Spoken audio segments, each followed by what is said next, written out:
Hello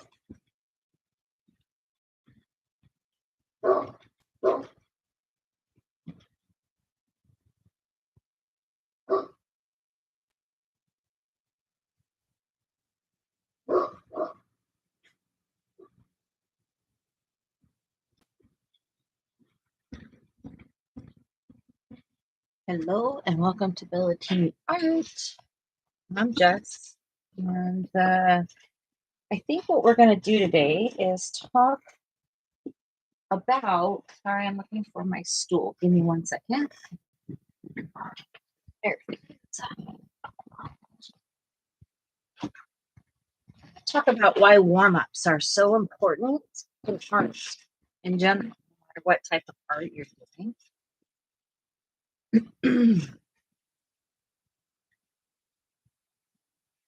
Sorry, I just got up. I didn't need a second to catch my breath. Sorry, I just got up. I didn't need a second to catch my breath. Sorry, my Wi-Fi was being a little deliberately bratty. Okay, what do you got to drink? I'm drinking the yummy iced coffee that Sarah ice brewed me, or whatever it's called.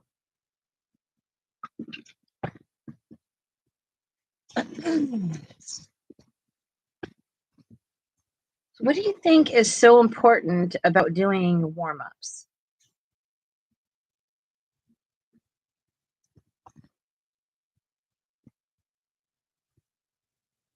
Oh, yum. So tonight what we're going to do is we're using just Derwent Inktense pencils. I'm going to use a water brush. This is just my Jane Davenport brush that I love so much. We have a little bit of water for dipping.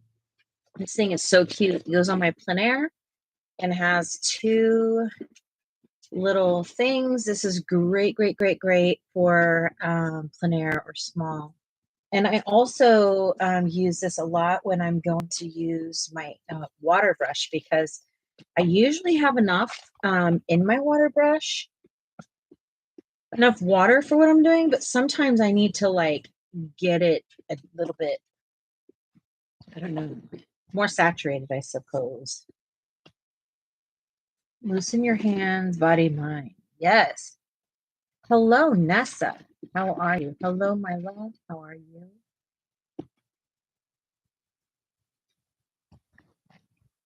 So, let's see. I have been behind the scenes for a bit, obviously, and not coming live. I have been exploring my own art in so many ways that has been a benefit to me, I think. I'm watching my art evolve like right in front of my face. I think that that's something that is important for any artist to see, even us colorists, you know. So I consider colorist artists at its fullest because their art is usually in a specific medium, i.e. pencils. You can become a pencil artist, color pencil artist, you know. Yeah, to discover things. And I think of you, Nessa, a lot when I think of this. I think of Sarah when I think of this. Oh, thank you, baby. I think of you guys because I don't know, like there's certain mind types that we just get stuck, right? And we're so afraid to try. We're so afraid to do things. And if you call something a warm up, regardless, it's much less intimidating. And first of all, I'm warming up to my perfection. I'm warming up to my art. I'm warming up to my task, you know, all those things. Yeah, exactly, Nessa. Like you got to just do something. Grab a piece of, you know, this is a piece of paper that was cut. It's gross, and just start doing something. Just grab any pencil. I'm grabbing any pencil. That's not gonna work because you can't see that color. Let's see. 1, 2, 3, reach. Okay, great color. And like I'm just gonna start doing something, right? And you just Feel yourself move. Get back on your pencil. Don't stay up here. This is like art suicide up here. Get back here. Watch yourself. Those of you that are bending over and watching your art, pull back on your pencil. That's what you need to do. Get back there. Use your whole hands. Get in there. Try things. And before you know it, you've got a tree and a thing. Now, is that all I can do? Yeah, I can just do this. You know what I mean? I can just do this part. That could be my warm-up. I could be like, all right, I'm done. I'm done. Oh, you know what? Actually, I'm feeling a little nervous, whole nerves energy to go into the actual thing I'm going to do. So, you know what? I'm going to add a few more. I'm going to sit here quietly for a whole minute and just think.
Now, I did this for 1 minute. That could be my warm-up.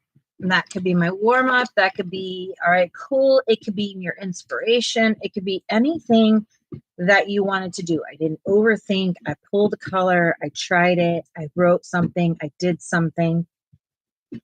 Some people have a specific thing that they do when they're warming up. Some people have a specific activity they do when they're warming up.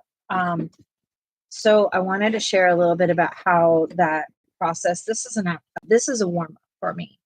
I didn't have any clue what I was doing. I grabbed any Derwent color. I don't know what it was, and I just started sketching. And I grabbed any piece of paper that I had, and here I went. And you don't have to go this basic as a warm up. You can go as detailed as you want.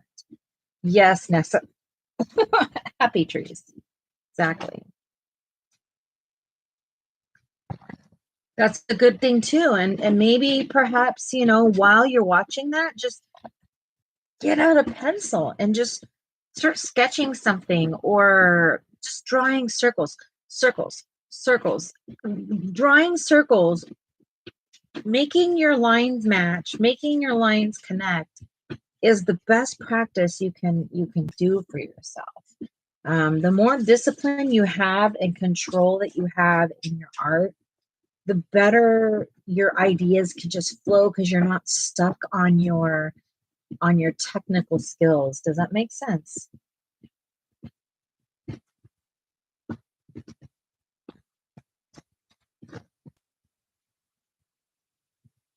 Okay, sounds good. Yeah, you take the pressure off of you. If you've ever been in sports or any type of environment where you're competing, you don't just go straight. Usually you do something in, let's say it's the morning of a meet. Okay. You get up, you do something, you're getting ready, you brush your teeth, you're getting dressed, and you're putting your mind together as you're going to the meet. Maybe you're on a bus, maybe you're in a vehicle, and you get there and you're sitting in the shower room, right? And you're not in your swimsuit yet. You're still in your warm-ups. It's freaking cold. It's probably 5 in the morning. And all you can think of is, I've got to dive in that really cold ass pool. That's all you think of. And so it doesn't help you remember your practice and the times that you've beat and all the things. Because so, you're not shaved yet. You got to shave right before. You gotta get your body prepped for what's about to happen. So your warm up is, yes, you should get in the water and you should do a few laps, get your lungs warm, get your muscles warm. Nobody gets to be their best when their muscles are cold. And that's what I'm trying to say, is when we do art warm-ups, your brain and your muscles are cold. Hey, that's enough. Hey, come on, Remy. Good job. Your muscles are cold. And art muscles are exactly the same way. Hello, Ivy. Welcome. And so I think it's really important for people to understand what a warm-up is, how beneficial it is to do a doodle, do a something. Get something and start smearing it all over the page. Like, break up that barrier of insecurity, because it's there. It lives in us. Don't think it doesn't. Now, we're always trying to outsmart it. That is a truth. But it lives in us. Our muscles are cold. Let's warm them up before we start using them, right? So I wanted to kind of share what I do. I have not done any art today, which is my normal for when I come live. I haven't usually done art. I usually save it to when I'm going to start, because I need to save my energy. But here's my point, is that I'm failing. I don't have to go create a masterpiece in order to warm up. I warmed up just a second ago, you guys, on a piece of scrap paper with any art medium, any whatever. I just grabbed something and I drew happy little trees, like Nessa says. And now I'm a little less intimidated. I feel like I'm one with my art. And this is what my brain is being geared for. So this was a thing I tried years ago, actually, as a warm-up. I took an image from a coloring book and I traced it onto, this is Fabriano's 1264 mixed media. I like this for lots of different reasons. Matter of fact, it does withstand quite a bit of water and also heat, as you can see, because this was done with my wood burner. I was practicing. I was trying not to worry about my liner. I was trying to practice using a wood burner. Now, this is with my old wood burner, and I can tell because of the way the heat pattern is. It's interesting, right? Something I didn't finish because it was just a warm up. I didn't have to go like buck wild with it, but I wanted to do something like this. And you all have seen the other one that I did right after this one. It was the Little Mermaid on the Rock. I don't know if you know, Ivy, but Sarah's Emporium is my Sarah, just so you know. I don't know if you know. I know you're always so super polite with everybody, but I just didn't know if you knew that. Your heat is going to kind of go off onto the other page. I didn't use a barrier. I should have used a barrier, but that's okay. I was trying to practice, my lines. Do something. That's my point. Do something. We were talking on Michelle's live the other day about how intimidating face work is. And I said, Michelle, I do lots of figures, lots of things. Ivy Masters Touch store brand papers now. I did, Ivy. And that's exciting because maybe it's going to be like affordable. I don't know. Hobby Lobby used to carry some really cool products, and then they like removed everything. And so I'm, with Joanne's being gone, I'm really, really intrigued by how the retail art shopping, if you will, is going to change behind the scenes or something like that. I'm really interested in that. So this is some of my warm-up work. Sorry, it's even upside down and backwards. Is just trying new things. I don't know what I'm doing at the time. A lot of times when I'm doing my warm-up work, I'm trying to do something I've never done, or something I'm intimidated by, or something that I'm not going to be good at all in any way. Maybe I just don't have the skills yet, or something like that. And that's one thing that I really, really would love to also talk about tonight is how important it is to continue to use art in your mind. And this is why they say create art every single day, because you will lose your skills. You will. It's like riding a bike. You forget how, and then you get back on it and you're wobbly, and then off you go again. But why become wobbly, right?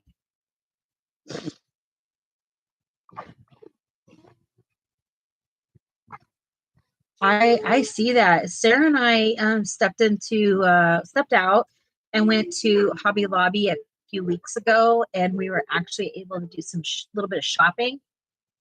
And we were like kind of going ooh and ah over some of the things that we saw on the shelves. We were like, oh, okay, which is nice, because in order for Sarah and I to get nice, I say nice, you guys. I love lots of my budget supplies, but art, professional art products are not that much more expensive when you think about it and how long they last. And welcome back, Nissa.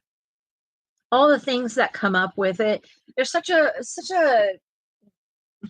controversial type of mentality around it, and I got to get over it. I love professional supplies, not because I don't love my budget supplies, but because I see the value in it. When you've done a lot of art, you start seeing that the professional products, they last longer, they do what you're doing, you're not trying as hard, you're not wasting as much. And yes, I'm very, very, very proud to say that I started with all the budget supplies. It took me more than a year and a half to get my polys. Um, when I first got my Prismas, I hated them. Still, I'm not a Prisma girl, but I try them, and we have them, and I still reach for them every now and then, but I struggle. I don't love all art, professional art supplies. I just love the ones I love. Anyway, so on this conversation, Hobby Lobby is starting to bring in some stuff that I really want, that I don't have, or that I need to replace. And I'm so spoiled, living so close to a big city, where I can just go to a Blix that's huge. It's massive, and they have so much open stock. And I'm in a position where I have very few whole sets that I am interested in getting anymore. I'm more interested in replacing what I already have, because I've spent quite a bit of time really, really getting to know my art supplies. I just spent 2 months getting to know gouache, and I still feel like such a newbie. Like, I'm talking newbie. I feel like there's, no matter what I've created in the last 2 months, every time I sit down, I feel so overwhelmed by what I need to learn. Like, this was gouache on a canvas. What do I call this? Canvas paper, I guess. So it's a piece of paper, canvas, that comes on a sheet like this, and you tear off the pages, and that's our canvas. But I cut them up into these little squares, like almost ATC style. And this is gouache. And working with gouache on this versus on paper versus on watercolor paper versus on uh, cold press, hot press. Oh my gosh, the amount of exploring I've done this month And I wasn't warming up a lot. I was not warming up a lot. And I was going into it just feeling so many emotions and so many insecurities. And I can see in my art where that's happened. Interesting. I wanted to show this. This was probably done. I didn't mark this, but I want to say this was 2 years ago. And I didn't finish her, but I wanted to show you like art grows, you guys. I don't know if it's in this book. Well, maybe it's not in this book. Maybe. Maybe. That's not. It's in my other book. But I wanted to show you like art grows because this is 2 years ago, and I struggle with portraits. I struggle with drawing portraits. I can get the coloring down mostly, but I just really struggle. But again, this is warm up. Warm up. Why you're so rushed to get somewhere with our art? You know, I think about that too, Nessa. I really contemplate this a lot. When I'm doing art, I often will think about what holds me back as an artist. And honestly, what holds me back as an artist is myself. Like, let's get real. Um, but I feel sometimes like if I don't get what I want out there, somebody's not going to listen to me. Does that make sense? Do you ever feel that way? As an artist, do you ever feel like if I don't get this out and someone doesn't see it, what was it worth? If I only do art on my own, am I really an artist? I mean, there's a million questions we can ask ourselves that go along with that question, Nessa. I think it's a beautiful question. Like, why rush the good stuff? That's a beautiful question. You know what? We ask ourselves all the time, like, slow down, live in the moment, feel it, think it, all of those great things. And I mean, let's ask you the question. What do you think, Nessa? What do you think that happens? I mean, I feel like I know why that happens to me, but I don't know if I know why that happens to others. I know why I'm struggling as an artist. Are we not all struggling as an artist? Does every single artist struggle? Is it only some of us that struggle? Like, who gets the freedom to not stress out about art? That's so crazy.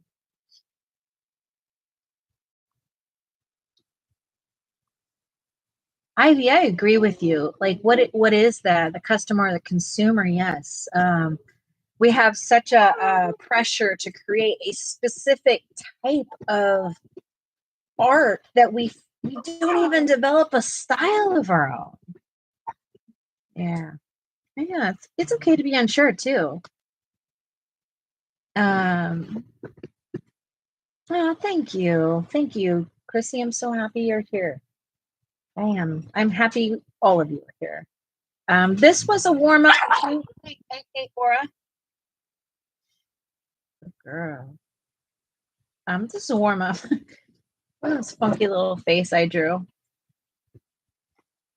A little pumpkin face.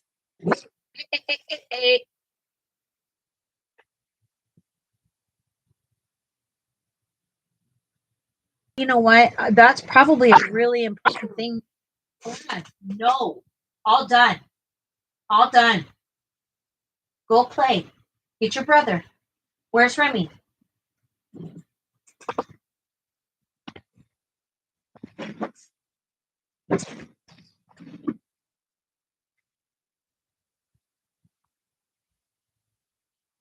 Kind of sad in here because a lot of our stuff is getting packed up and moved into Winnie, and we're starting to kind of pack up and decide what we're keeping, what we're selling, what's going to be stored, and whew, lots and lots and lots going on, friends.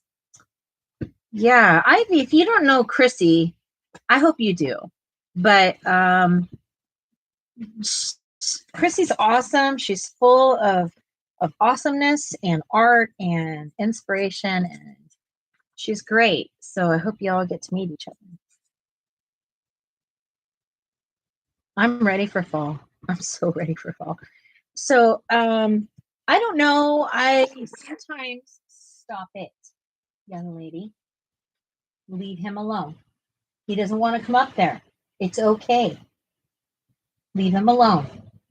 Remy, go play. Go, go. It's like having toddlers, you guys. These dogs, I swear to you, I don't know what to do with myself. Many times when I am warming up, I warm up with perspective. Yeah, my mom voice. I definitely have one. It's in there. I promise.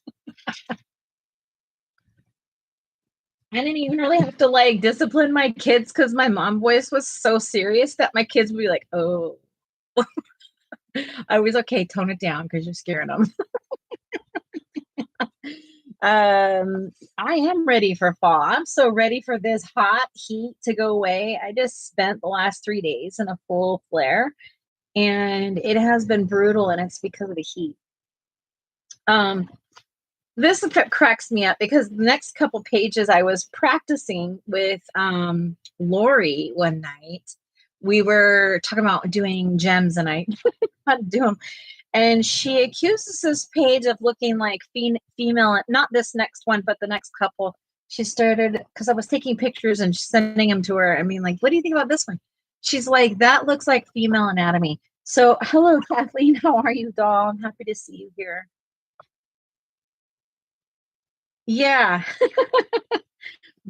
Chrissy, send your kids with me and they will be like walking angels. Everyone's always said that. I don't know. I love, love, love, love kids, and they know I love kids. But at the end of the day, like I do that. I can call attention pretty quick. So I was trying to do gems. I was trying to learn gems. So, aura, all done, all done. Nothing. You went down. You went down. Come on, come on, come on. Go play. Stop being a booger. So I was trying to learn gems. So I had this reference in front of me, and the reference, it was like oh my goodness, I'm making a mess. Was this really beautiful pink gem, and you could see every facet on it. It was gorgeous. It was gorgeous, and my epic fail. Okay, epic fail. So I was like, all right, I'm trying again. So I did better on the line work, but failed again. What are we doing here? Like, I was trying. Let's just say that I was trying. And so then I was like, all right, fine. I'll try it with watercolor. I wrote on here, didn't work. No gems. Yuck. Try again. So I got to laugh at myself sometimes, like, let's not take it so personally, like we're failing because we're not doing something. We are trying, and we are supposed to try. We're not supposed to be natural artists that fall out of our little tool and into the page. Like, that doesn't happen. That doesn't happen, friends. So I was inspired to do this little scene, and I'm not done because I didn't finish, but it was a warm up. It was a warm up. I had a pencil and I used some gouache. And I was just literally holding the pen, actually a water brush, just like this. And I was holding it from the tip. This was my exercise. And I had to only use the tip of my brush to create everything. I couldn't get in there and dye. I had to be very, very back here. I had to create like this. This was my warm-up exercise, and this is what I came up with. I'd like to finish it because I think it's a cute little nighttime scene of these pumpkins with faces on them. Why did I do this? Because I need to get better at creating faces. I suck at faces, in my opinion. I'm okay with that. I'm growing with it, right? So Then I got discouraged halfway through that, and I said, forget it. Let's try this. I don't know what I'm doing, but perspective is wretched. My perspectives are wretched, but I'm still trying. I'm so bad at perspective, you guys. So I'm bad at faces because I'm bad at perspective. I got to get better at perspective. Perspective is such an important thing. I'm going to do that on the 31st for music, though.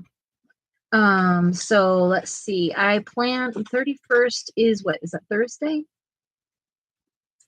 Yeah, that's Thursday. I plan to be here at between 5:30 and 6 Pacific Standard Time to do that.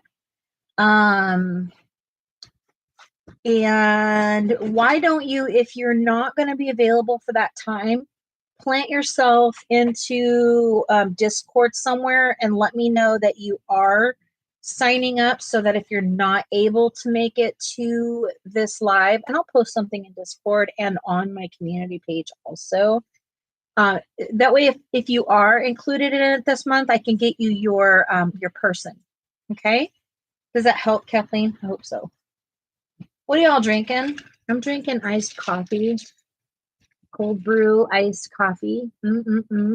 Freshly homemade. Well, not homemade, freshly. Yesterday made. Yes. So I need to work on perspective. Perspective needs to grow in my world.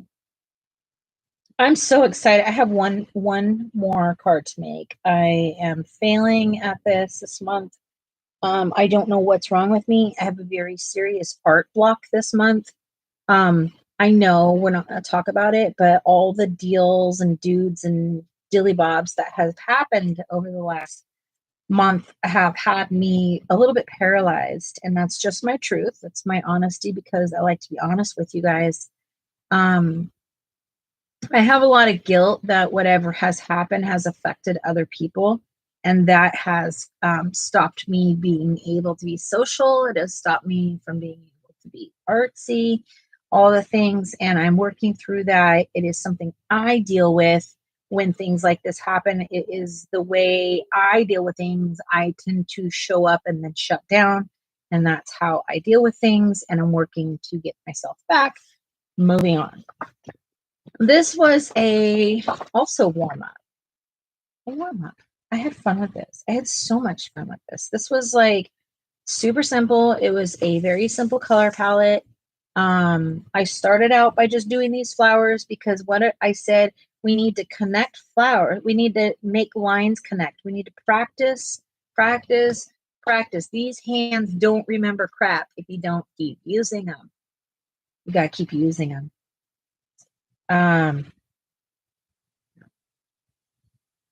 Ballerina tutu flowers. Oh, cute. I like that.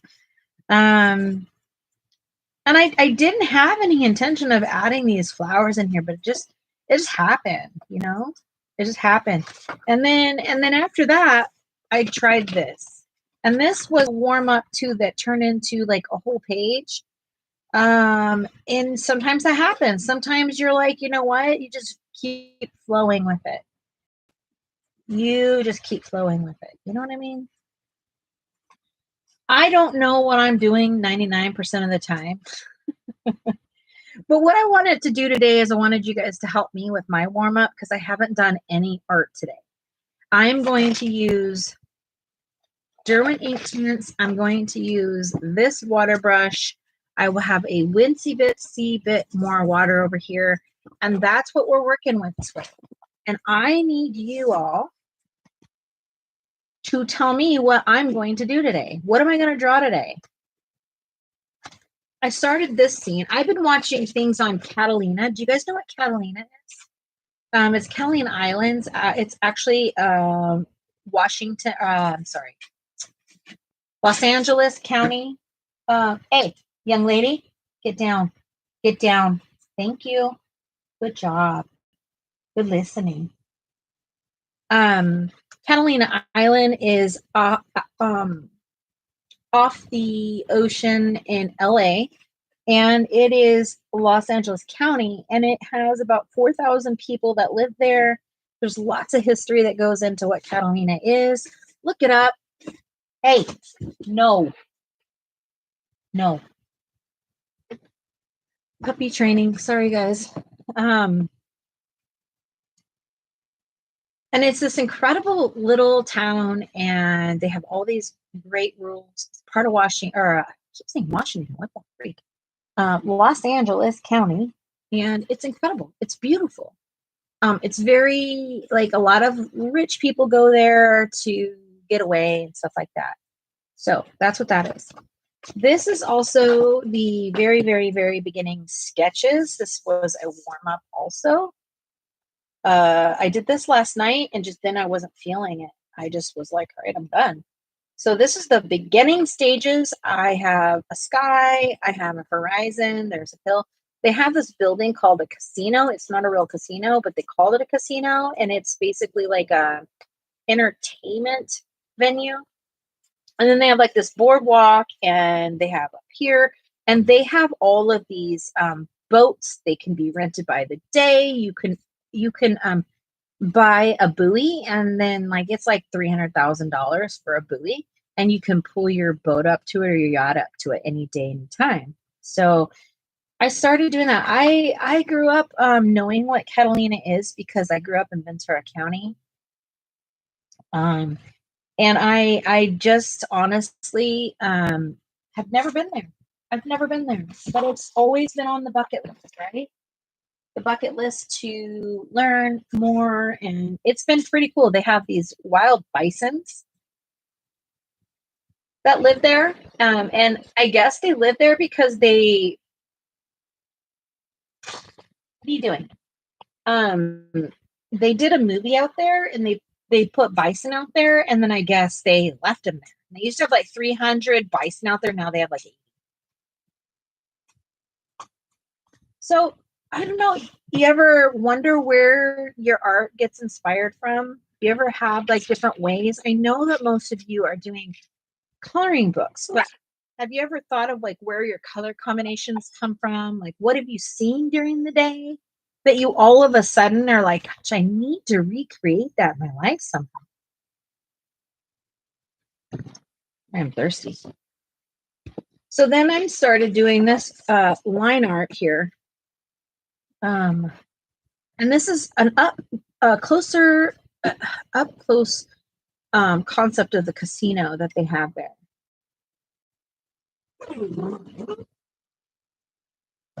Looks like we have a tsunami post here.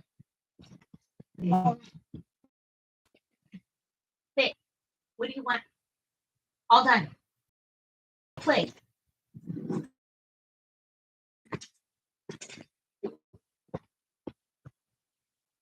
Stay.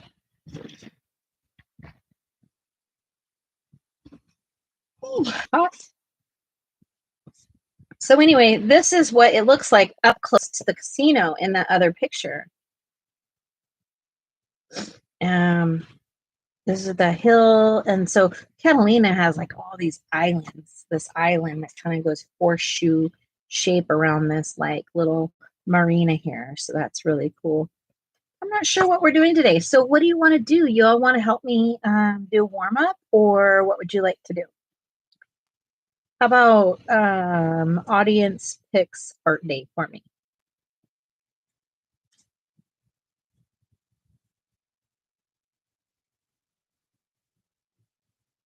Yeah, extremely crippling. And I've been working on it solidly for like a month, and I'm feeling overwhelmed by it. But I do see my growth. That's one thing I do see. I see my growth. Okay, so I'm going to flip the page here, and let's pick a subject. What's the subject?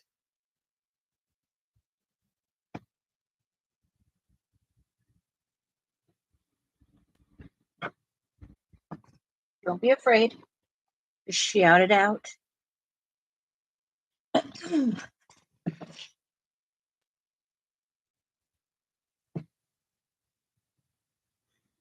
Hot air balloons, okay. Let's do that. Thinking. Tornado. Angry ocean. Okay.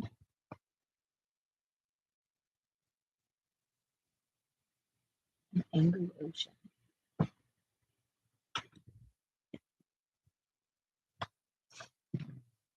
Emotional roller coaster. That's a good one. Now, after that huge earthquake. Ooh, you want an angry ocean after that. Okay, so two angry oceans. Two angry oceans.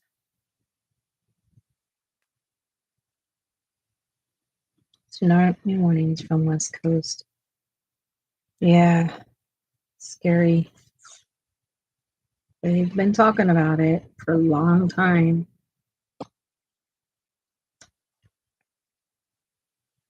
8.7. Jesus. I've been in earthquakes, friends, and they're scary. They're scary. Yeah, we have tsunami warning.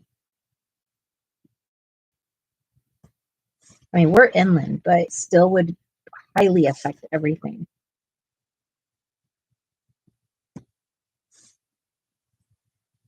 Angry ocean with hot air balloons. Let's see. Thank you. This is that Scotch brand. We have a bunch of these, and they're my favorite for doing art because they if you heat them up, they just peel right off. Fantastic.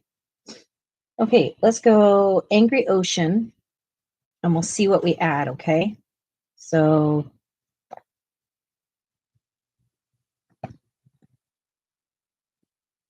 we're gonna go horizon here. Always start with your horizon, as much as I can tell. Does it have to be perfect? No, but this is how I control things.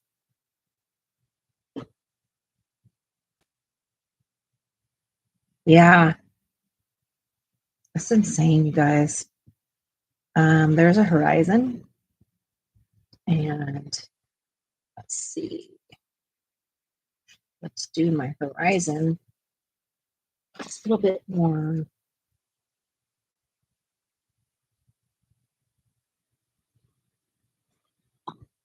This, right? And then I'm going to add.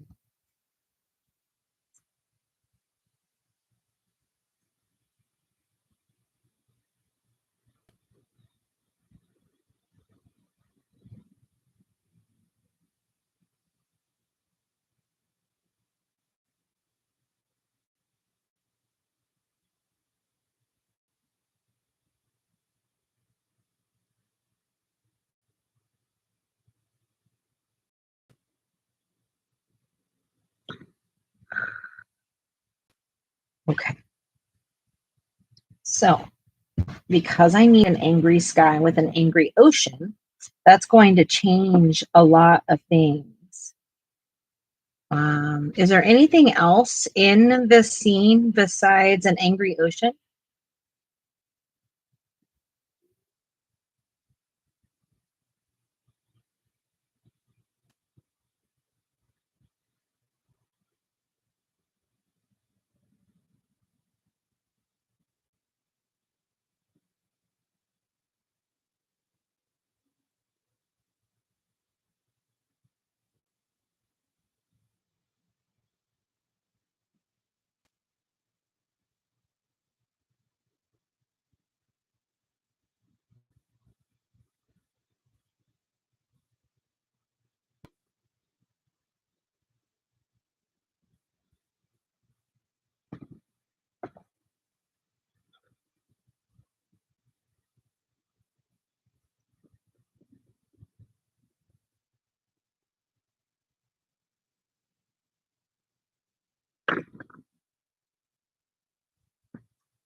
So when you color with a water brush, and this is pretty standard with any brush, but water brush, the faster you move, the more of a wash you make.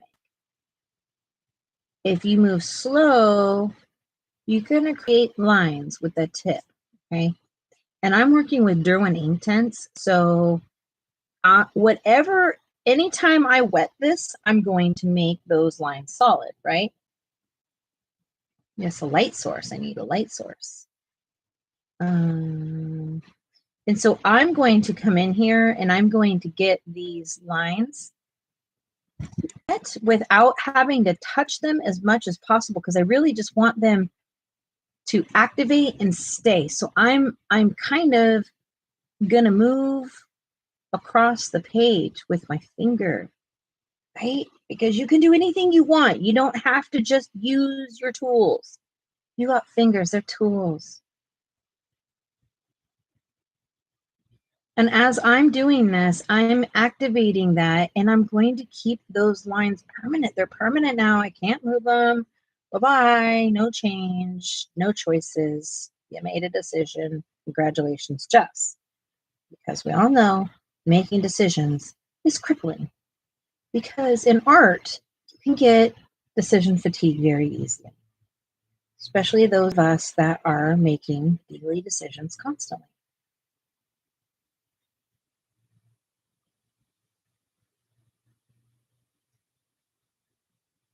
I'm literally just getting the page as wet as possible, decided where I wanted things, and it leaves those hard lines also.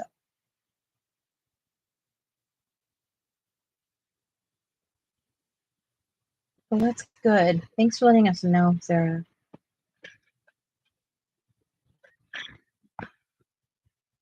I'm gonna need a light source, yes. Where is my light source coming from? I'm going to guess my light source comes from about right here, right? Coming down this way, because see where my light area is here? It's not gonna come from, well, it could come from here. It could come from there, right? Tell me where it comes from. Can you please? While this dries and becomes a permanent part of my life. And you can add some other blues in here while you want to.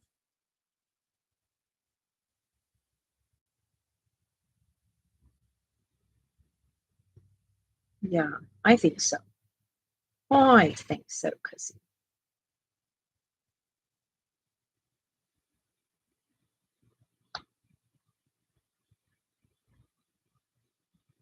I didn't like how dark it is, but it's kind of cool because I can drag this color all the way, and I'm not having to like get in there and draw. I'm just using the water that I have and moving the colors. This is what you discover when you're doing a warm-up, and it doesn't matter. If this could end up being a great entire picture. A warm-up doesn't mean it looks like crap. It just means you're doing it and you're trying something for the first time that day, that time.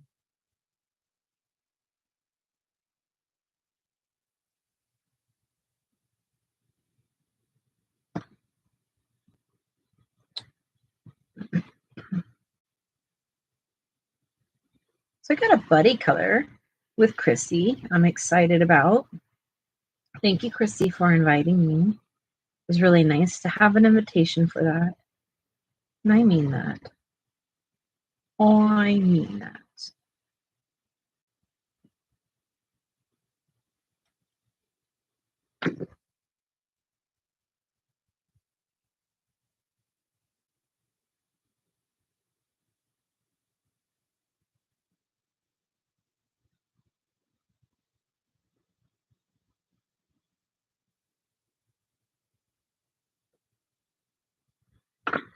Oh, okay. Let's see. We wanted a light source is what we needed. Is it daytime or nighttime? Oh, thank you, Chrissy. Oh, by pencils, yes. I don't blame you. Pencils are fantastic. I've really, really enjoyed doing art with my Derwent Inktense, Albert Durs, stuff like that lately, because I get that feel for which I'm highly addicted to the movement with pencils. And I'm addicted to the look of watercolor or paint. And so I really struggle with having to use one or the other. It's morning. Okay. All right. It's morning. Let's go morning. Let's see.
Let's get these puppies permanent.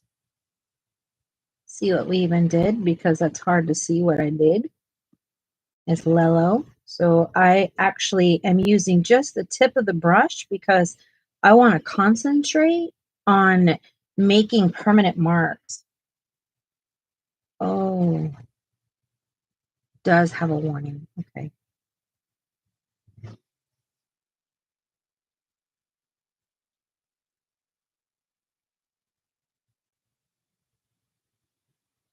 Now I'm using the belly just to get this like wet and moved.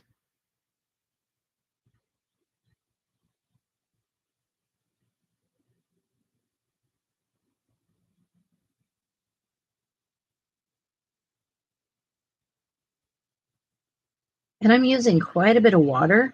Like I'm actually, I don't know if you can see this, but I'm actually like pushing down and using like enough for it to like do that on the page.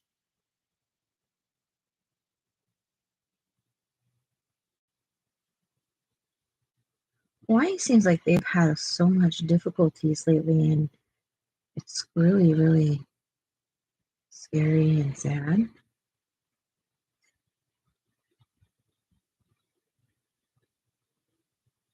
Right. So that needs to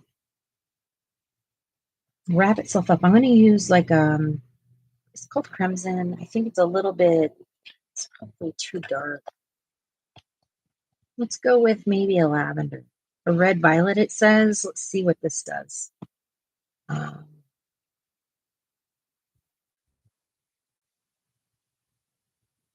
all the way back here. You see me very rarely ever come up here.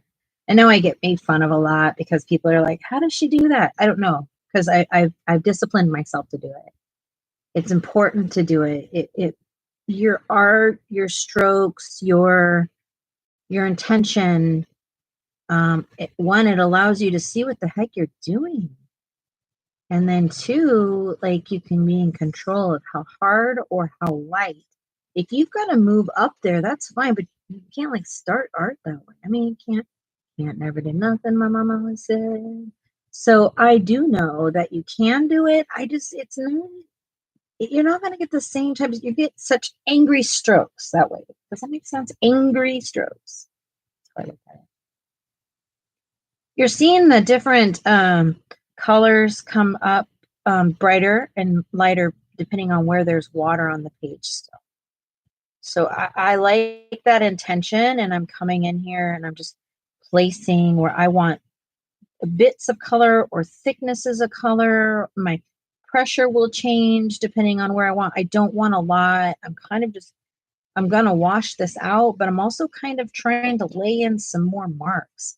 You're gonna see me move my brush differently this time. You're gonna see me like scrub it a lot more with the tip a lot. So I want to get rid of some of that harsh lines that are being created there. I'm moving it together with that yellow and pushing it on top. And I don't know. I'm just making a mess, really. I don't know. Just there's no real plan at this time other than breaking up the marks I made.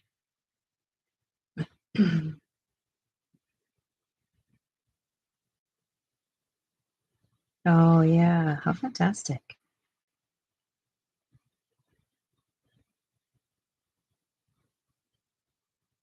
What a fantastic thought.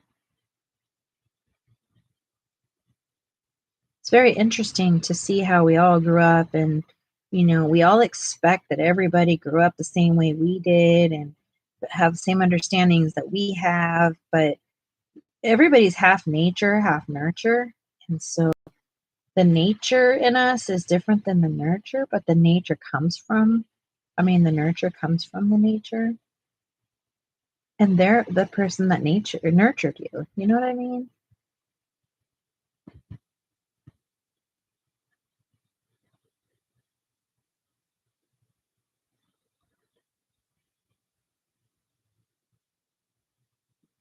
So my ultimate feeling towards this already is that it's rough waters with a calmness to it because it's going to be okay.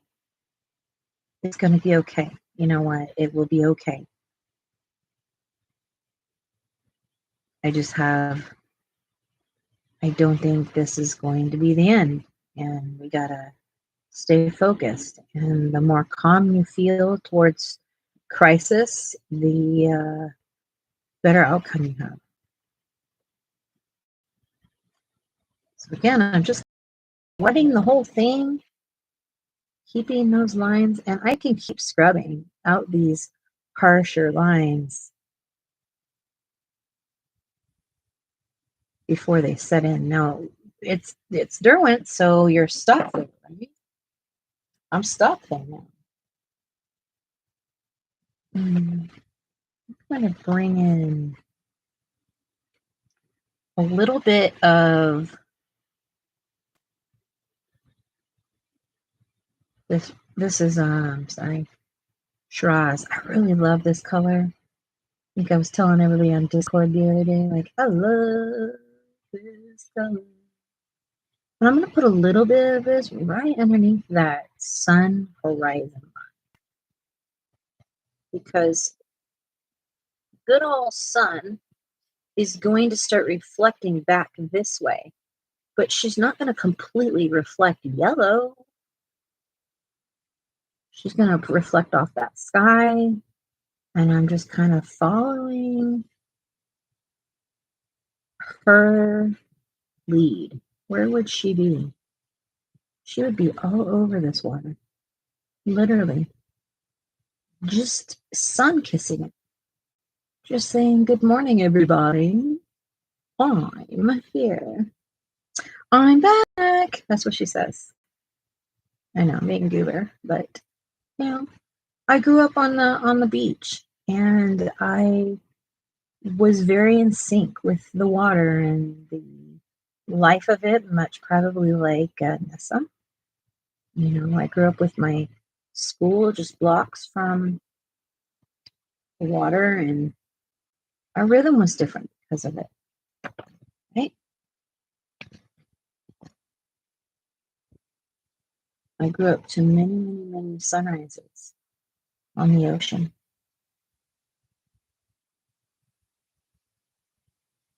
But where I grew up with sunrises on the ocean and sunrises in the mountains as well. I grew up in one of the most well-rounded terrains I've come across, and I miss it every day, friends. I do. I know life is different when you move and change, and certainly it's my hometown. Doesn't you can't even recognize my hometown anymore? It doesn't even look the same. It's like brutally different, and in some of the most best ways, but not all the ways. It got rid of that small town feel that like everybody knows your name. But it's beautiful nonetheless.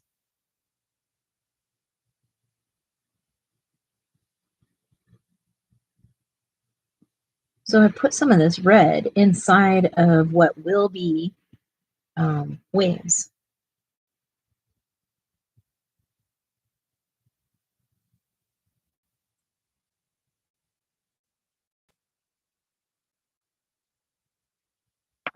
All right. And I mean, warm up does not have to be a super long process. It can be super fast. Yeah.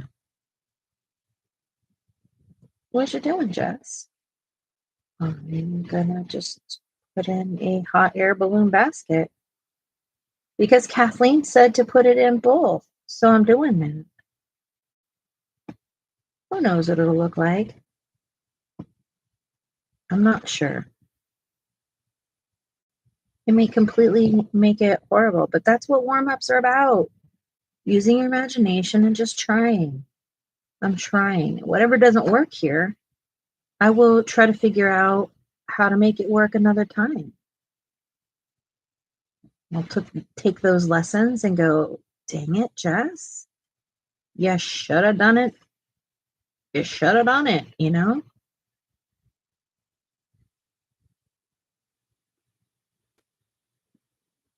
Hi, Taylor. How's it going?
So, I mean, ideally, you sketch something in there and then I'm going to make it solid, right? I don't care if it's right or wrong. I'm doing a warm up here, but I am paying attention to what I'm doing because I'm going to see if I like it or if I like what happened. And then I get to repeat that again next time. This time, I'm just learning. And that's honestly what warm up art is about, is learning. Like giving yourself grace and understanding it's okay not to be perfect. Just get in there and get your hands warm.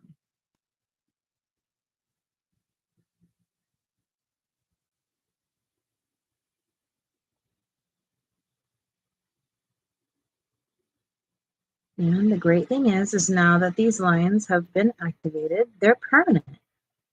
They won't move now. And now I have a foundation and I can create color and lines and more and more and more and see what I want to do. So there you go. There is your hot air balloon with your angry ocean so far. Morning time. Anything else? Hi, Kelly. How are ya? I'm going to add some of this shading in here with the already like current lines and so that it is a little more painterly than sketcherly. Yeah,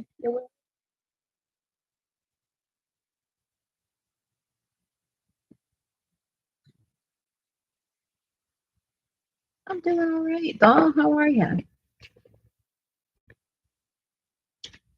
Can't complain. Hanging out with some cool people. So let's warm up this morning sun. Let's let her be a little tired, like we always feel when we're in the like here comes the day. Let's get her ready for her day. She's gotta slowly do her warm up. What kind of warm up will the sun do? What do you think? What do you think the sun does for a warm up? That would be a really interesting concept.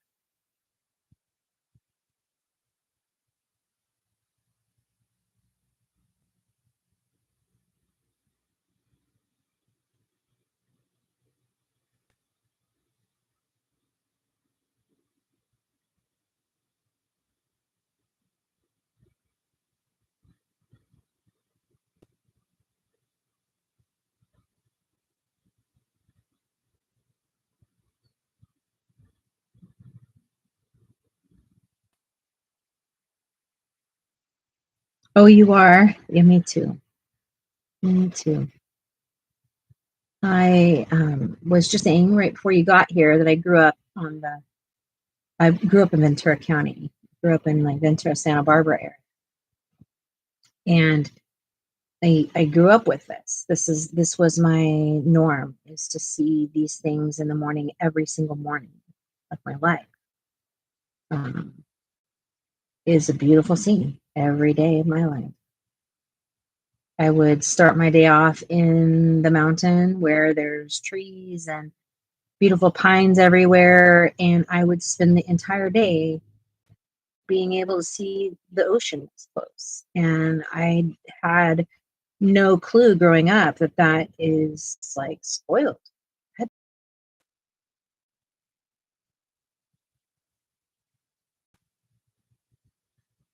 no clue. All right, she's sleepy, right? So we got that red in there, and the we put the red in there because that morning is still saying, "Oh, I don't know if I can happen." So I got to add some yellows into this water. I got to add some yellow into this water. And if you notice, I just really stay to a lot of primary colors. I might have a few convenience colors, but I really don't usually create with a ton of color choices. I keep it simple. Very. This is my preference. I feel like I have more control that way. And I also have, I guess, maybe a little bit of an art style in it. I'm noticing.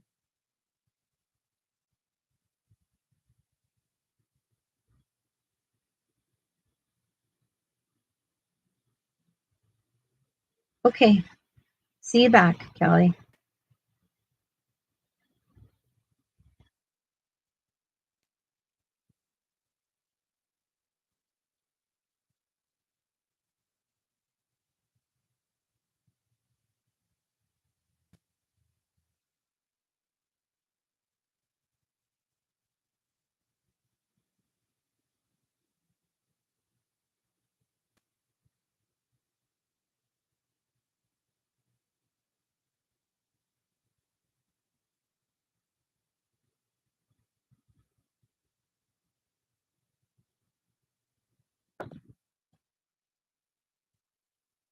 Oh, this was sun yellow. Thank you, Chrissy.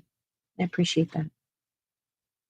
And this is a pretty like snappy yellow. It's very cool based on top of this blue. It's going to look more greenish. But if you think about it, water's not going to look yellow. It's going to look green.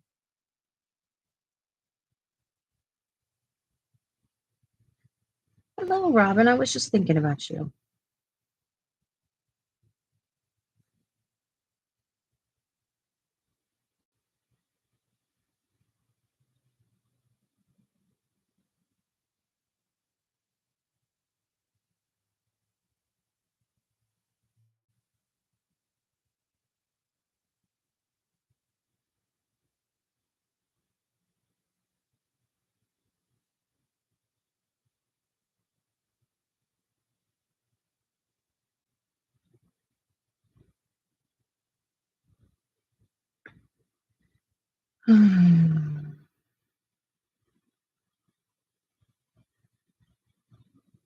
Your warm-up should not be stressful.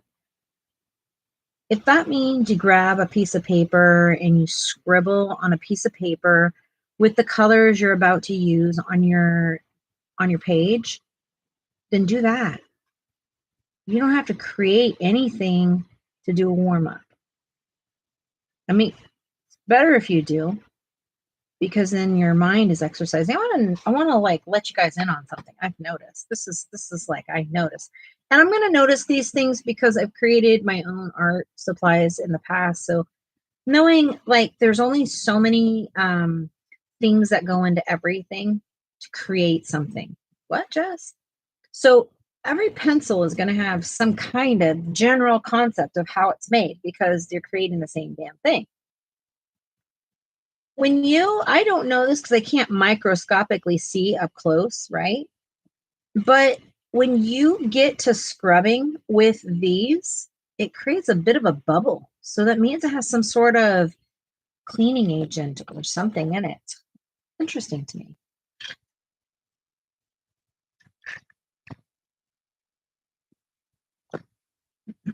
So I'm going to come back in here with bark, which is the same color I used up here. And I'm going to define some of these.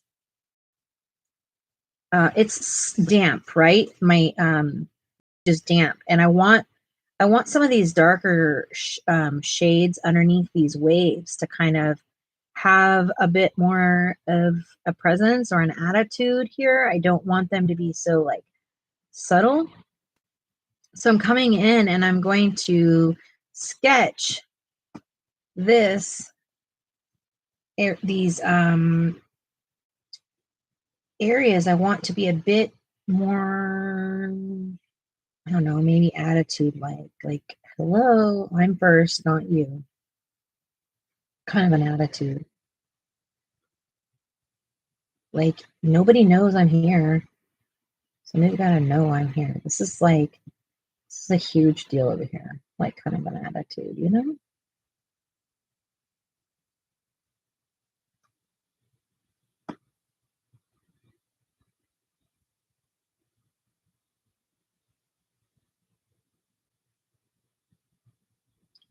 And these are damp.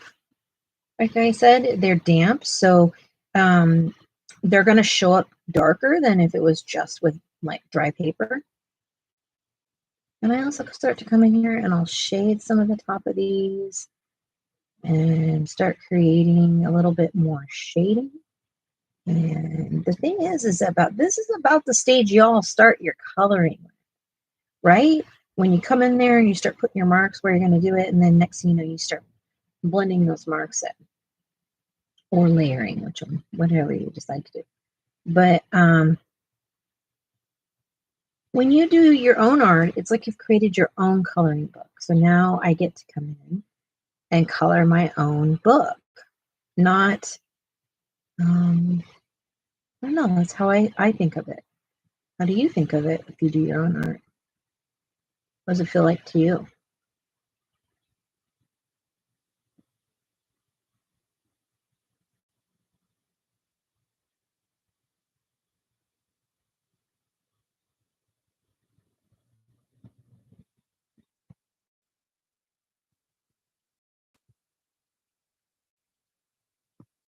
A mess.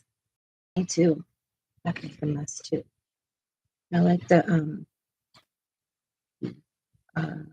realness in that, Kathleen, because it's hard. It's hard to show up to your own art sometimes.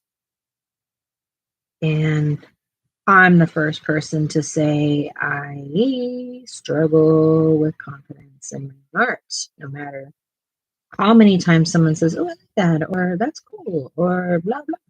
No matter how many times, I guess I'm not in it for the approval. And I realized by listening to a very professional artist recently that There are like basically three different reasons why people create art and show it. But I guess apparently it's vital for artists to show their work. And those people that are naturally artists like to show their art off, even if they don't care for it too much. We're natural show and tellers, I guess.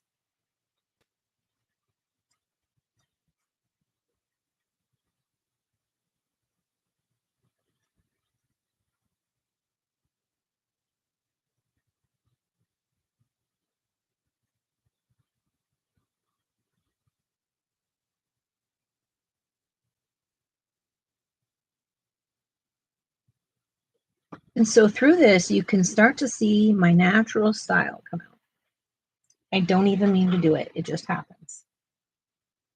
Can you see what my natural style is?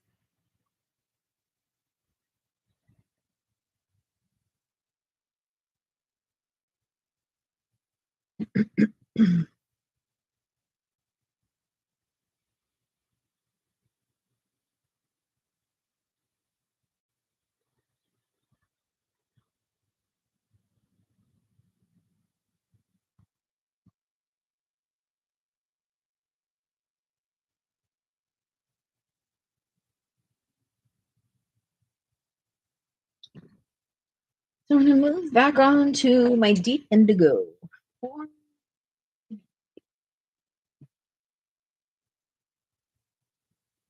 Hmm.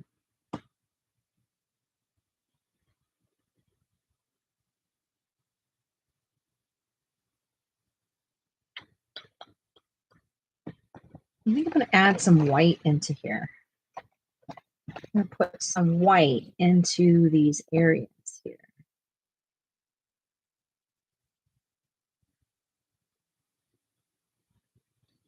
Because this is going to, once it's activated, it's going to help me preserve these areas in the white, in a lighter.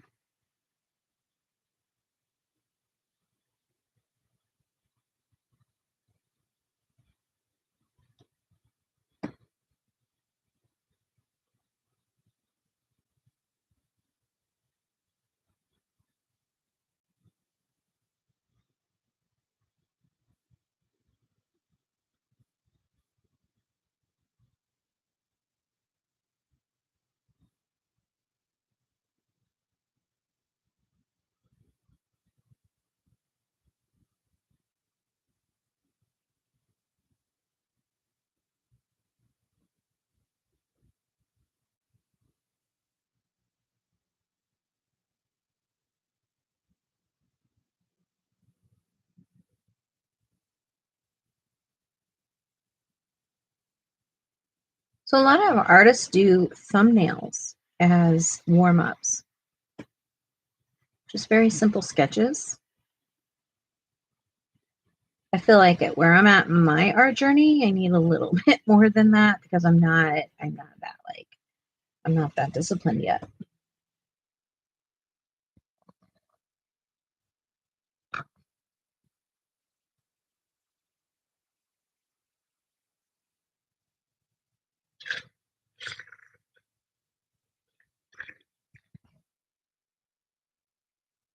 All right, let's pull. I'm going to actually go in with this color. This is Cinnea Gold.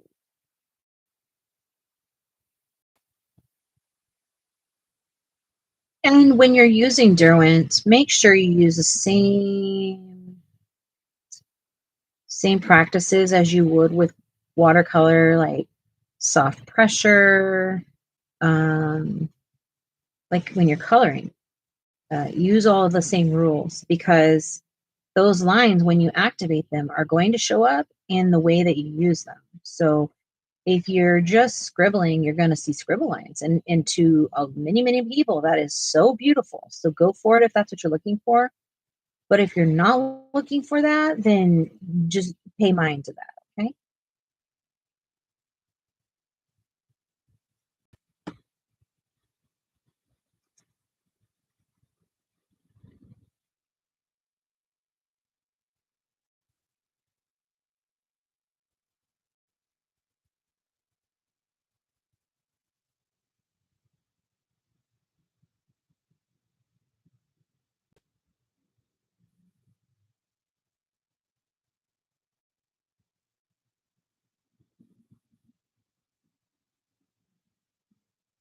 I've been so busy with Winnie, you guys, and I appreciate all of you that are following along with that. And something that myself and Sarah have been talking about way a lot is once we go full time and we're creating full time from Winnie, what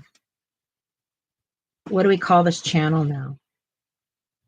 Hi, baby. My love, how are you?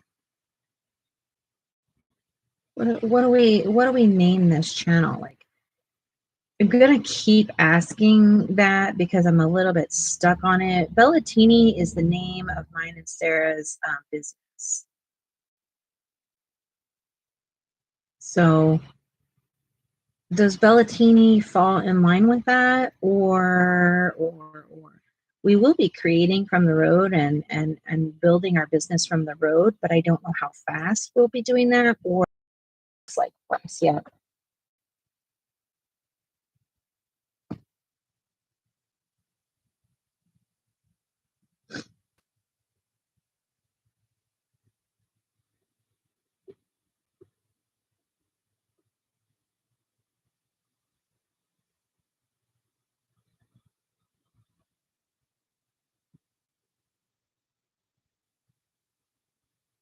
We want to incorporate the part of being full-time traveling, because that's the thing that changes with us, is that we're the same. We're still Bellatini, but we're also completely changing our life, and we will be documenting quite a bit of that. So, you know, why some people will be in it for the art, and some people will be in it to see us in our mobile life.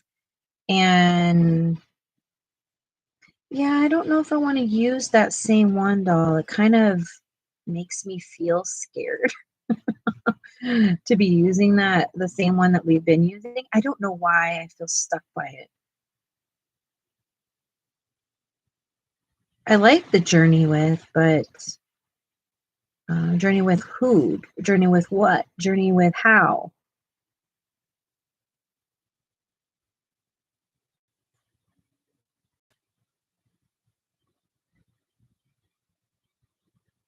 So like when we go full time, you guys are gonna see me plein air a lot. Like, do you guys know what plein air is? Plein air is outside art. So I might paint a grocery store. I might paint an entire lake scene. I might, who knows what, or draw or color. Maybe I'll get my coloring book out in the middle of wherever and do art there too. Art in motion. That's cute. Bellatini's new journey. Yeah, or something along those lines. Yeah, I think that's, yeah, you guys are definitely like, you're hearing. Um,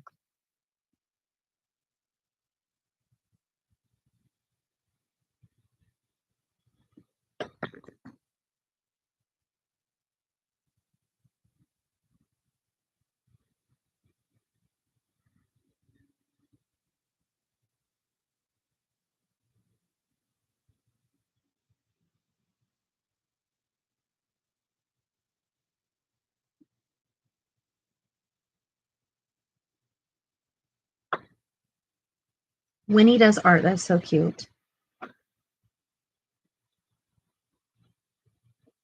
I think that I don't know. You ever in that situation where just something isn't coming to mind? It's not, they're all beautiful ideas, but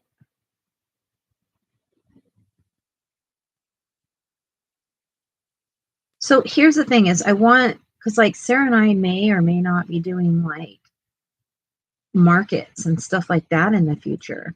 And so want to be able to be catchy from a marketing standpoint as well as a YouTube standpoint. We're basically creating a brand for us. I just thought it would be nice to hear your thoughts on what y'all creative people would do. Yeah.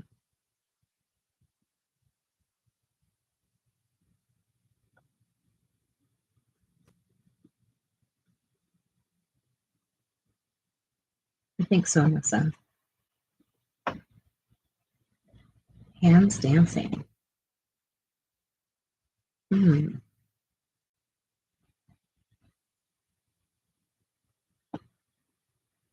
All these ideas are just making my brain go wild. So I appreciate it. Like, seriously, I appreciate it. Appreciate you all being always so helpful to me.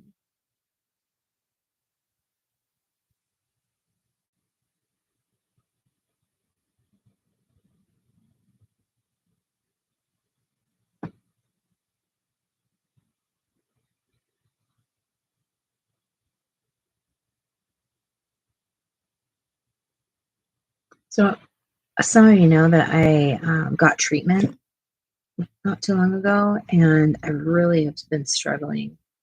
Some days feel like I didn't even get treatment, so I'm trying to like not stress out about it, but I had such a good last treatment that it made me feel like it's hopeful to have good treatments like that every single time. And I was wrong. And so I'm trying to mind over matter that a whole lot and not doing such a great job. But I'm working on it.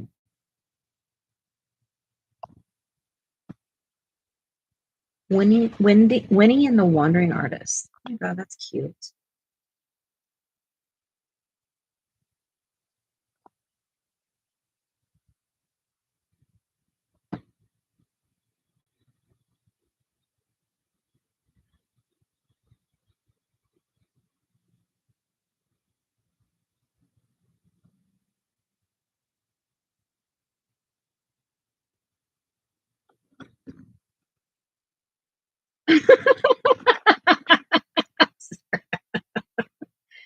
I love you.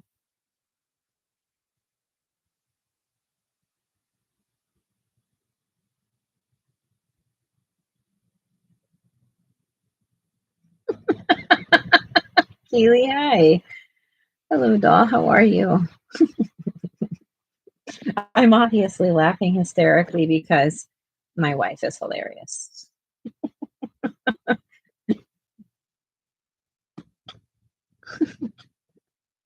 That would be a really long title. 2 gays, 4 wheels, 1 dream.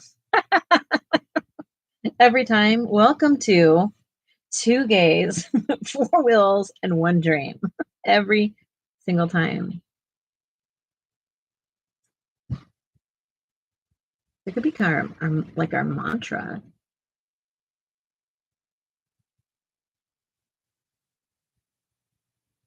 That could be like, welcome to blah, blah, blah. Welcome to 2 gays, 4 wheels, and 1 dream. No, welcome to blah, blah, blah, where we are 2 gays, 4 wheels, and 1 dream. What about the dog? What about him? We've really been struggling with these dogs lately. It's too hot outside, so they don't go outside enough, and it's like being trapped in the winter with your kids and they never go outside. I know you don't know what that is, but my patients aren't much lately. I've had a hard time taking care of myself, so it's hard to take care of these needy dogs.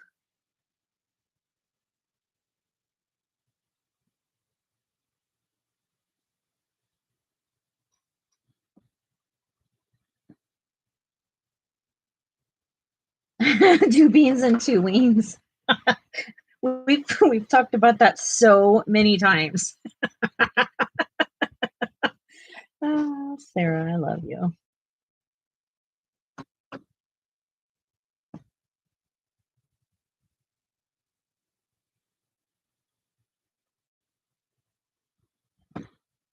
How many offended people would there be?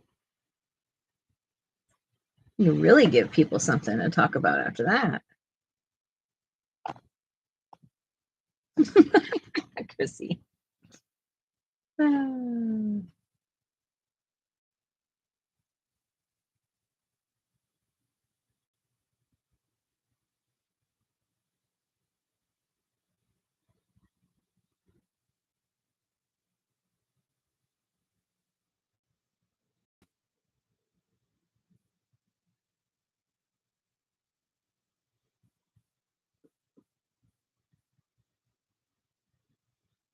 Miles of color. Yeah, that's okay. It doesn't have to be, does it? I mean, maybe it would be nice to. Um, I don't know. What I'm afraid of is that like people will find us on our channel and where our business name is Bellatini, and when we get everything up and going again, you know, depending on health and all that stuff, um, will it be confusing that they are at blah blah blah channel and we're going to redirect you to Bellatini Arts and blah blah blah Emporium? You know, that's what I think I'm struggling with. It's easier if you just have one landing name for everything. People can identify with it. And at some point, we will be back, with our business up and going. I don't plan to be in this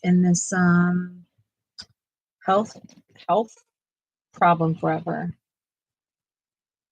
I mean, I guess I can plan anything I want, but that's my goal, is to get out of where I'm at health wise so that we can get back to creating business. Because it would be nice to financially have stuff.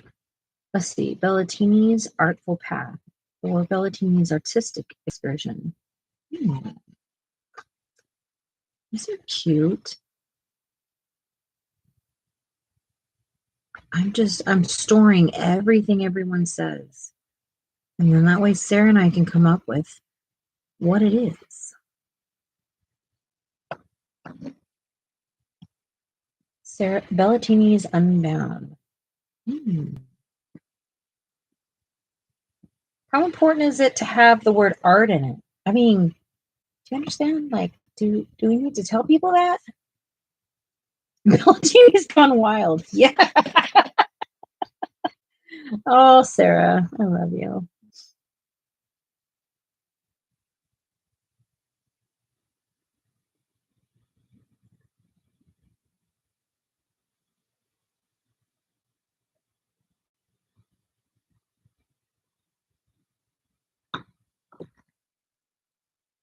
If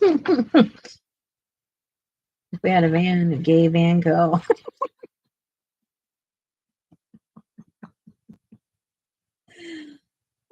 You just made me friggin' almost pass out. Oh. Um,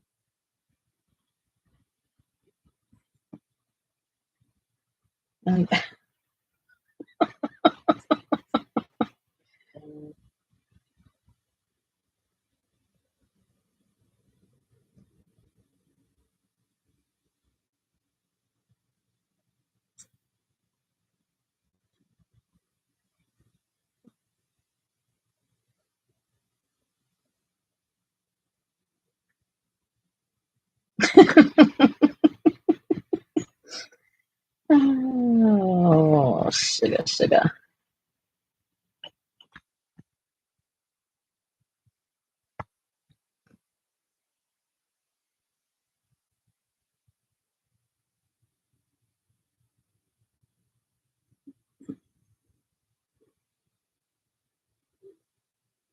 Miss Aura, we know you're cute, okay? We know it. You're actually ridiculously beautiful. But you have to stop acting like we don't know that. Okay? We know that. And you have to always be on stage. Okay? Cute girl. Thanks for listening.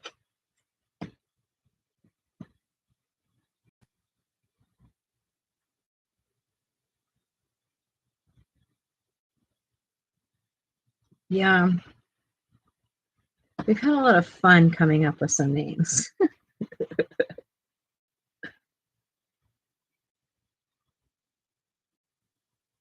I'm gonna use tattoos for this guy. Are you arting with me, Chrissy?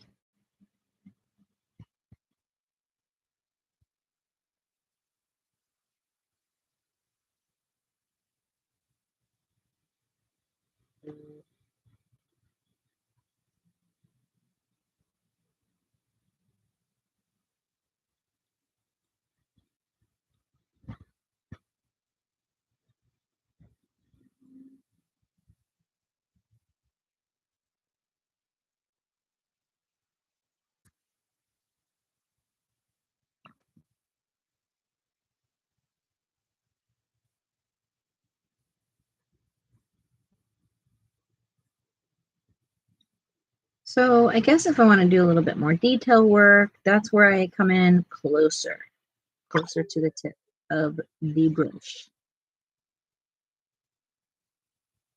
Velveteen art unplugged. I like where that goes.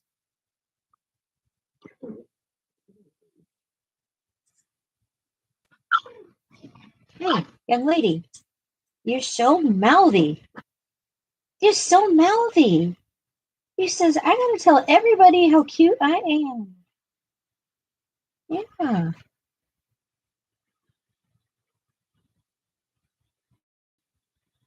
No manding. No matting. No matting with Bellatini art.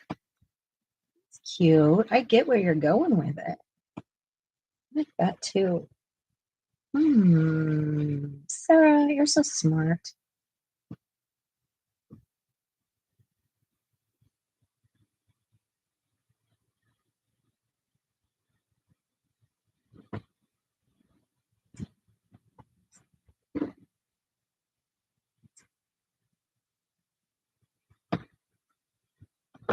Right. So let's put some.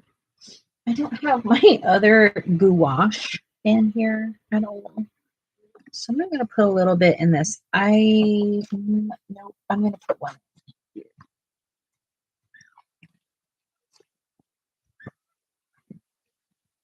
Do I put it in a round or a heart? Which one do I squish it in? Which one? This one is going to go in this one or this one? Which one? Which one? Which one?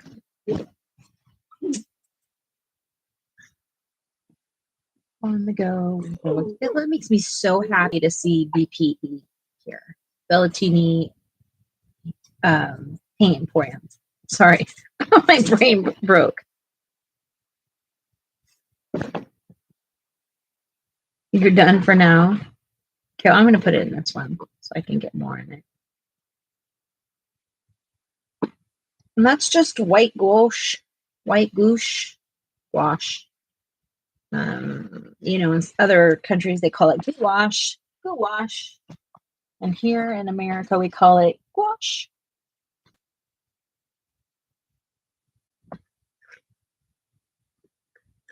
Stomach is starting to hurt because it's hot. It's insane how when you have POTS, when it's too hot, your body reacts in funky ways. Like all of a sudden you'll become nauseous and you'll throw up. And you don't realize it's because you're hot. Okay, let's do this. I don't know what I'm doing. I'm going to add some whiteness to this. I need this on a curve. No, you're okay. Hey, get down. I just take these dogs anymore. No, you've lost your mind now. No. He's in trouble for doing that. You don't want to get in trouble.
I'm digging this page.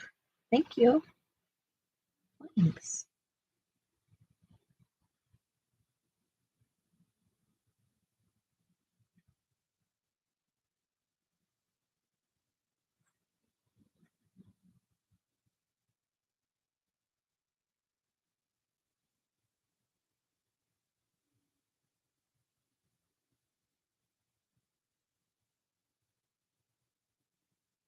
There's a huge difference between working with dry wash and wet wash, hugely.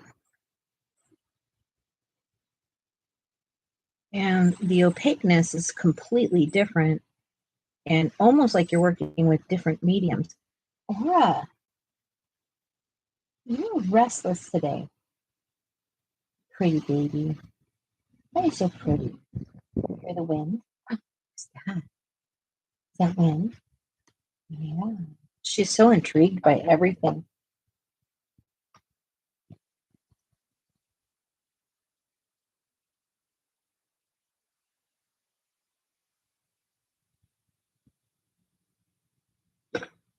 Excuse me.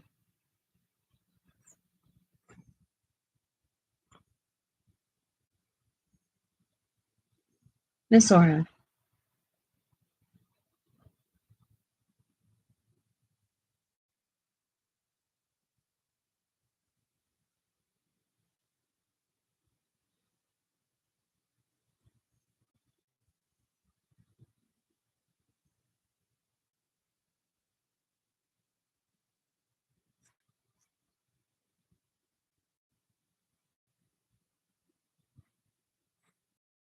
Aura.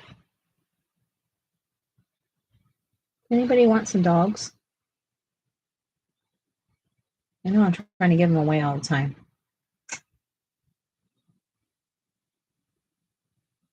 Kathleen, would you take my dogs? You can have my dogs. You like dogs.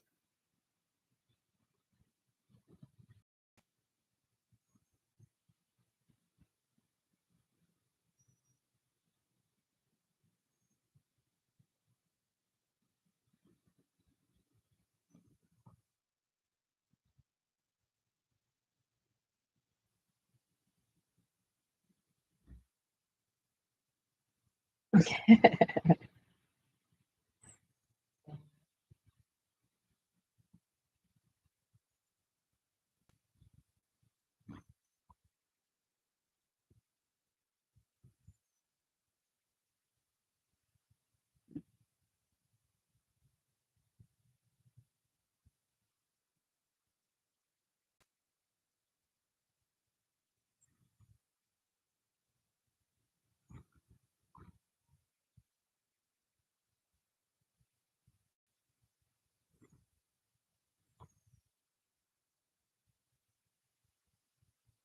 Hi, Michelle. Hope you had a good meeting.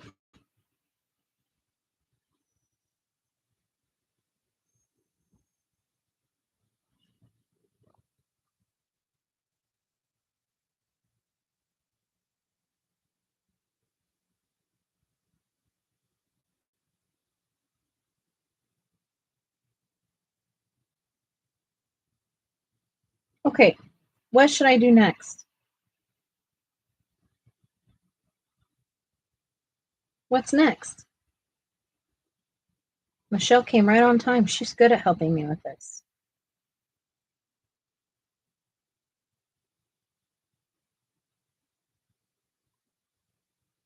So drawing from your mind is completely different than drawing from reference, at least for me. Do you ever feel that way? Oh my gosh, get out of here, girl.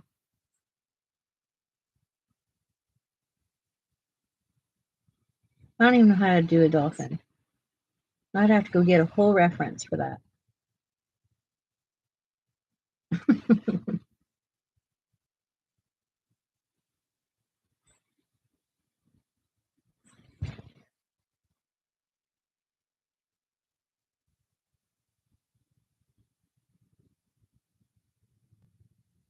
What else, Michelle?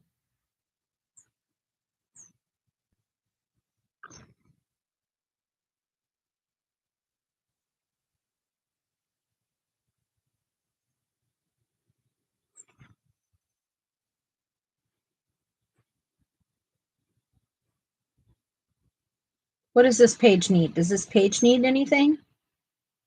Can you see it needing something? Well, I don't want to add any more elements to it, but does it need any more different shading? Or because I feel like if I add anything else to it, it's too busy. And I'm kind of done with that part.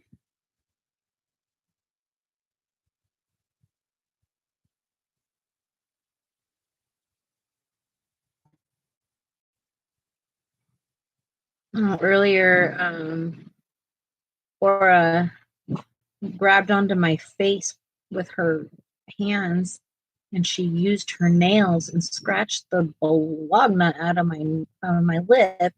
She didn't mean to. She thought that she was falling.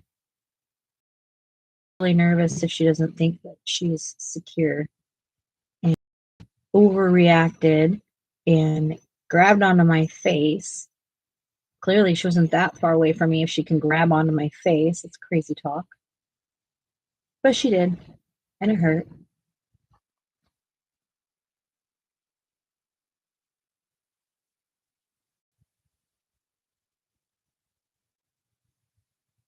Hey, I don't want it. Don't, kid. You don't know this, but we just finished this whole stage up with your brother. You're like, you're the one that chose to do this, Mom.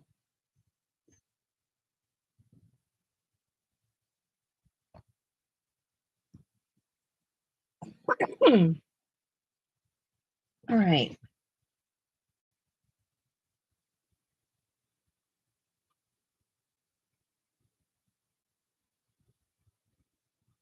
All right, let's call her done. And are you ready? Are you ready? Any marks? Get set. Peel.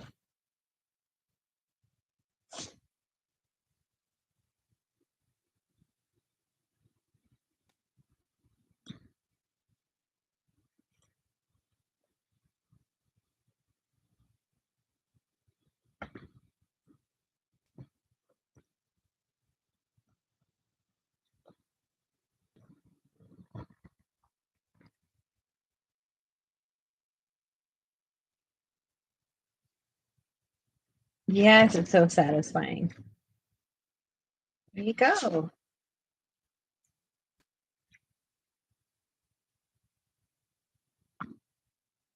All done. I'm going to give it a good dry.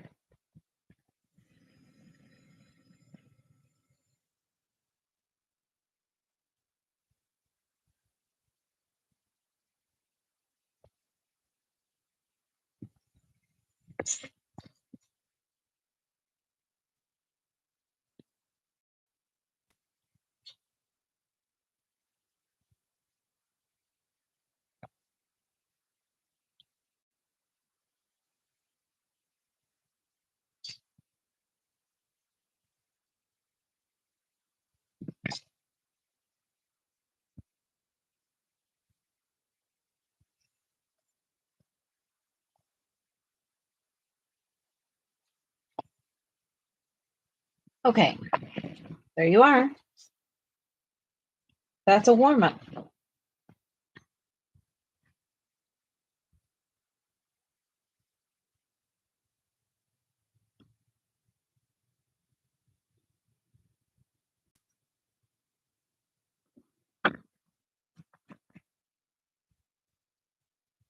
Derwent ink pens. So I'm going to, I was looking for this the other day. That's lame. What is this? This is a Spectrum Noir. Color tint is what this is called. I don't know.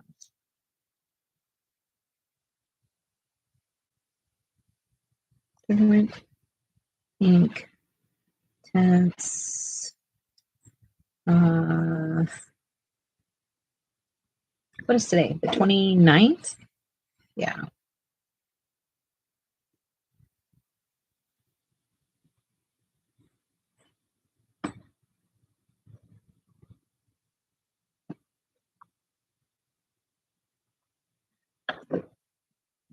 What's it? Ooh, I just stuck my whole finger in the squash, so nice. Leave it there. And some up here too.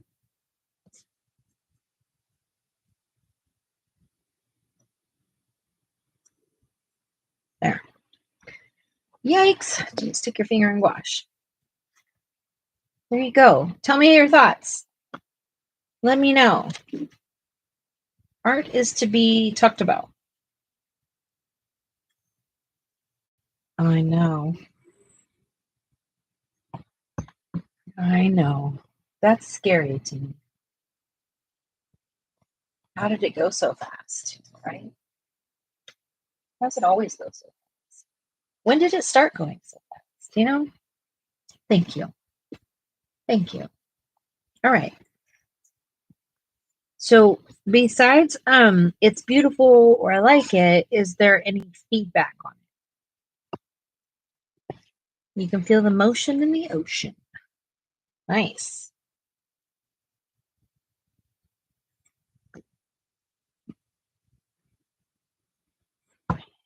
Wow.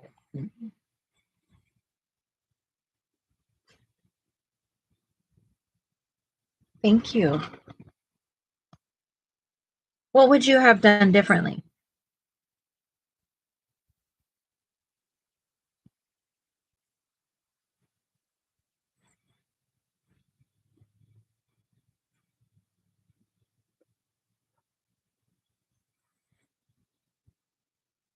It's glowy. I like that too. I tried to stay in perspective, you know? I tried, but I'm horrible at perspective. Okay, so I'm going to move on. What do we do next? Tell me what's next. You would make the waves in the back darker. Back here, you would like it darker. What does that look like if I do that?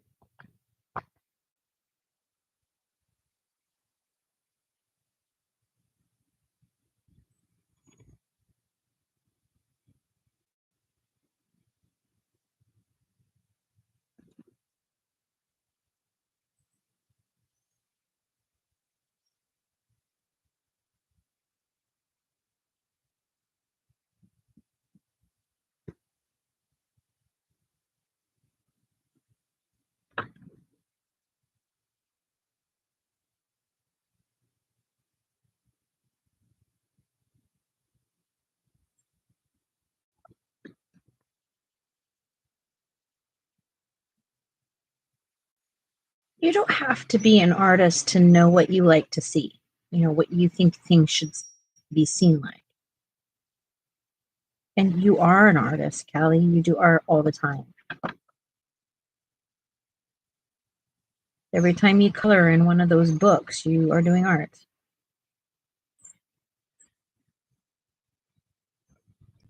Just because you're not creating the lines doesn't mean you're not doing art.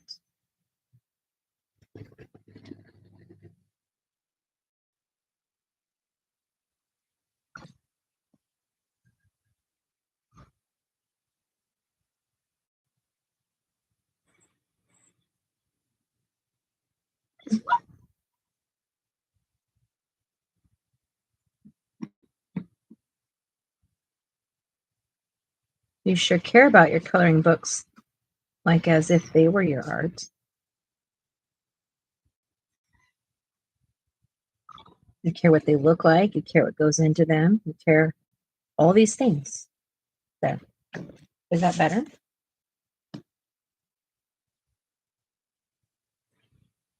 Feel oh, Keely, I hope you feel better, doll.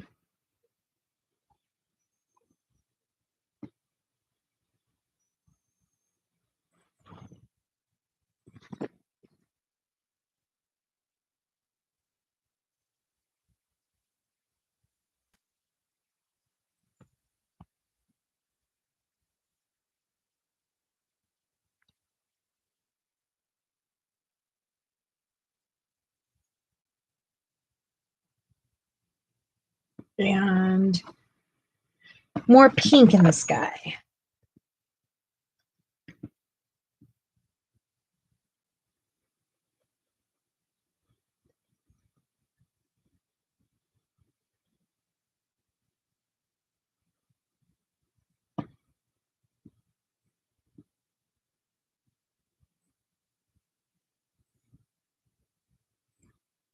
Laura. Shh.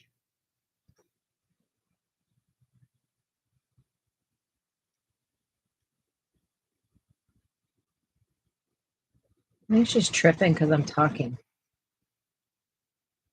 Maybe she thinks I'm talking to her.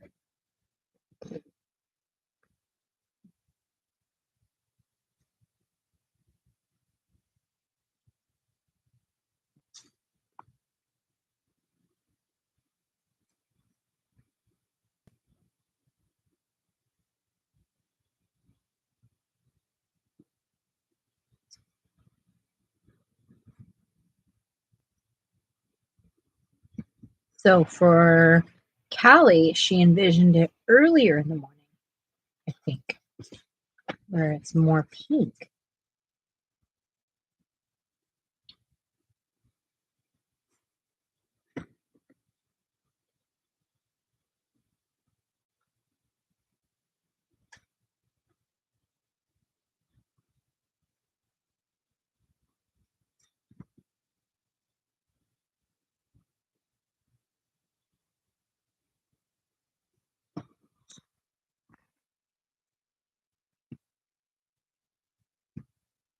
Michelle, I'm doing all right. Better than I have been the last few days. I've been battling. But maybe I'm pulling out of it.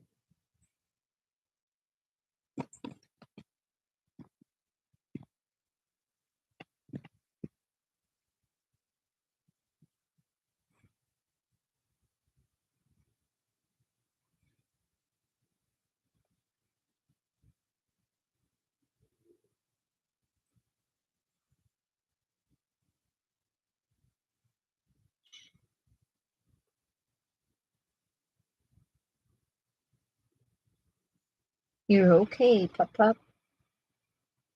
You're gonna get used to it. Mom talks all the time. To the walls. Yeah, you just deal with it. This is just the way we are.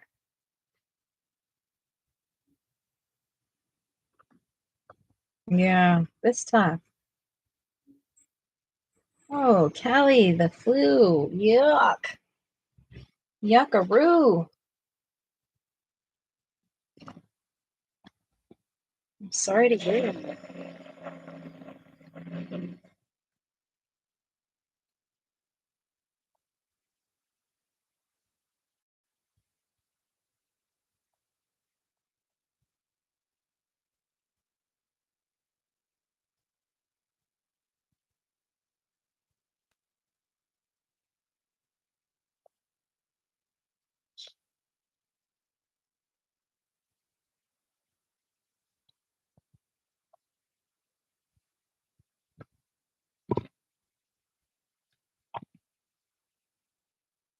Okay, so now what would you do? Would you do anything else to it? More pink, less pink, more depth in the sky? What would you do?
Good girl.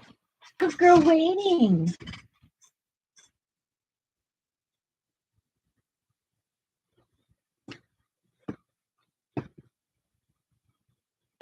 Yes, Nessa. I struggle with that every day. When do you decide? All right. I'm ready to move on. That's how I know when I'm done. I don't want to do it anymore. So what do we want to do now? Tell me what to do. We're going to use Derwent ink tints and a water brush and gouache if we need it. Tape. Let's start with tape off. Tape off or no tape off?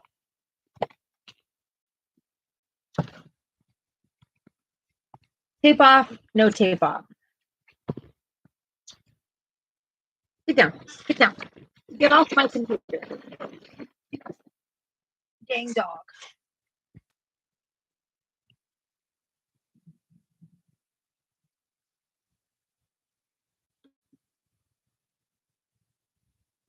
Oh, this dog. I'm telling you. Can you guys hear me? Am I here? My dog just stepped on my computer and it turned it off. I have to get back to it. So, tape or no tape?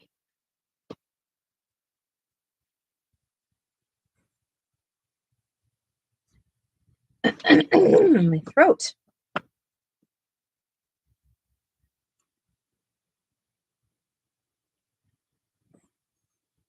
No tape. Okay. All right. All right. All right. All right. And let's get some. What do we want to do? Tell me what to draw. You guys are in control here, not me.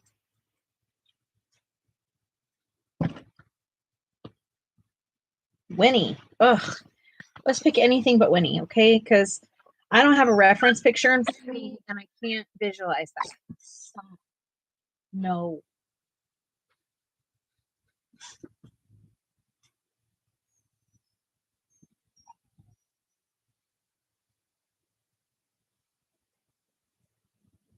Great idea, but I need a reference picture and I don't have one right now. So, something else. When I don't know what to do, I draw trees or oceans. That's what I do. Something fantasy like I know, but I don't know what that means. I'm so bad at that.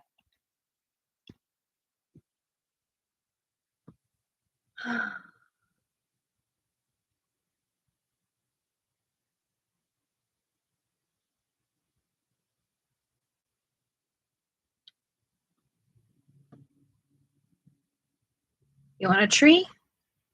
Okay. You sure?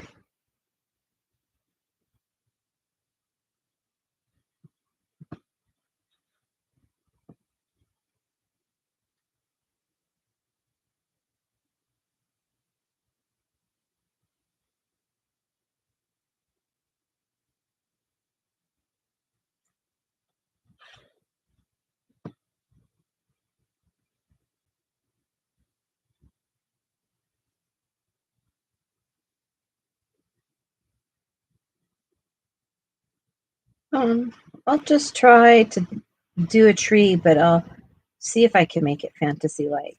How about that?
Oh dear.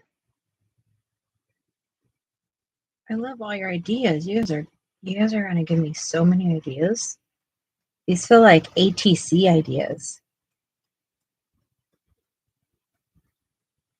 That's what would be so fun is we should start something in our Discord that like gives ideas of like weekly topics. Like try to find something to color in this category or that category. That way we don't get stuck like depending on other like buddy colors or something like that maybe.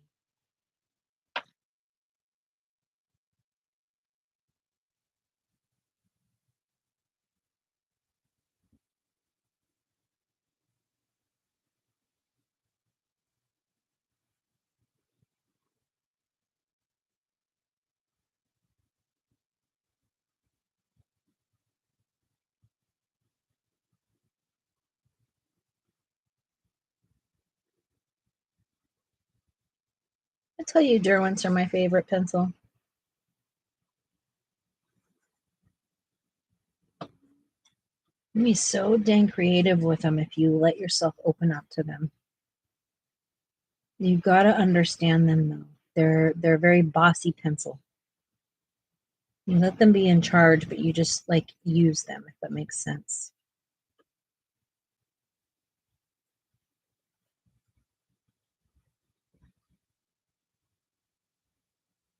Like you got to let it think it's in charge, but you're really the one in charge. Like you're telling it, nope, I need you thicker right there. I need you thinner right there.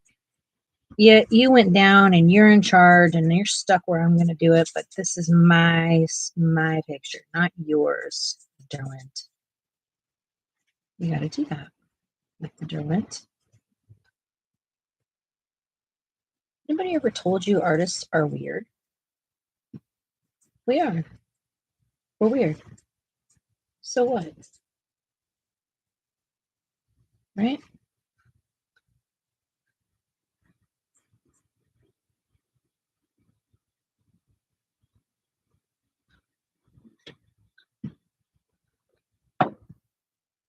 Yes, Chrissy. You want a face in the tree. Okay. Where would we put that? Ouch. Sorry, guys. I literally just missed that.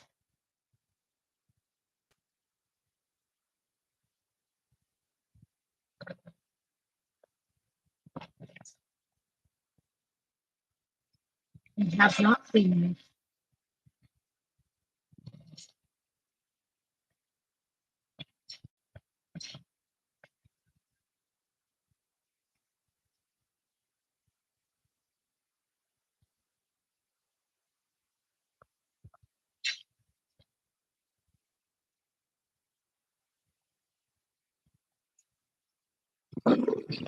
So Nessa wants a face.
Or all done.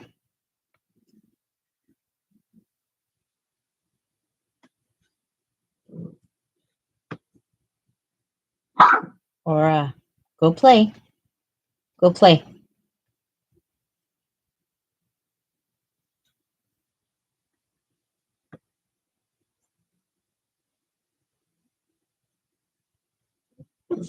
I don't have any references. I'm just literally trying to pull this out of my brain.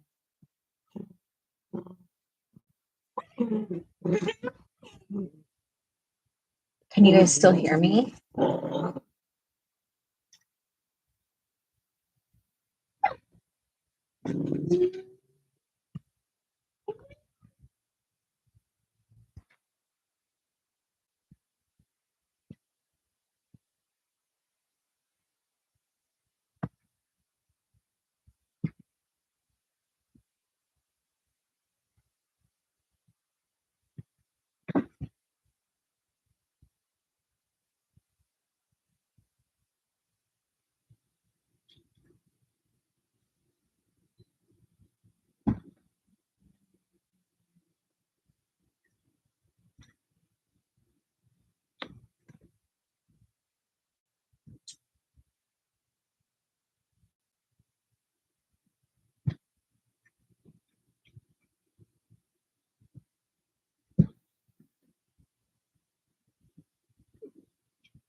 So I'm putting a lot of water right here so that I can create more depth in this branch. I want to use like these heavy lines to create a falling, what are these things? Roots. Or my brain's stuck right now. I'm sorry.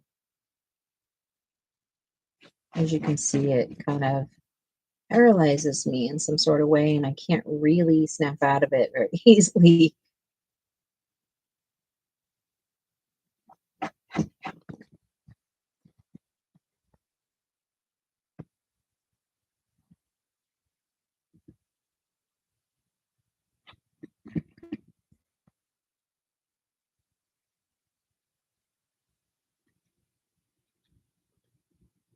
What do you think the benefit of doing art before this? Right before I did this as a warm-up. What do you think my benefit to this picture will be?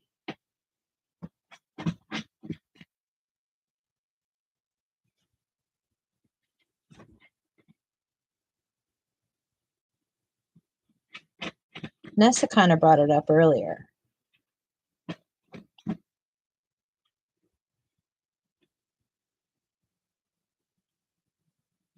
Yeah, that's part of it for sure.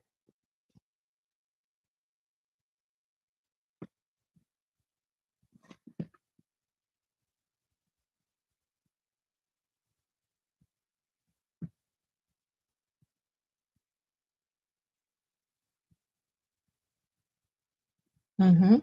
Experimenting, and also I'm literally not I'm not fresh to it, and I'm feeling like I can have more confidence in what I'm doing, and I'm not rushing it because I got that out of my system. A lot of times when we first get to doing art, whether it's coloring or it's an art piece or you're baking, or if you haven't been in the kitchen in 2 months and you step back in the kitchen, there's a growth in that. Like you have to get back into your skill set. You can't just like pick something up and leave something and expect to not have the jitters with it. From the rush that Nessa talked about, like so there's a rush to like be faster and better, and you get that expectation out of the way with your first warm up. Even if that's just getting a piece of paper out and with the colors you're going to use that day, you go in there and like create with it. You know what I mean? Like just use those colors and scribble on paper and get used to how they work together.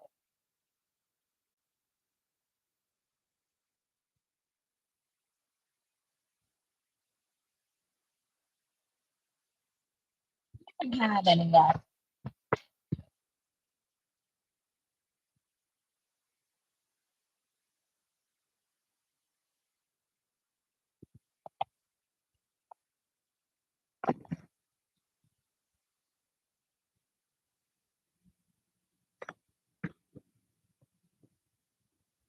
Okay.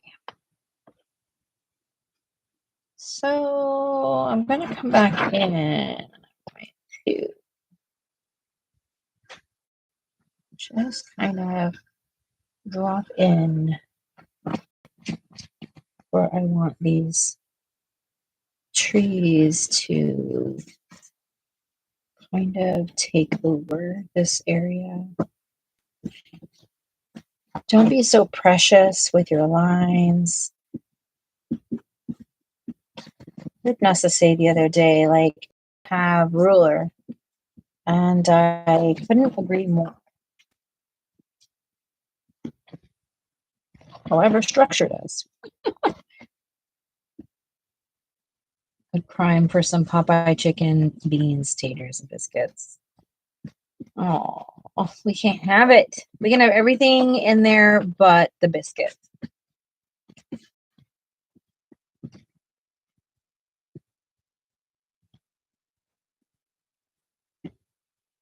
Okay, so I'm going to add some other color. I don't even know what I've got here. I'm going to just drop in some of this. When you're doing trees, remember that you can see through most trees.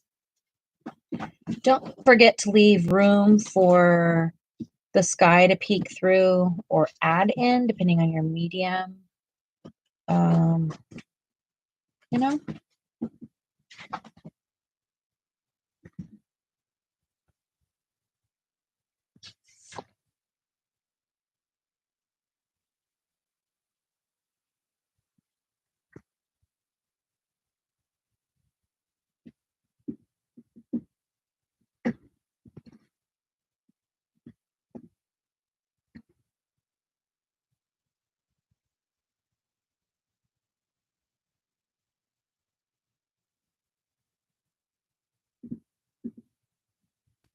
Of course, your art's going to look so much different than mine. And that's great. That's something I love to see is when you take two different ideas. I mean, same idea, and you see how different people are going to apply. That's why I love buddy colors. I love buddy colors for that reason. Oh, okay. Well, we're on our way. That's ridiculous. I want to come to Kathleen's house.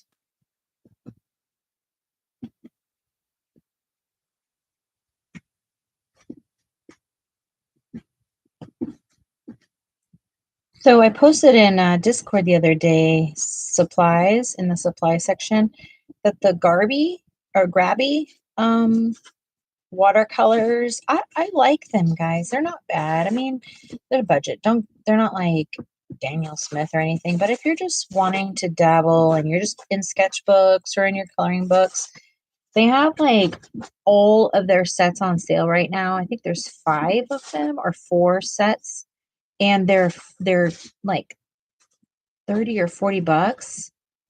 And I think that that's a great, great price for something that you can have every color that you would need.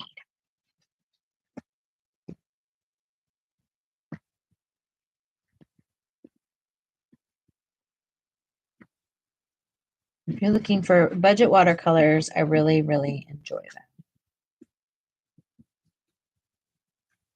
Of course, everything takes practice. You can't just jump into a new medium and expect to be brilliant at it. Like, it takes time, months, years sometimes. And I mean, isn't that the beauty of it, is that it takes so much time to get to know it that you don't get to just be perfect at it from day one, that you're always going to be evolving.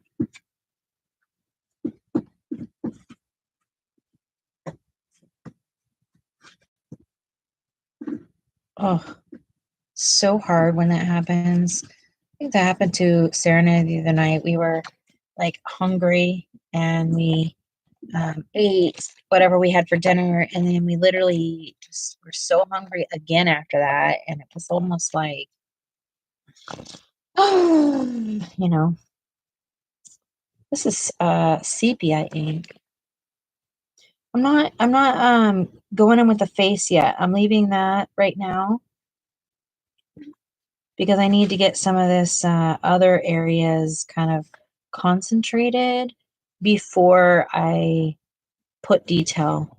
So I want to know how much detail to do.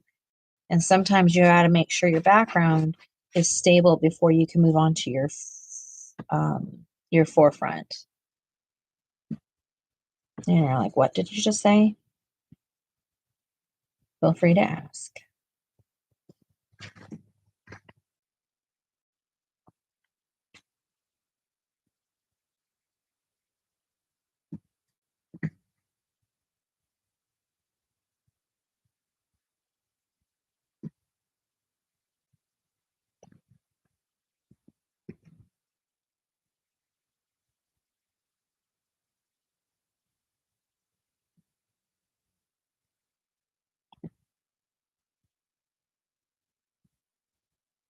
So thankful it is Sarah's Friday.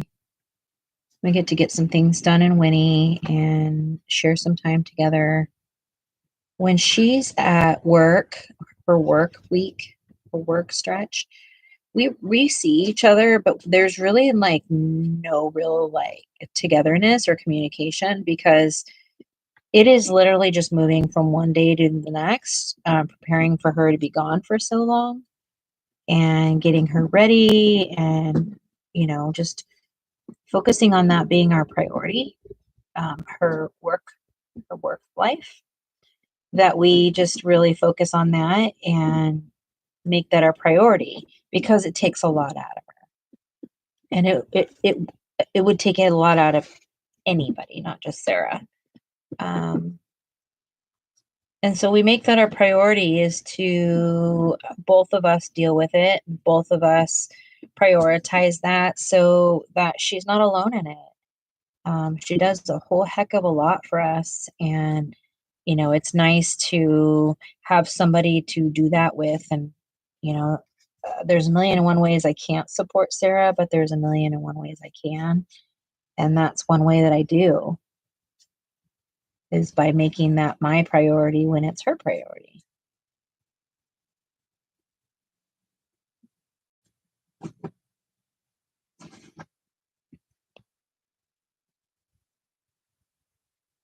Has anyone seen Lori or Amy today? Hey, hey, hey, hey. That's too loud.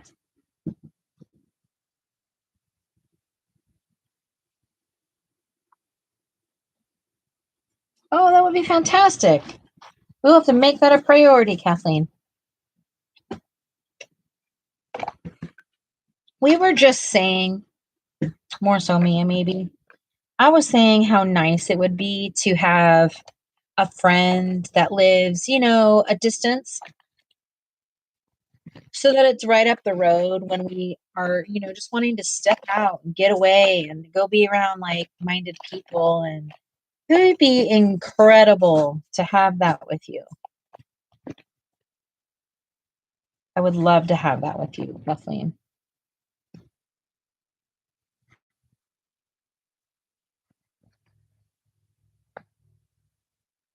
What are you getting? Oh, her food, maybe? This is Willow.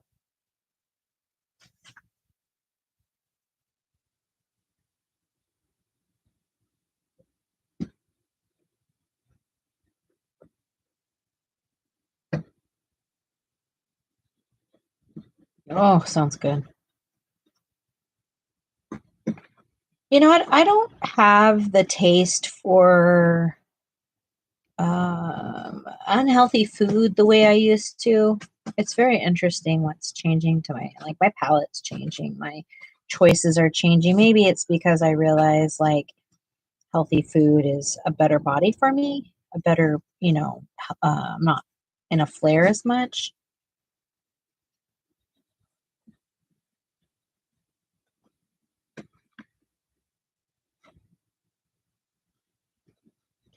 And when I'm doing this, it's the same technique as when you're coloring. You rotate your pencil. But I'm just trying to show you that you can use these in your coloring pages, friends. Absolutely, go for it. It's the same concept of what I'm doing right now. And these are beautiful in Kirby books.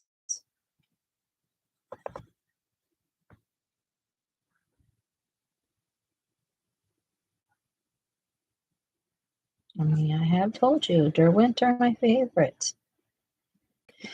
They're extremely versatile. They're a warrior pencil. Once you learn how to use them, they're enticing.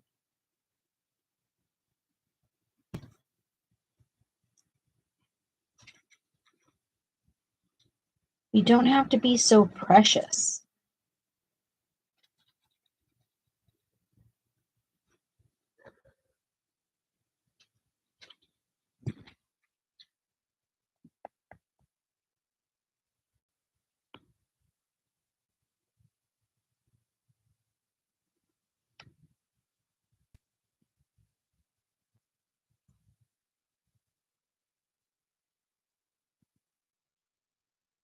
Oh, well, just know that once it's done, we are we're gonna take you up on the offer, Kathleen.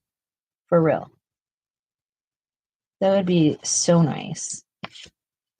You're literally like 3-4 hours from us.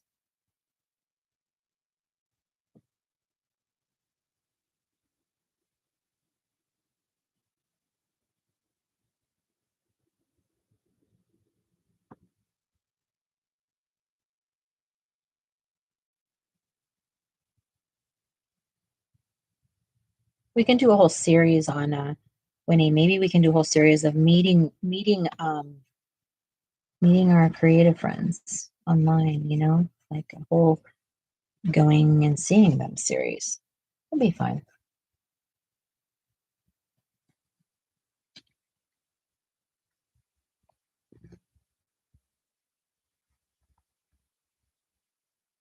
One day I'd like to do a meetup. It would be so fun. I don't understand. I've said this a million times, why we do this in other communities, but not ours here in the States. I don't get it. I don't get it. Are we just unsafe weirdos here? What's the jam?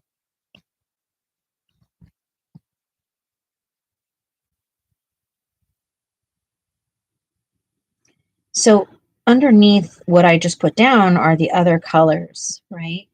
And even though I put them everywhere, I'm going back in and highlighting the areas that I want to stay the darkest with the tip of my brush, because it's going to accentuate that color rather than smear it.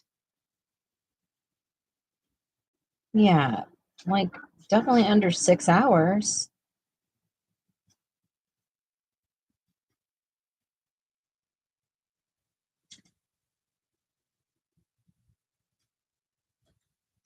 Would it be fun, Kathleen, to host like a meetup with just like a few of us? That would be fun.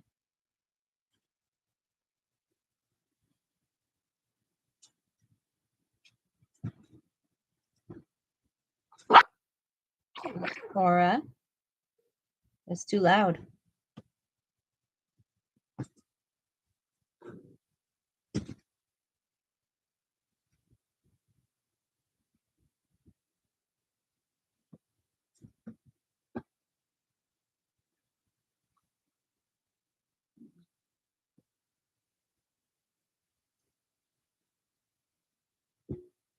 I mean, maybe if Angela wanted to, who knows?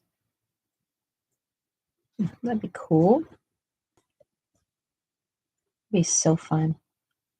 Obviously, we would help host, right? We wouldn't just leave you and be like, ha ha ha, great idea, do it, Kathleen. And then just be like, thanks for everything, bye. We would obviously, be a part of that. I'll help you. I'd love to meet your son and kids and all of it. It'd be so great.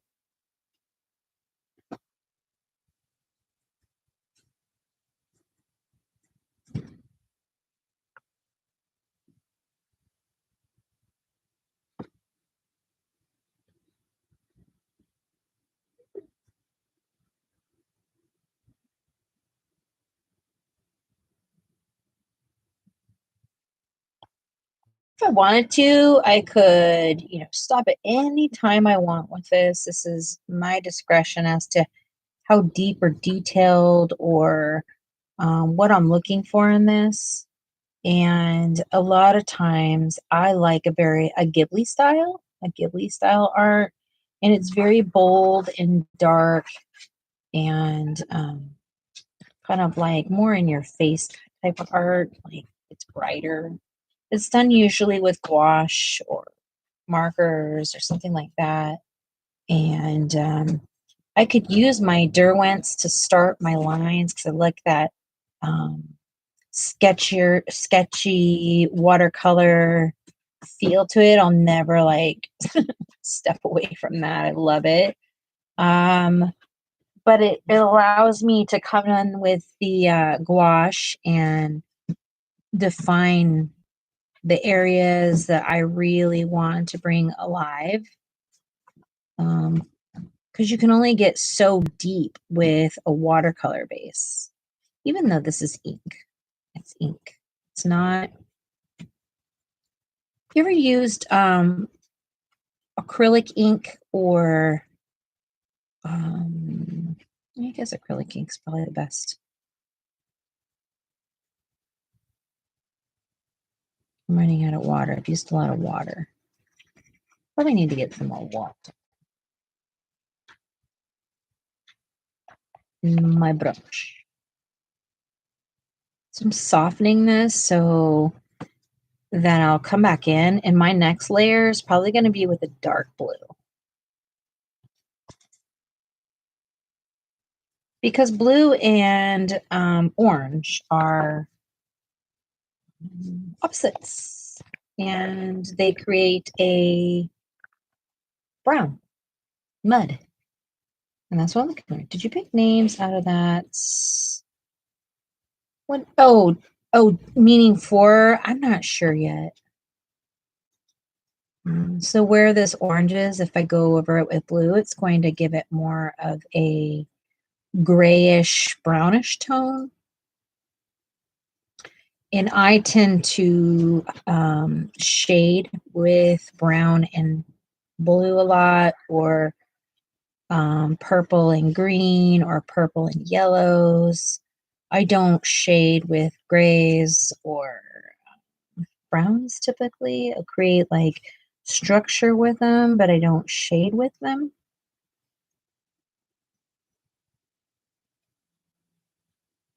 For me, it's too harsh, and I feel like I can't come back from it.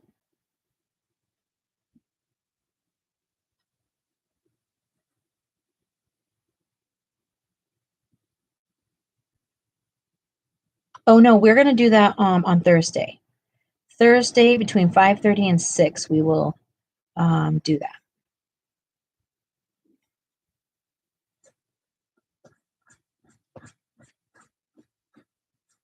And doing this with blue lets me like define more if I need to. I can still come in here and create a few more lines.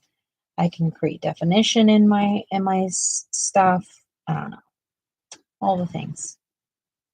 And also, if I put the red underneath it and I use the blue, then it's shading with purple, and purple is a fantastic shading color. There's a method to the madness.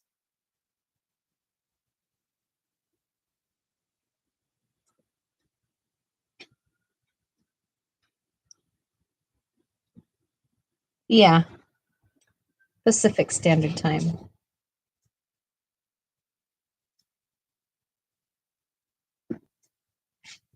I'll put information out on Discord tonight, and also on the community page and wherever else.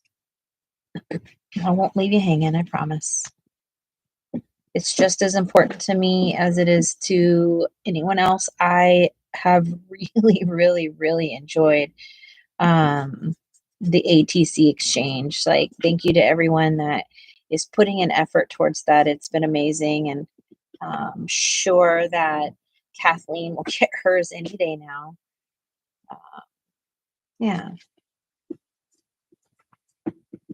It's been so cool. I love a pen pal. I love, like, I'm not one for words with pen pals, but art exchange pen pals, you're right up my alley.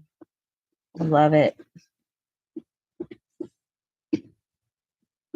It like somehow fills a void of from when I was a kid or something. I don't know.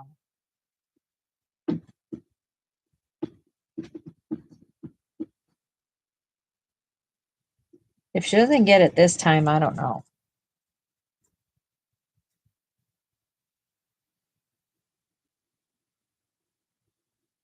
This time your mailman's fired.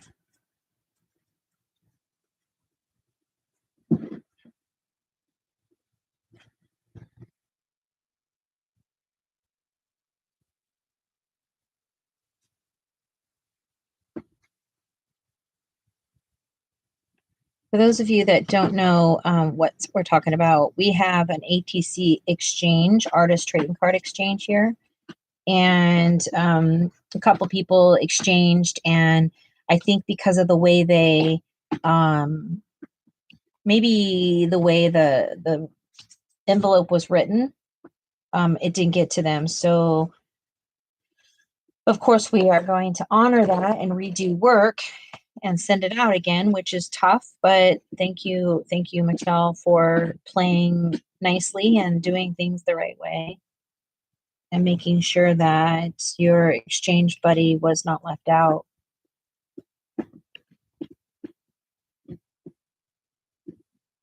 Yes.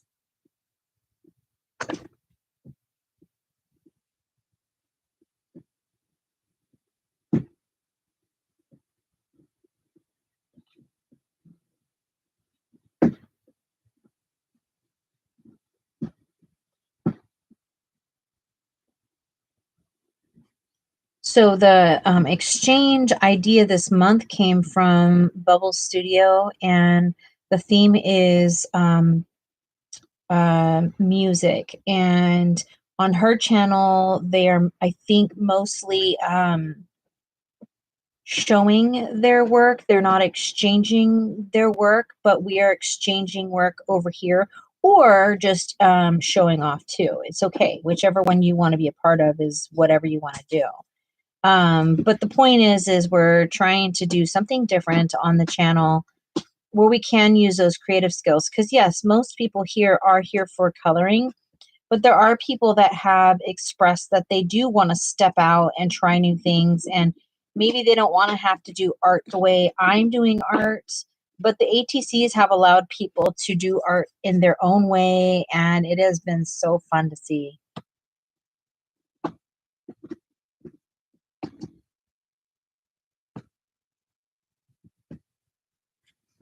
Yeah, that was my thought, Chrissy, is either it didn't like because first of all, I know she sent them, okay? So I don't ever want that to be like, you know, a wonder. Um, but I think maybe somebody thought it was cool. And wherever it went, they thought it was cool because they didn't turn around and say that's not mine. RTS, return to sender. Okay. Michelle, you put your return address on it, right?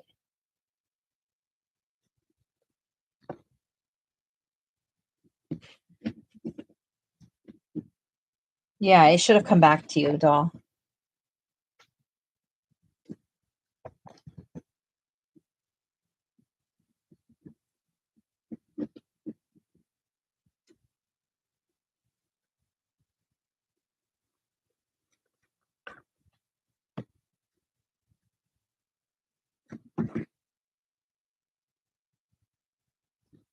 Well, she'll get these new ones, and that will be that. When we pull names this month, do you want me to pull it from the basket like I did last time? Just put them in the basket and pull doubles for each other, or how do you have a better suggestion?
I put all of the names in one big basket, and I just pulled two out at a time, and then called those names, and those were the names of the people that we're exchanging together.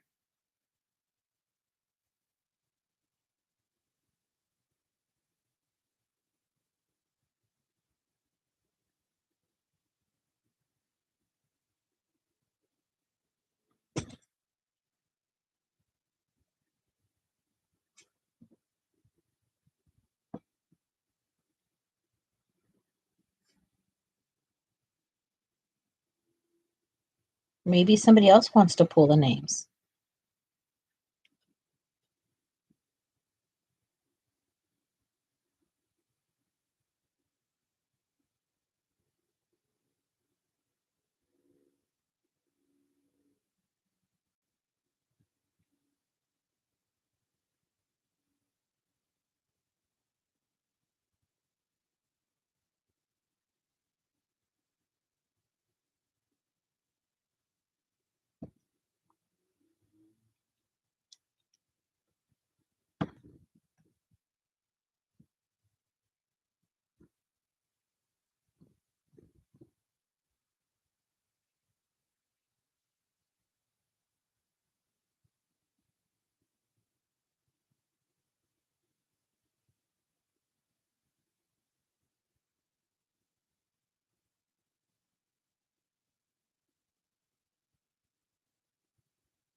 I'm happy if you all want to tell me how I exchange with.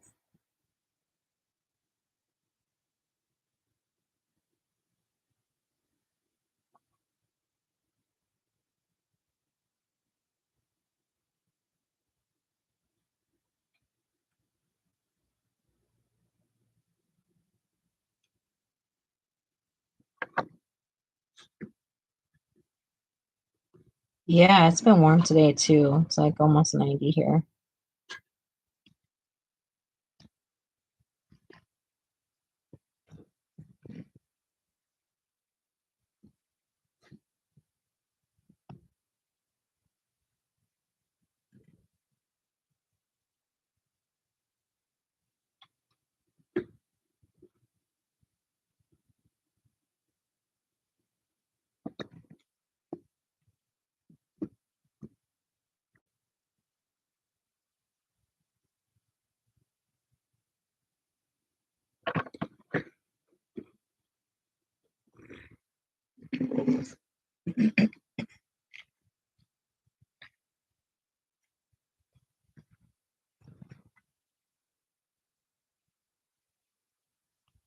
You, Michelle. That's nice of you.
She's off at 11.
Yummy, yummy.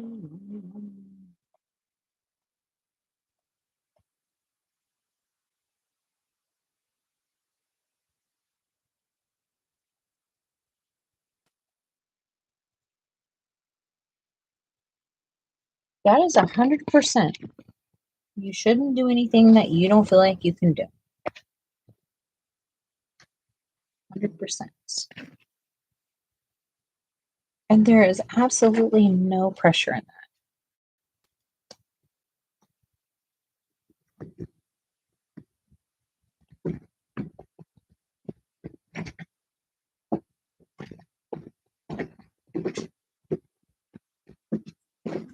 Just because you're not doing the same activity as us doesn't mean you don't belong here. We are all friends for different reasons, and we don't have to feel pressure um, to do anything that I'm doing or they're doing or anything like that. Creativity of all caliber is very, very appreciated here.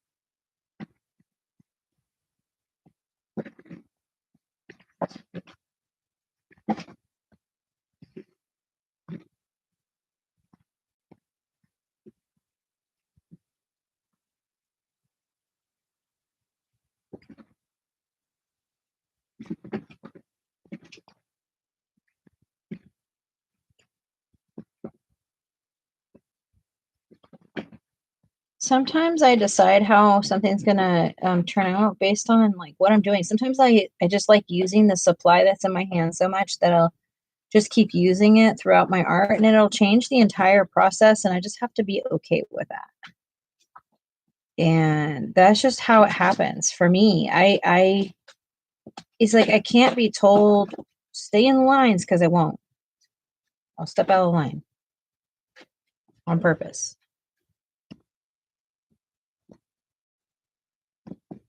I think that's one thing that scares us about art is we think that there's some sort of must do to it. No must do to it.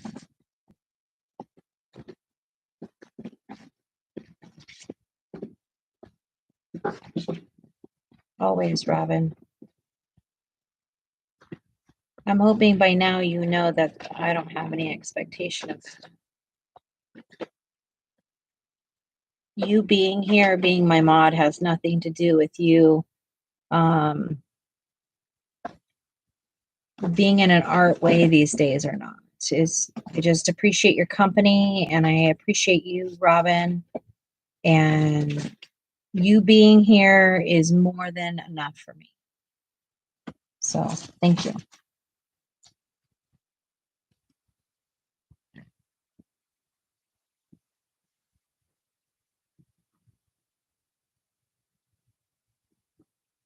Part of being friends with people is accepting where they're at in their lives, that they change from us. And you can consider yourself a real person when they change for you and you still appreciate their company or not. That's how I decide if someone's a real friend of mine. Myself and many of my very good friends don't have a whole lot of art. Sometimes that's not the way we line up in life, is finding people that are just like us. And then there's other times we do. And then there's other times where those people are a part of your life for a season. And Robin's not a friend of mine for a season. She's a friend of mine, period. And we can be in totally different worlds and totally different understandings, and we have appreciation for each other. How about that, Robin?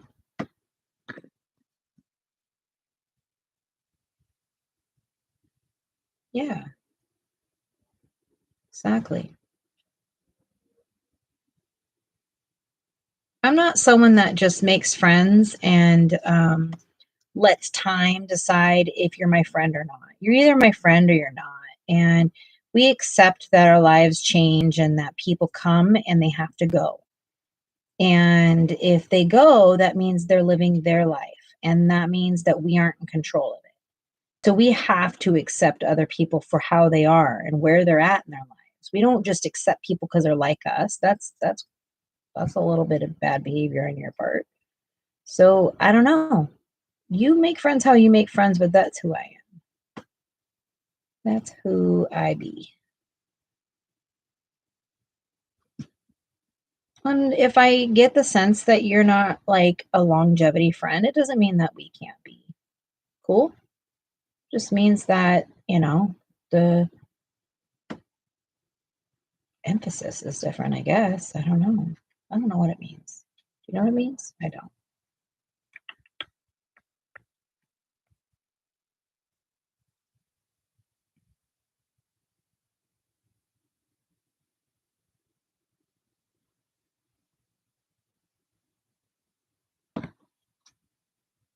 This space coming along or not? This is weird, huh?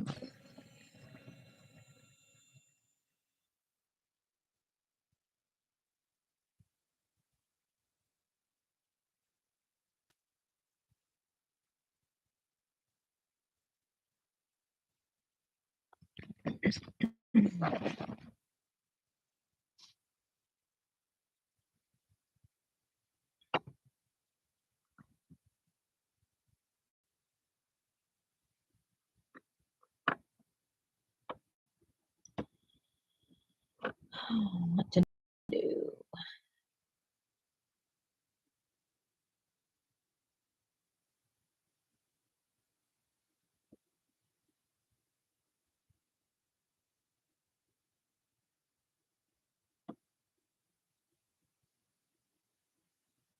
That's incredible.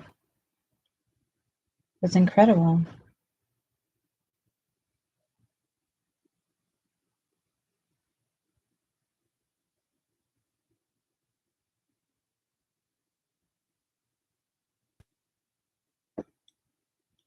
Yeah, you need to get that pervader on. You're probably so tired, Michelle.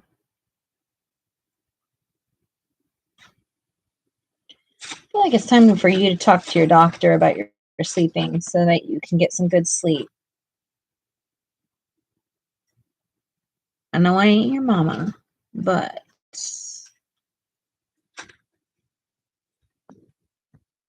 I don't know.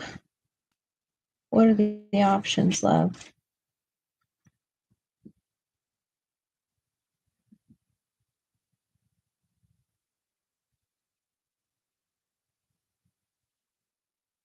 I feel like this tree belongs at a Renaissance fair or something. Like you would see this tree with this face at a Renaissance fair. Would you? Where would you see this face in this life? Pork chops, chicken, and sandwiches. Let's roll a dice. Let's let them decide what we're doing.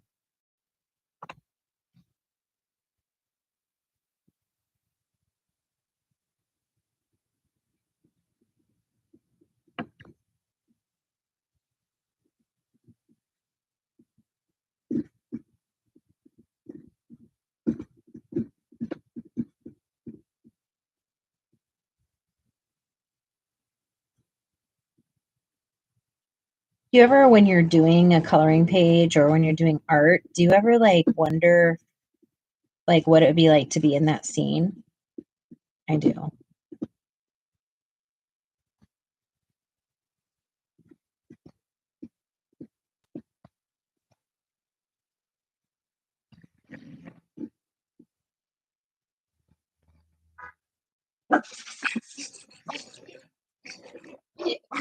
Literally, oh my goodness. Literally.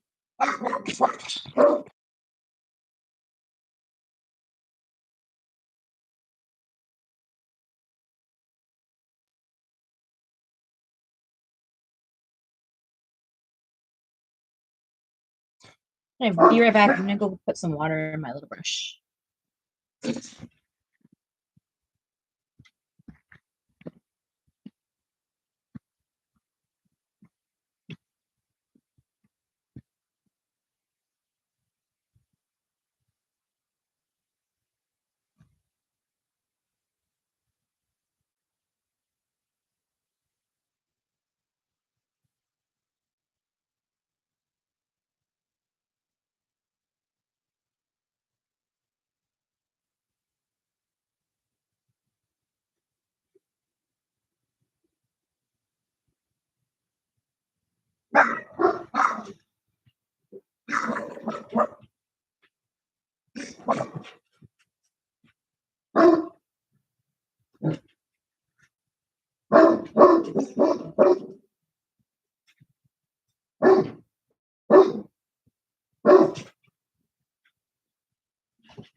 Yes.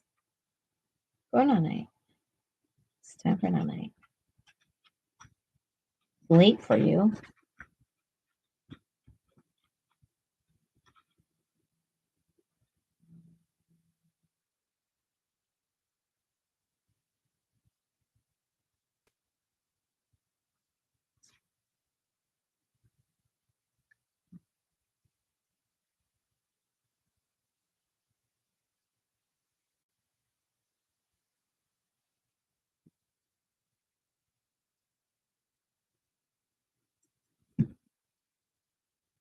Yeah, late.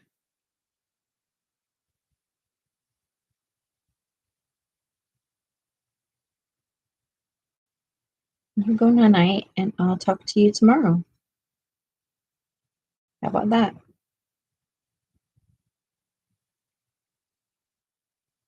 I mean, I used to stop at this time before this time, long time ago.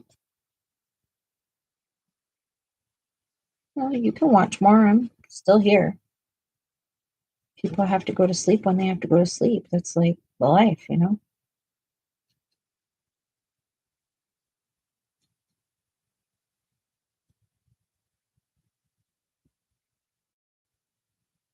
Yeah, hugs. Good night.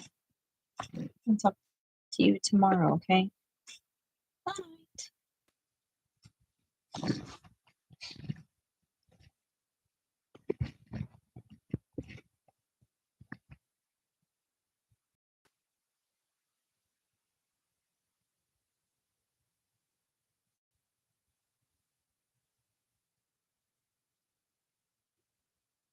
Thank you.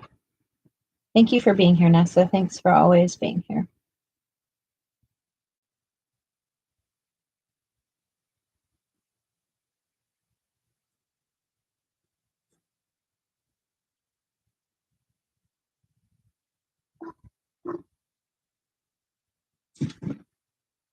It's kind of funny because, starting this channel back up, I had this idea that it would be late night for people to kind of relax to and hang out with until they go to bed and not have to worry about their next day at work or, just a little bit of a mental break before we step off into that real life zone again, you know?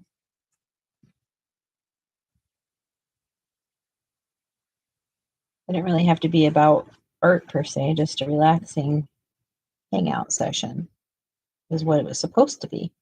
But then it turned into, I guess, more of a coloring channel.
these days, all I can think about is getting Winnie ready and done. And it's so hard to find time for me to want to do art because all I want to do is get Winnie where she needs to be for us to step into this new life.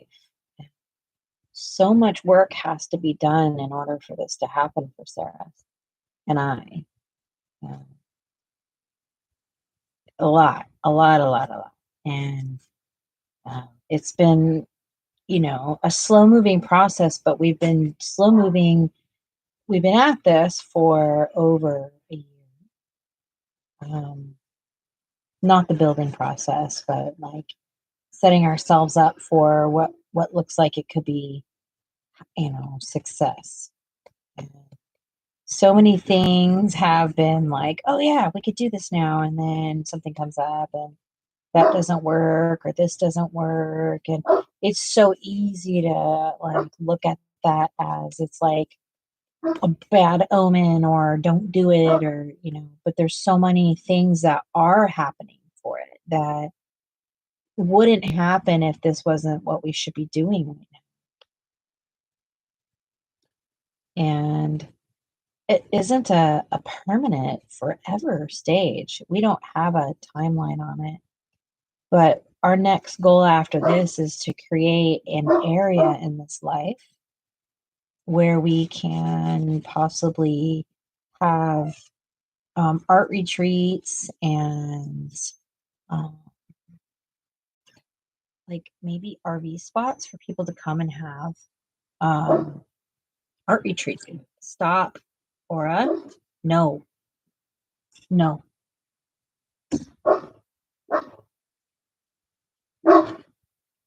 So lots of goals.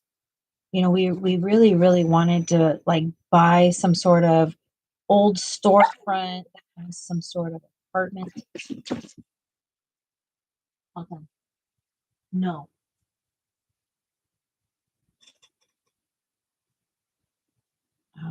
And be able to like sell our products out of there, like our ceramics and such. Like Remy.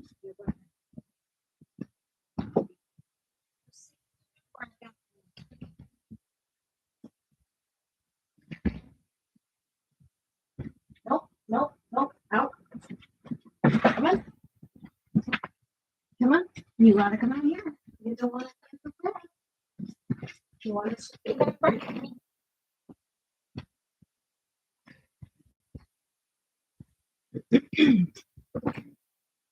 We bought Winnie over a year ago now, and we did some basic things to her, and then started the path, and um, it stopped calling for us for a minute. And I'm not meaning like we didn't want to do it, but we didn't have the ability to do it mentally, physically, emotionally, financially. I don't know that we have the financial uh, means to do this per se, but we're making it happen, and it has been happening slowly and surely. And yes, we've given up a lot to make this happen. But that's what you do when you want something in life. You give it up. You give up other things. You can't have it all. And that's what you do. We want to travel, and we can't afford to like maintain a whole house and life and travel the way we want to. Travel in our country, out of our country. Like we can't do what we want to do um, and keep owning a house.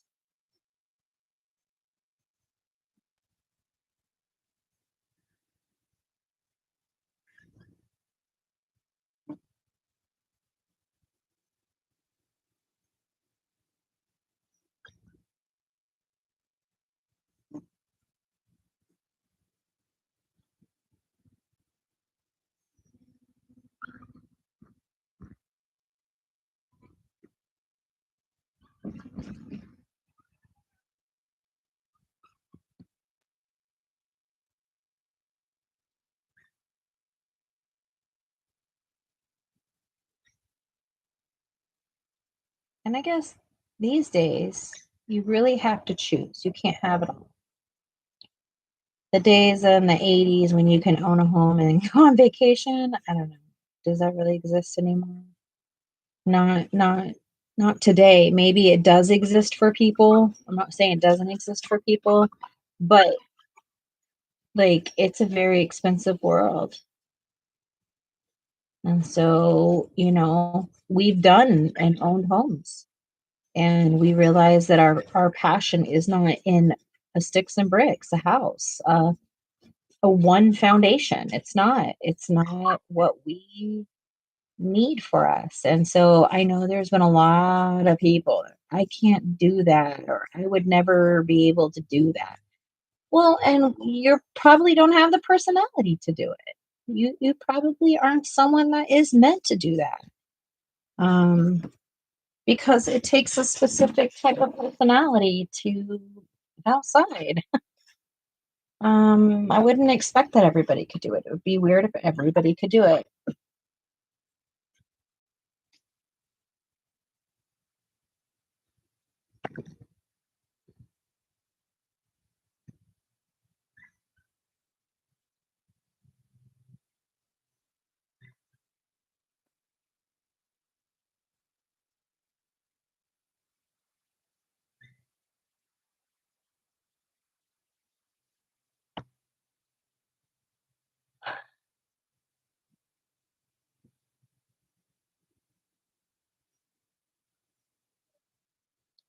But if sacrifice isn't made, you know, you just keep repeating things, and that's like definition of insanity. And when you are as unhappy as myself and Sarah, and I guess I'm speaking for her because she's not quite here to defend that or not. Um, home ownership is not for us. It's not fun. I mean, once you get past like decorating and stuff like that, it's not fun anymore. All it is like giving your money to plumbing and da da da and this and that, and it's insane. Well, that's only one part of it.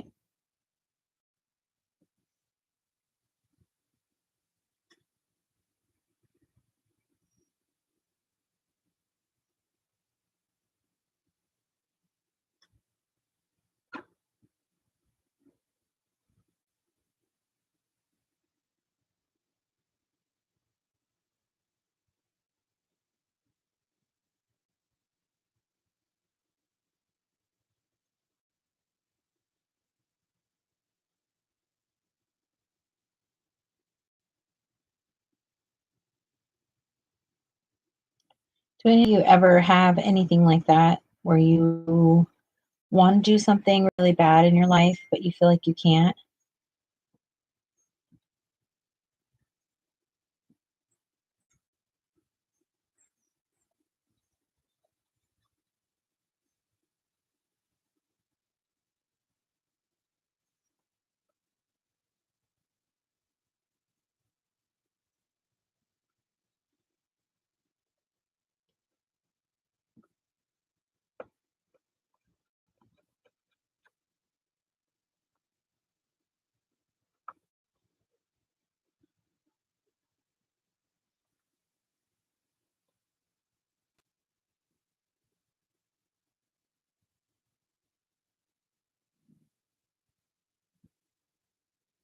What would you do different in your life, Michelle?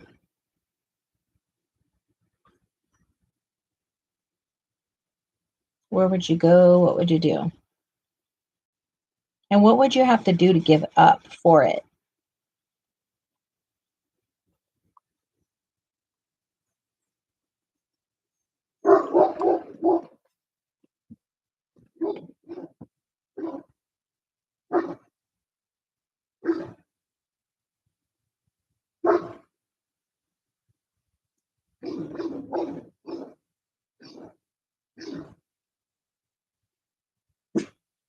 No.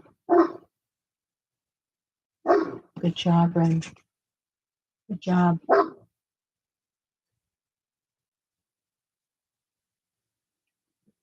Oh.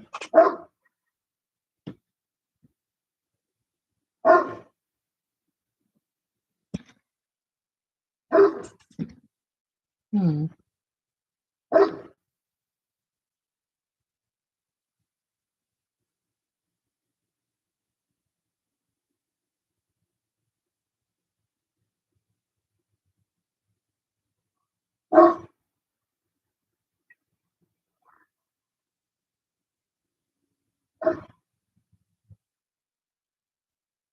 That's funny because our youngest son has been asking me to work since he was about 15 and anxious to, make his own money and all this stuff. And I've told him, no, you couldn't. And while he was in high school, I didn't want him working.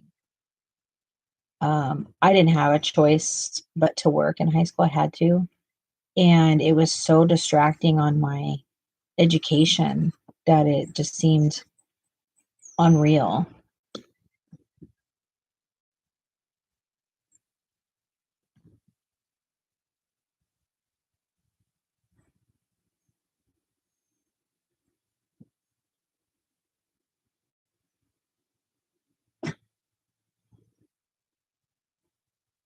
I love that for you, Chrissy. I love that for you. I remember what that was like because I struggled with fertility also and um, losses as well. And um, it was a very, very, very difficult mental process in life. And when you finally get those little babies, like it's hard to think about anything else but them because you got what you wanted. And yeah, fully understand that process for me and what I went through.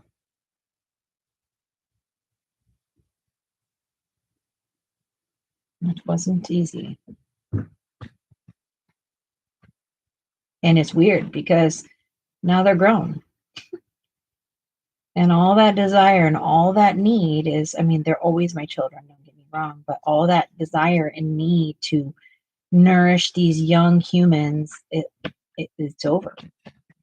They do it themselves now. I mean, to some degree.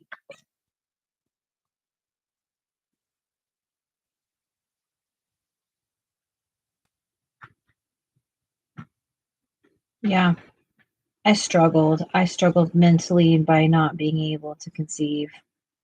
It changed the entire human that I was. Um, and I'm glad that I, obviously was able to, but I don't know who I would have been had I not had that in my life. Like, and I say that because I do know, and I have friends here that struggle with, for one reason or other, not being able to have babies or have lost babies and all of the things that come along with that stuff. And I get it. I do. I know what that biological clock sounds like, and it is fierce. It stops you in your tracks, changes every bit of the human you are, and there's no stopping it or denying. It's like it's just something that happens. I'm gonna put it on mute for a minute because this is the time of the day when my dog doesn't want to stop.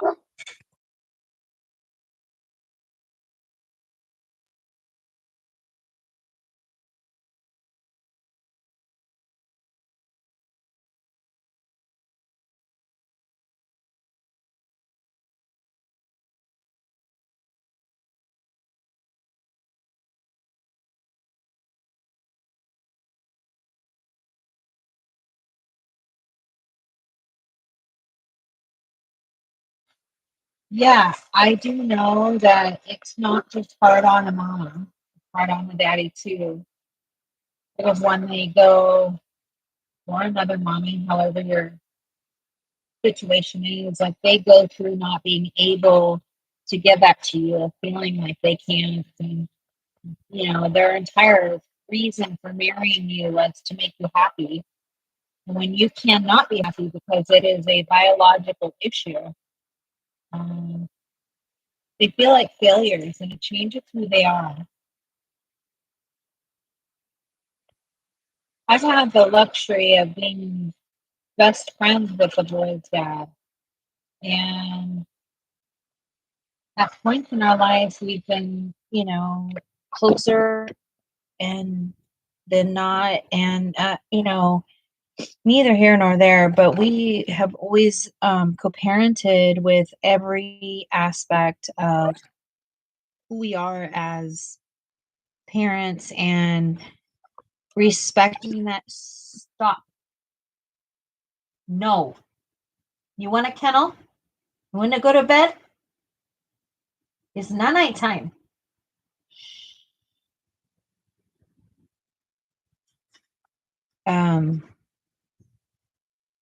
I think that's one of our saving graces in raising them and going through all that, is that we didn't discount how important parenting was to each other.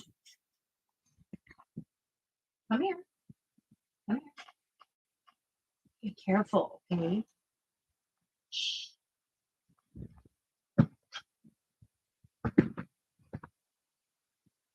That was something that was very important to me because I really grew up hating hearing about how my mom never badmouthed my biological father, even though she had every right to. But I grew up with her not doing that, and it always impressed me. And so I wanted to honor what it meant for their father to be a father, not just my role as a mother, because my role as a mother is just as important as a role, or however you're raising your child. The other person is just as important in that support system, and their feelings are just as important. And I mean, that goes for people that are, step parents or bonus parents and stuff like that. They have feelings too. And it's really difficult to sometimes set your feelings aside in that as the mother, because you birthed that child, you breathe and live for that child. It's easy to step into, well, I'm their mother. That's too easy. You're such a better mother when you care about the people that are in your children's lives. Period.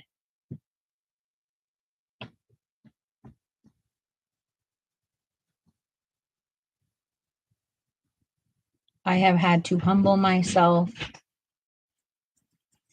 in every single way in this department, and I could write a book on it. I promise you.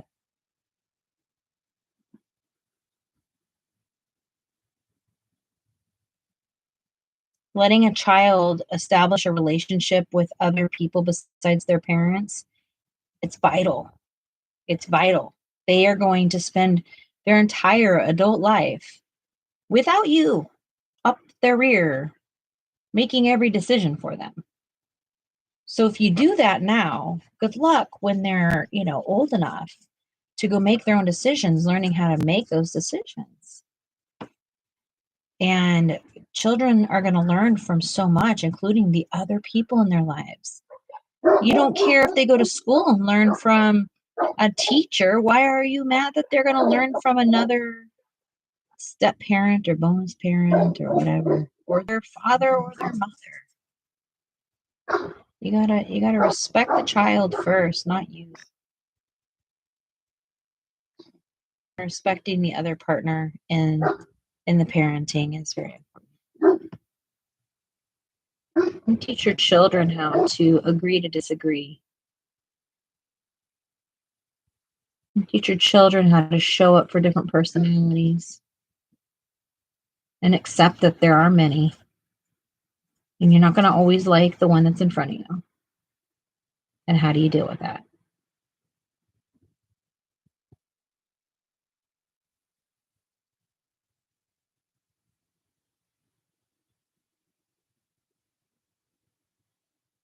Scaring your children away from reality is like such, I mean, your kids are going to be mad at you.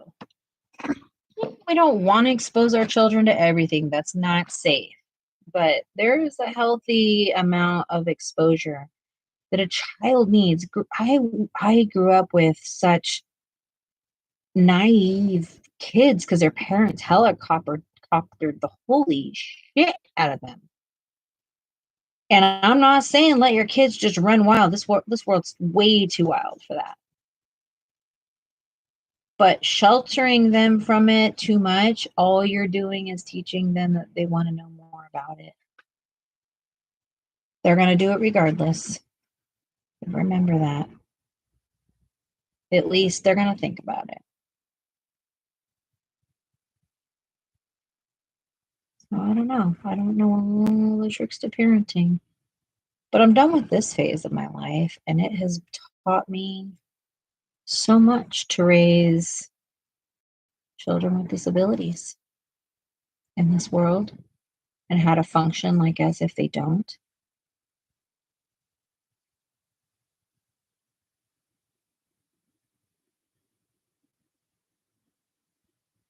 Could definitely write a book about my parenting experience. Parenting experience has been just wow. Not one normal day in parenting for me. I don't know if there's ever been like a normal, whatever the hell that means, normal day in my life. Always got something stupid going on. But I'm in control of that, you know? I'm in control of that. I decide if I'm going to tolerate something or if I like it.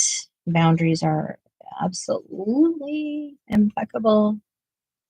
Set boundaries, friends. Teach your kids to set boundaries also, please. If you're older and you're not raising kids and you're just still raising yourself, maybe, perhaps, like set boundaries for yourself. If there's someone in your life that is not able to handle that, like teach them how to handle it. Let them be uncomfortable in it for a while. There's nothing wrong with boundaries. And eventually, the people in your life, they will respect it. They won't like it and they'll probably like throw their weight around a little bit. But eventually, I mean, a decent human. I'm talking like decent humans. I'm not talking about like narcissists and sociopaths that like have no brain. I'm not talking about them. I'm talking about like your normal human that loves you and wants best for you. They're going to see your boundaries and they're going to eventually respect them.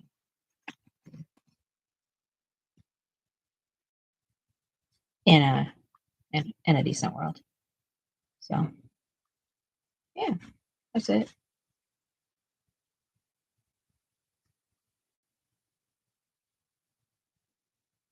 This is a weird picture, yeah?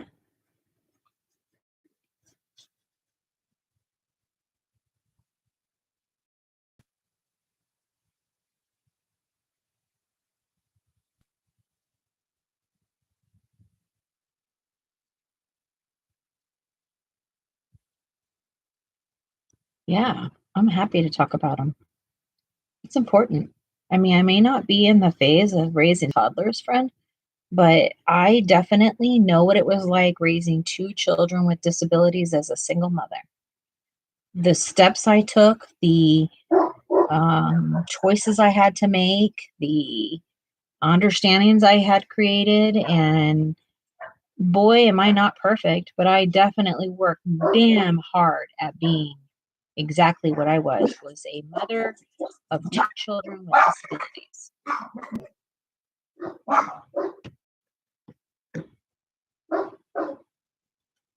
You feel like it should be in a children's book? Is this not too scary for children?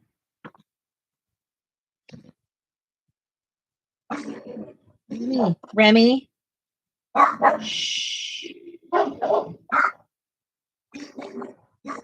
I am so over cooking. It is nonstop.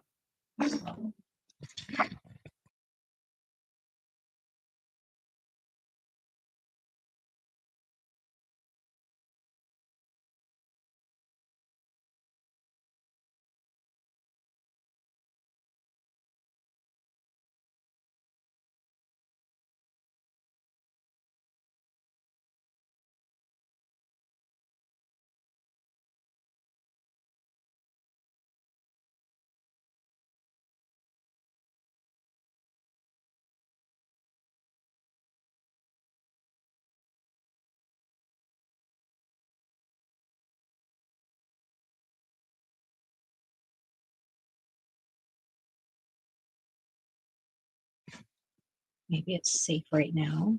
Turn this back on. These dogs, like literally, I'm going insane. I'm really, really on the struggle bus with them. I don't have the energy to get up and stop them all the time. And what do y'all do in that situation?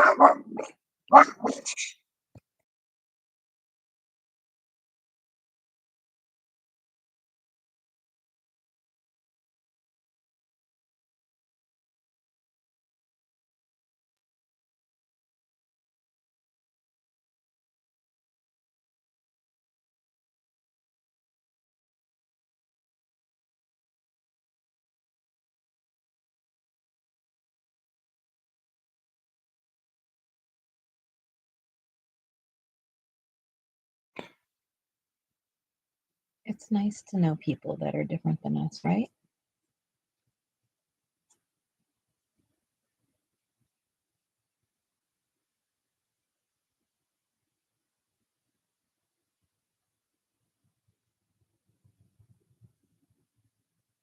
If you know somebody that's raising kids like that, please show them grace. A nonverbal child is very trying.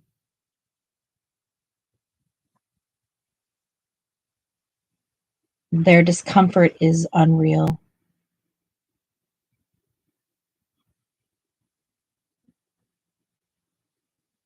The amount of support they need is something that they don't even understand. They don't know the type of support they need.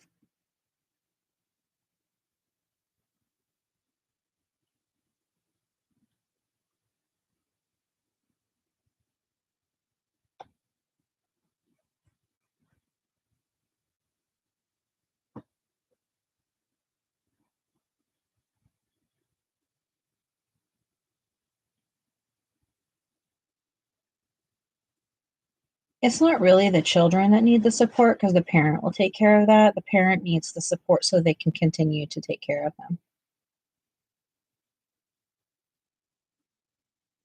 All parents need support in raising children, or else they're not going to be good parents. That's just like my philosophy. Take it or leave it. That's what it is. But I don't understand how when you're raising kids and all of a sudden these kids are like on their own and your parents go MIA and like now your problems are not their problems. Like I'm not saying like I'm going to like capture my sons every single moment of uncomfortableness because that's not going to happen.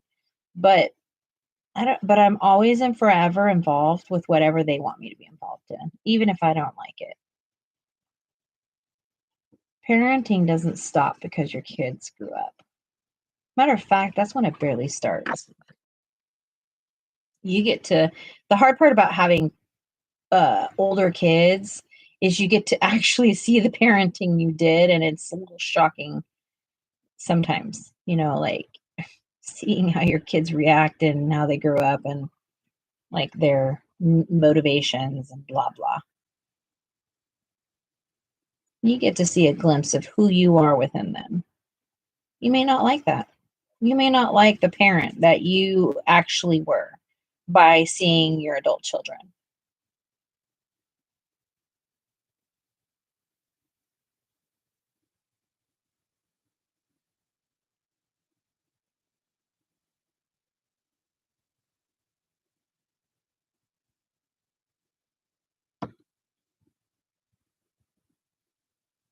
Yeah, humans are beautiful souls.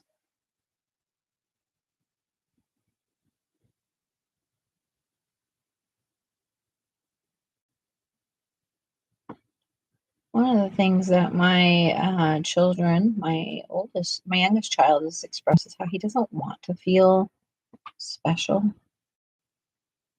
Just wants to blend in. He doesn't want to be known as different.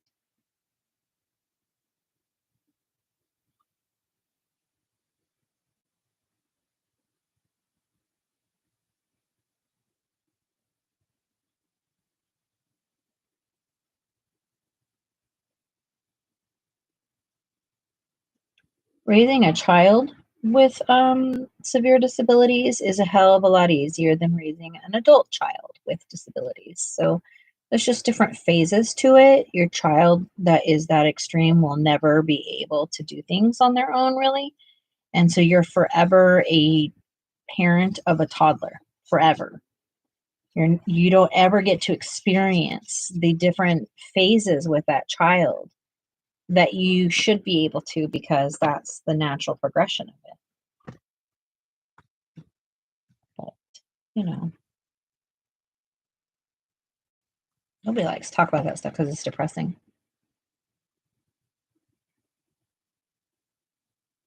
And also, when the boys were little, I used to host a lot of support groups for, parents that were raising autistic children.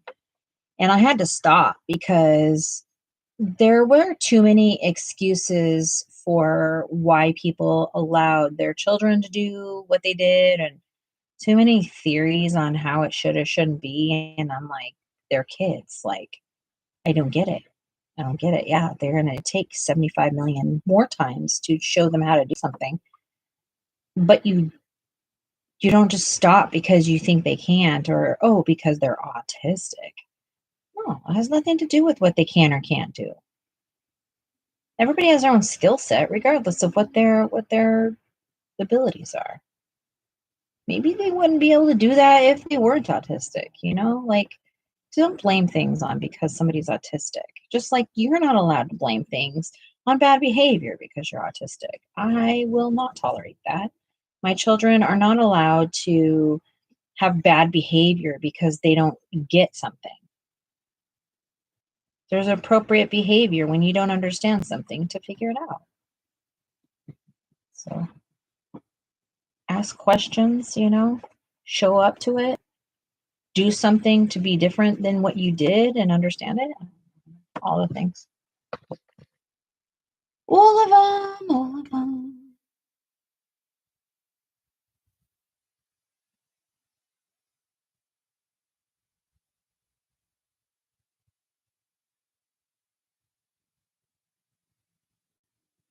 Chrissy, what's your favorite part about being a mama?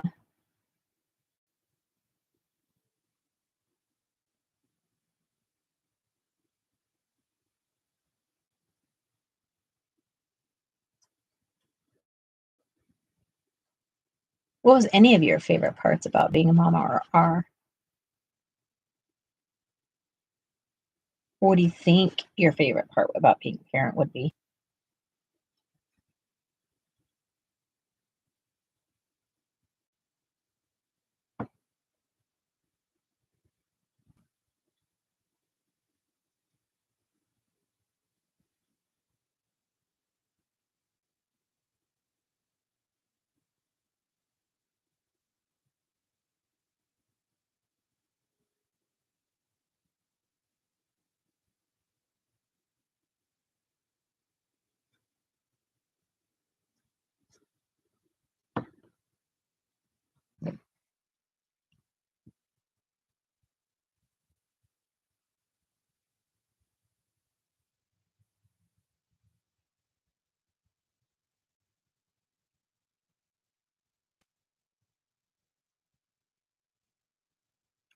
Oh, yeah, that's a good one. That's a really good one.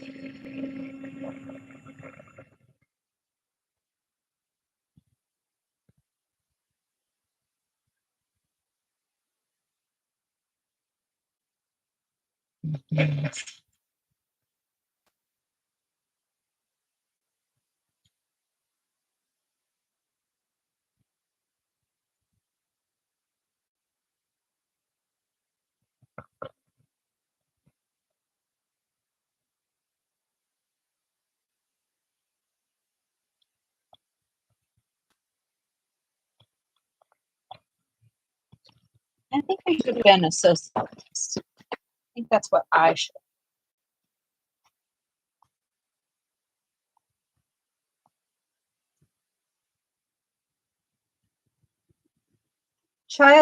Children, people behavior is like incredibly interesting to me.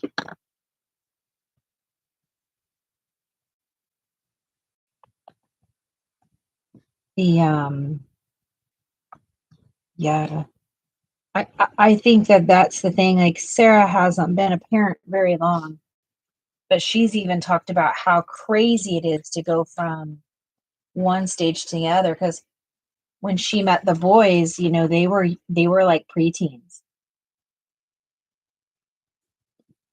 and now they're like little young men. I think even just the basics of like their body, they grow so fast. Yeah, that connection, that was my favorite part, is the learning with them. Man, I love learning with my kids. I miss that the most.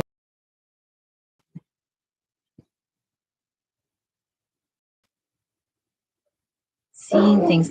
I mean, even now that they're older, like it's even more intriguing. You think it's intriguing when they're little? Wait till they're adults and they have real opinions. Saying they don't have kids, I'm not saying that, but like it's fine tuned. It's like a fine wine. Their opinion is something now. It's matured. It's done something with itself.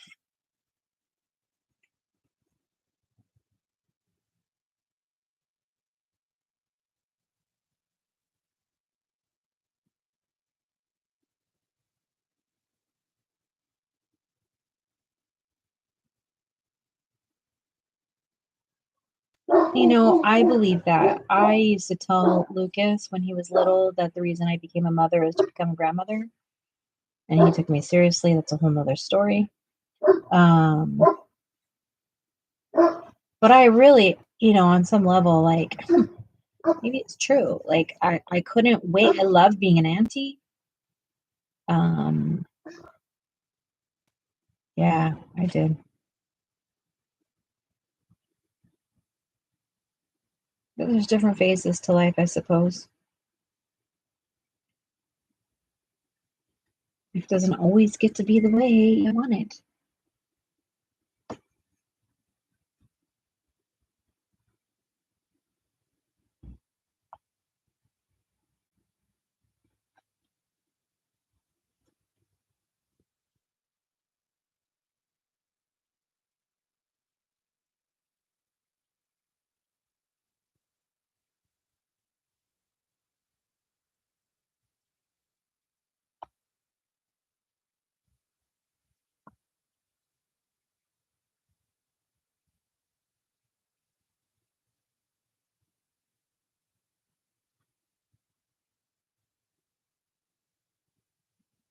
Well, I think the thing is that regardless of what we're talking about, this subject, we can all relate to the parenting we received. We can relate to the parenting that we've given.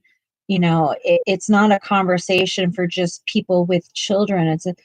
It's an understanding of like what happens to any of us through parenting is what makes the subject so interesting for anybody to listen to, rather than just people that have experienced parenthood.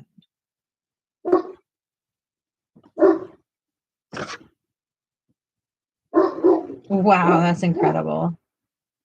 That's incredible.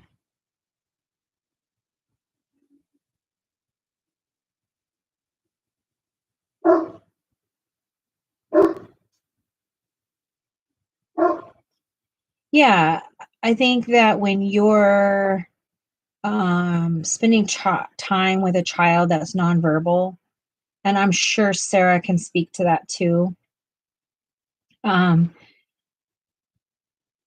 it makes you feel uncomfortable at first because you don't get the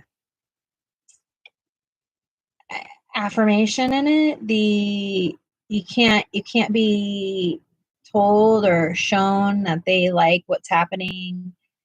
And they are probably tolerating it is them being okay with it most of the time. They will flight or fight if they're uncomfortable. So I think that it's safe to say that if you're hanging with a nonverbal kid and they're not flying away and freaking out, that they're probably doing okay. You're probably on the right path.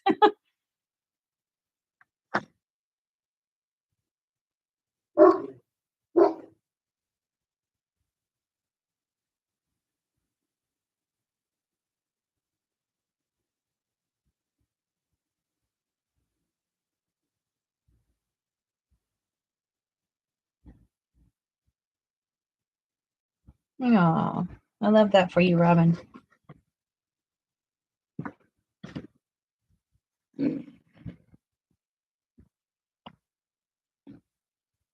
here's the thing is that our nonverbal children are speaking louder to us than verbal children. I think that that's one of the things as parenting is that we miss the boat more often with our hearing children than not. I mean, with our nonverbal, our verbal children versus nonverbal children. I think that we are 100% missing the boat more often with them than we are with our non-hearing children. We concentrate on our non-hearing children differently than we do on our hearing children. This is my own personal experience and my own testimony to it. I know that in my support groups that there has been so many discussions on what it looks like for, I'm not the only one with a hearing child. I mean, a verbal child and nonverbal child. There's many of them out there. They don't usually get seen in public as much because life outside of structure is extremely hard with a kiddo like that. You're a warrior of some sort to be able to handle what it looks like in public to other people. Even to your own family. Their tolerance is different than your tolerance because they live with it 24 hours a day. Even if they're not with them, they are mentally in anguish over what could happen.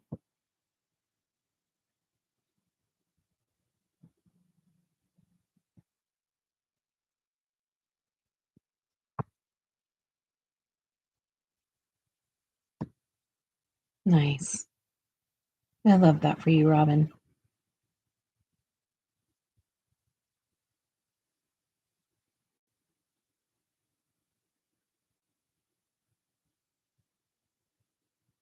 The thing about kiddos like that is they love innocently. They love innocently and they like what they like for whatever reason they do, and they don't apologize for it.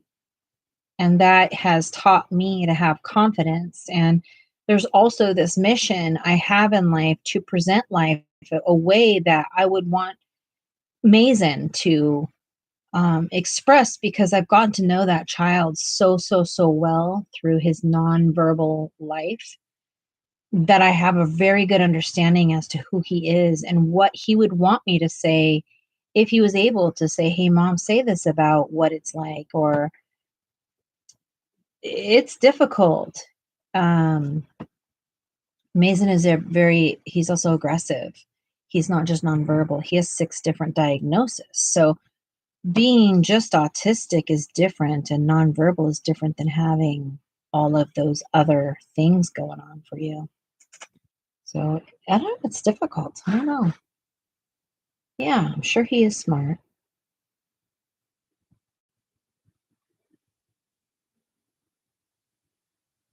Yeah, that's so sweet.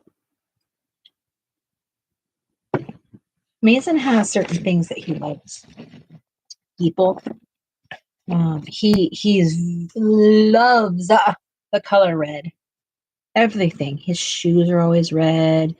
He likes a red shirt or red sweatshirt. He loves music of all sorts. He loves water more than anything under the sun. He loves his mama. I know that. He's very picky eater. He has so many sensory issues. The stories behind his sensory issues and fooling that little boy when he was little for nutrition are enough. I could write a book about that. Probably should, because it probably helped a lot of parents. But I don't have the mental capacity for anything like that in my life. I'm hoping that my autoimmune diseases can kind of come to a halt or slow down or something so that I can do those things, because I would like to tell stories about, even if it's like podcast style. I think podcast style would probably be my best bet. But yeah, I think there's so much information in me as to how I got through being a single parent and all that, and how I would just move from day to day, like even things like how to get my kid on the bus. Gus? Oh, do I? I don't think my voice is annoying.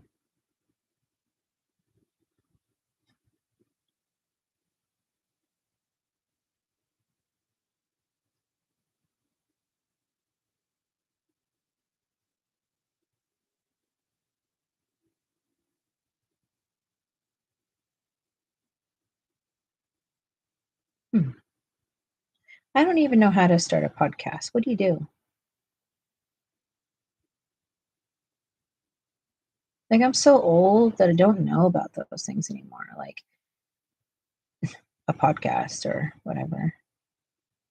I look forward to not needing a. Do you have to? I mean, it's just a voice, right? I'm just doing a voice. I'm not like having to go live and like show anything. Because my God, the lighting is so difficult.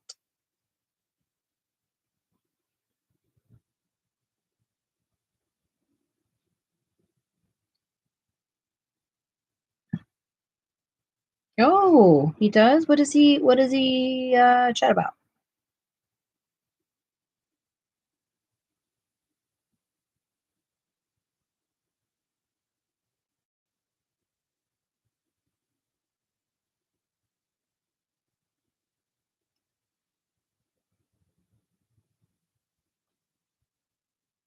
I mean, am I allowed to just talk on it, or do I have to have like an actual like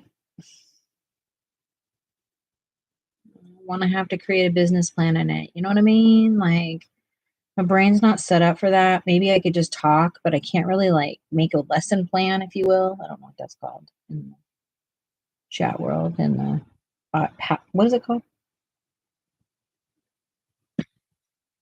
My brain just shut off. That happens. God, it happens. I've been dealing with brain fog a ton this week on some sort of other level.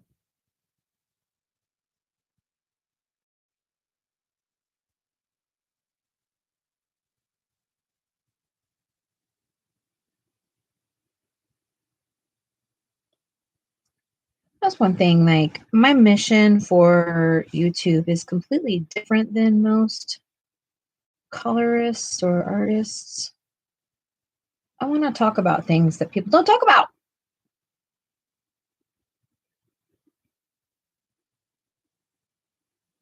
Oh, I love that.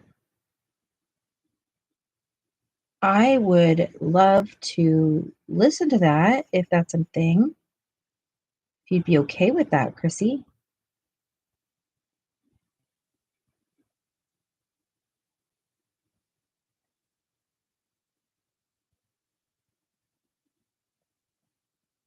I hold back a lot on what I talk about, not because of the coloring world and, a lot of people that are sensitive to different subjects or language around here, because frankly, I am who I am and I am going to be who I am. And that's just, I can't even apologize for it.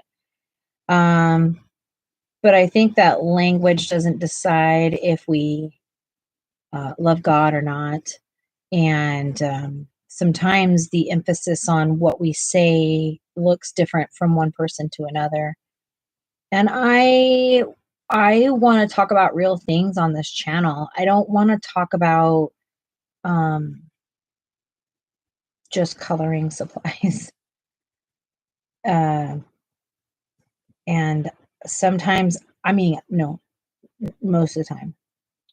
I don't want to say things because Sarah has other, fellow staff or employees or peers from work that can listen to us. And so I don't know what I should or shouldn't talk about a lot of times. And we get to talking about a lot of the same damn stuff on this channel, and I get tired of it. And so my struggle with not going live is I can create all day and night, but I'm constantly just like, what do I talk about? What do you guys want to? I have a million things I can talk about. Like, just never stops talking. But this, my experience over the last 6-7 years,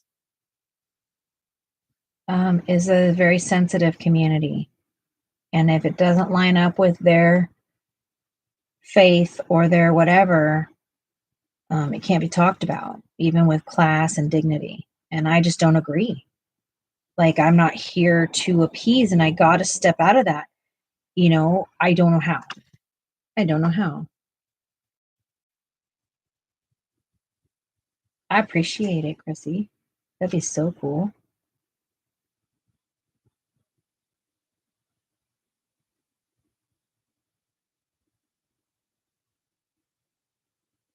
I mean, my idea is that something somebody would even listen to, or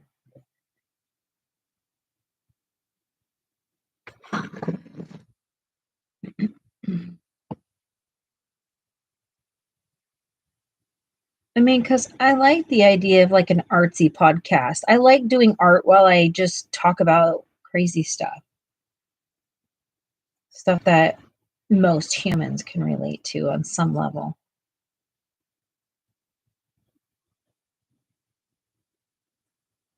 People wonder why I am the way I am, and that's because I have been dealt the craziest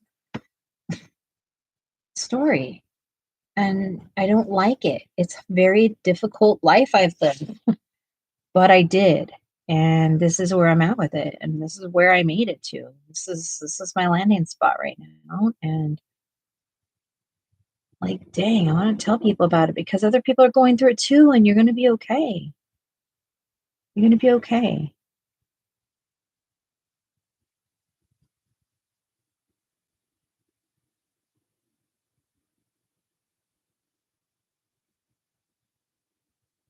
As long as you show up, it'll be okay. Just remember that.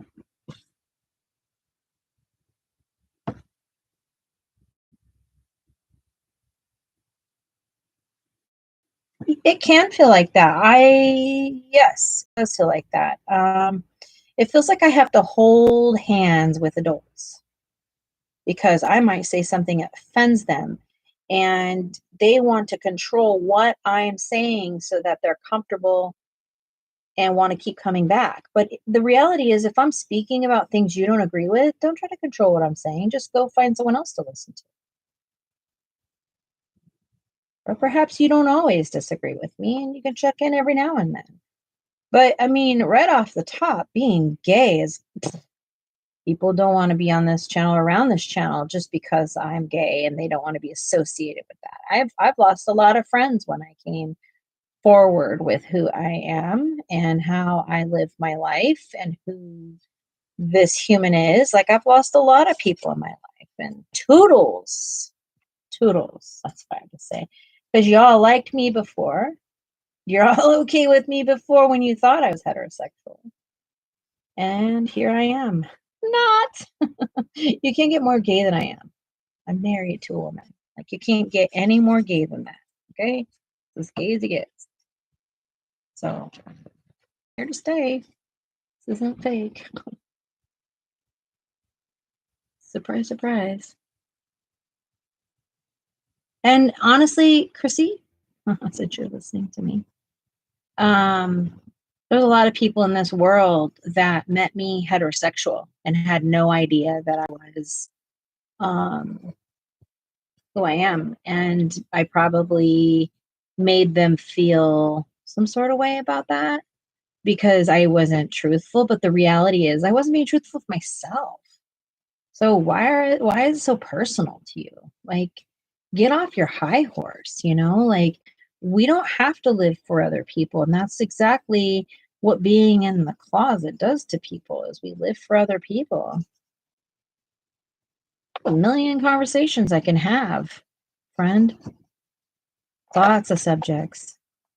But this community is very, very touchy, and they're going to get real uncomfortable because it's going to speak to a lot of people. And that's just what it is. So I have a choice of ignoring it, talking about it, uh, pretending like it didn't exist. Like, what do you do? What do you do?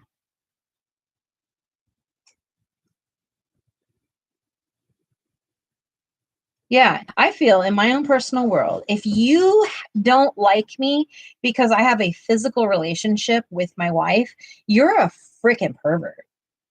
You're a pervert. You shouldn't be worried about what I do sexually. End of the story. Like, where does that mentality get entitlement? Like, that's weird to me.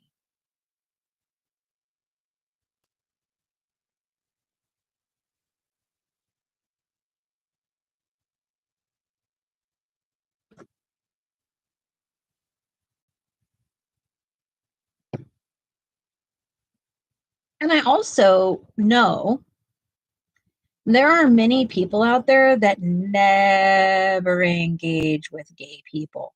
Never. Not because they even hate them or whatever, wish them harm, or because they just aren't in an environment where it exists. And that being said, I feel like, look, I'm old enough to be a safe spot for them to land too. You can rest assured with me that I'm a human with dignity.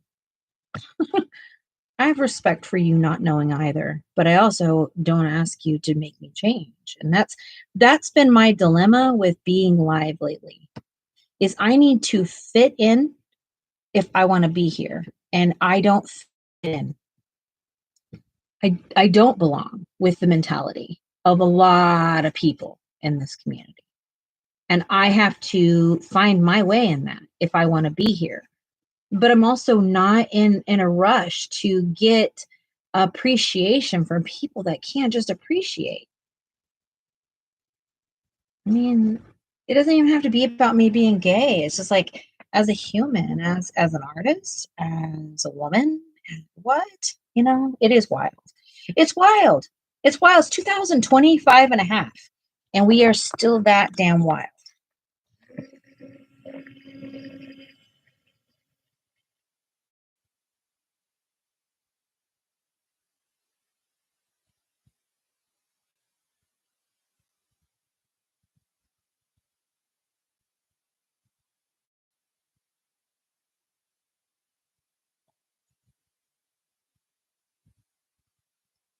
I don't want to come on here and be somebody I'm not.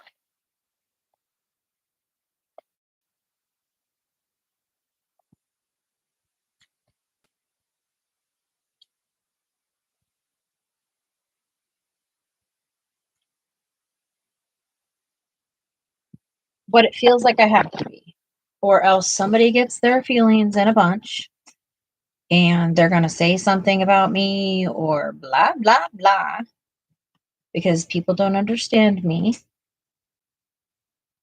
And it gets old. It gets old. That's as honest as I can be.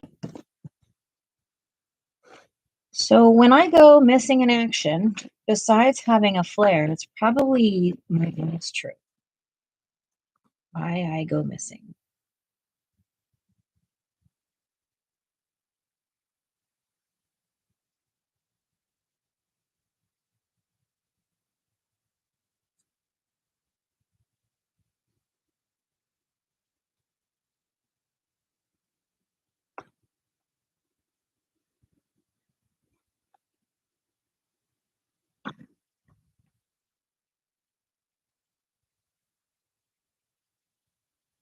But at least my wife listens to me because she's fantastic and she's always there. Even when she can't understand, she's always trying to understand me. It's impossible for Sarah to understand everything because she wasn't there, but she damn well tries. And, I don't even want her to be honest with you, because it was a lot. It was a lot. And I just want to be where I'm at in my life today. I don't want to, go back to that and feel sorry for myself and blah, blah, blah. Not that she asks me to do that, because she certainly does not. Um, but the subjects in my head can be quite heavy, if you will.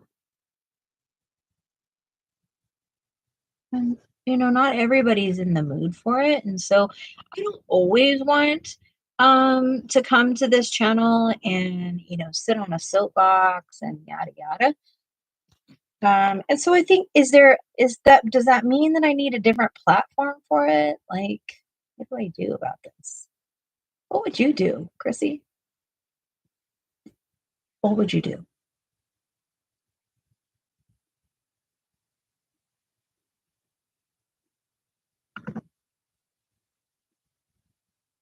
It's okay. It's part of life. It's just part of life.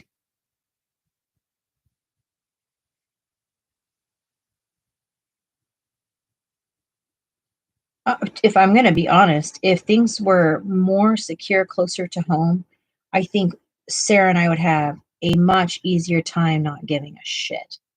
That's probably my truth. But many things in life are not handled the way I would handle things. And that's just that. I'm seeing people like making things difficult. It's a human reaction.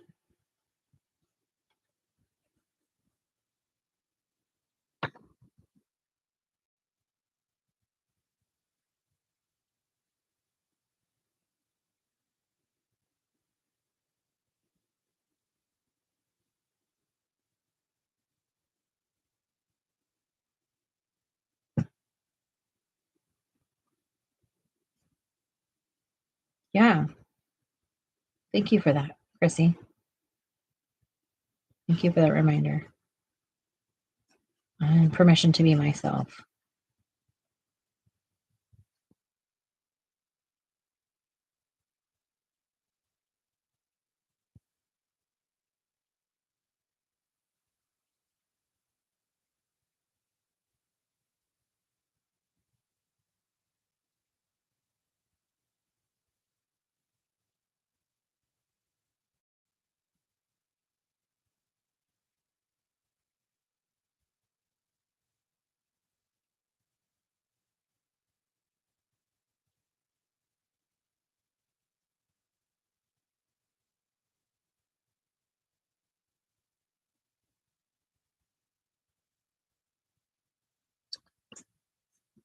Let's see.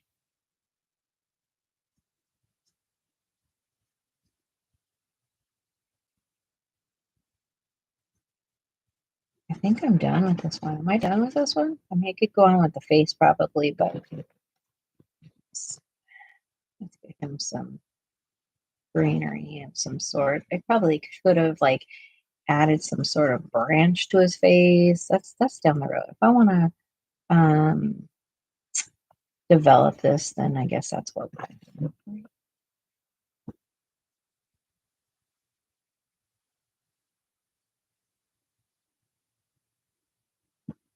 Yeah, nanite. I thought we said nanite already.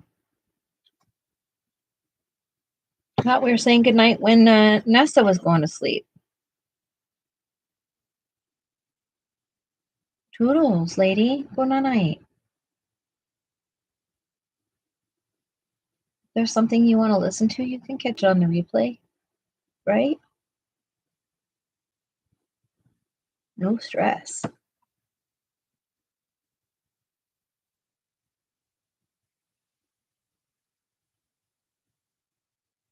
No fighting it. Get a good night's sleep. Try to sleep. Try to relax. Try not to stress yourself out when you go to sleep. Don't overthink things. I know that doesn't do you any good because, like, people tell me not to do that, and I'm like, whatever. How do I stop myself? But imagine sleeping 7 hours, okay? 7 hours. Do it. Ready, set, sleep. All right, Michelle, we'll talk to you tomorrow.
It's challenging to only use one medium. It really is. I'm so like mixed media, like using everything.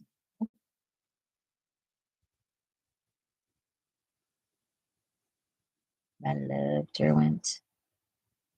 Tell me if you love Derwent. Do you love Derwent? I love Derwent, period. It's probably one of my favorite color lines. That and Karen Dash. Favorite lines. My favorite pencil is a poly. My favorite watercolor medium is a Albert Durr and um Inktense. But I love Inktense everything because like I have the watercolor paint Inktense too, and I love them. I really, really want those little color little brick things. I don't know what they're called. Boring.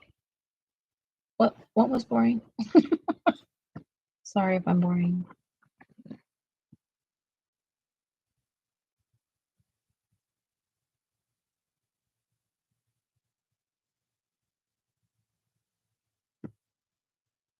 Mm-mm.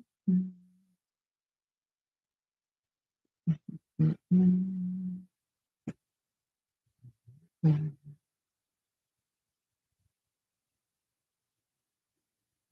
Oh yeah.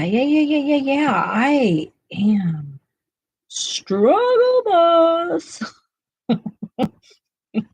It's hard to even like create a scene with just one medium. I am like, I'm trying here. You see that? I'm trying. I was talking with Sarah about this because I struggle to identify with myself as an artist. And she's like, do you like your art? And I'm like, eh. I don't really know if I like my art because I don't see my art like that. I see it as a bunch of lines. And I was telling her the way I judge if I like what I'm doing is based on how I felt when I was doing it, not how the final result looks.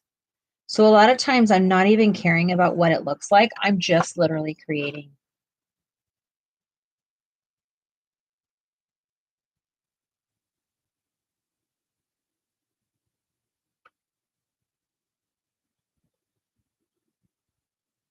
So if I like something, it's a lot of a time determined on if I liked what it felt to do it. No, yeah, not what it turns out like. And you can tell based on like my art how I was feeling when I did something. Very much different if I'm not feeling up to par. My art will show. If I'm not trying to do something specific, when I'm just like free flowing like I am here, where there's no real like plan and I'm just going with it, then that art will look different when I'm not doing okay versus when I am. There's a whole different feeling in it. I've noticed more and more.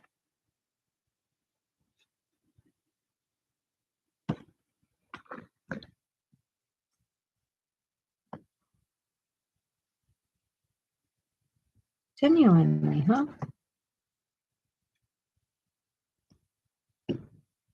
Well, I don't know, but this page is got to be done soon because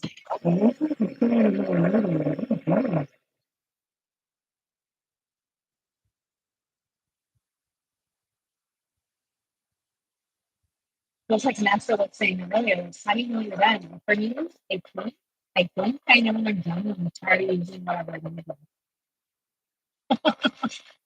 which is probably not a good way to decide. It's barely like using it. I'm going to overdo it.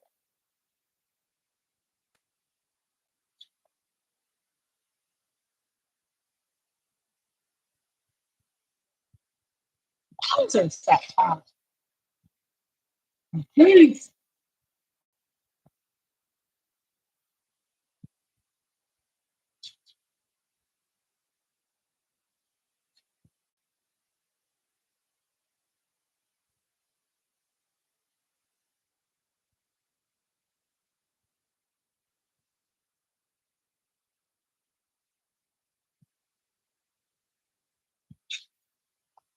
What? Derwin ink tents.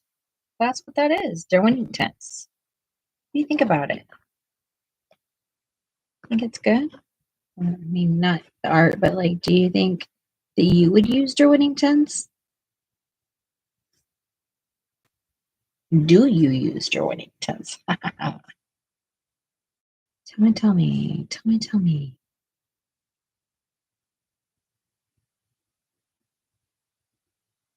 Inquiring minds want to know.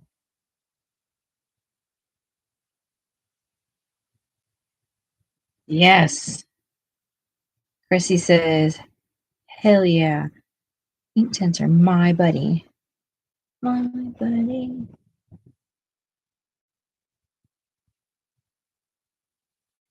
I don't blame you. They're like some seriously badass pencils. They are freaking cool. I didn't like them when I first got them. I did not.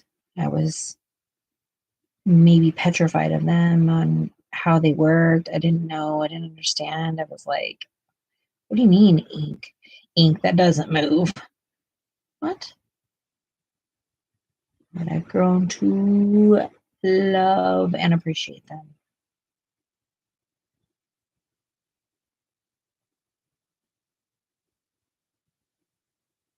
They were really scary for me in the beginning. They were like, what the hell is this? You know, like, why are you not moving? Are you gonna move? Do you move? Gonna move?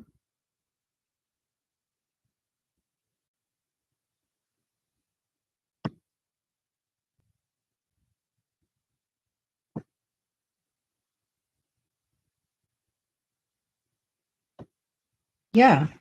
Derwents are so pigmented because of their ink rather than pigment. So you don't have to work as hard as you would with something else to saturate with.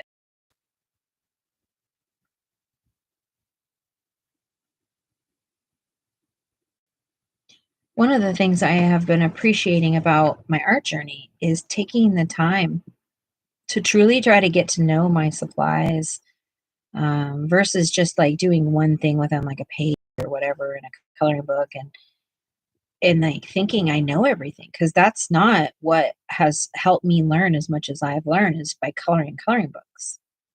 I've learned the most about my art supplies by stepping out of my coloring books.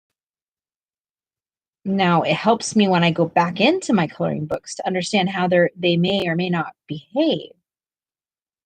But I definitely didn't learn crap while I was using them in my coloring books.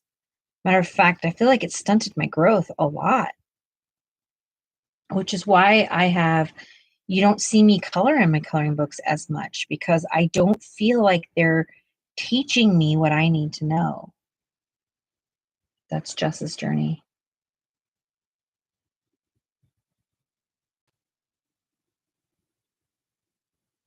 You can use anything over the top of them. Anything. Any medium. You can use them to shade, you can I mean, anything. They're wonderful with gouache over them. Wonderful. Fan-freaking-tastic, actually. Like,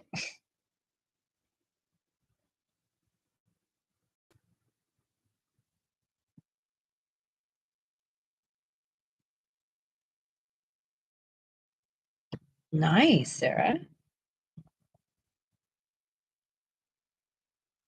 I'm glad that gave you some inspiration.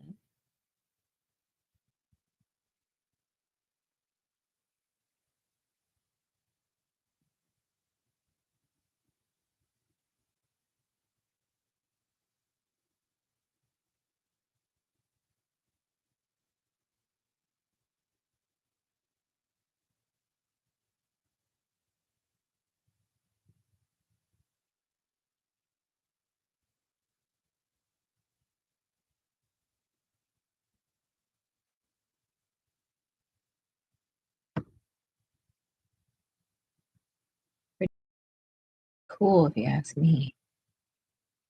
I'm over here like thinking about that.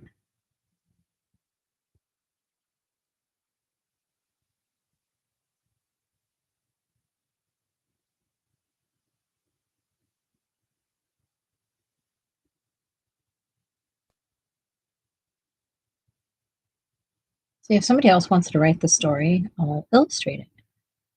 I don't want to write the stories.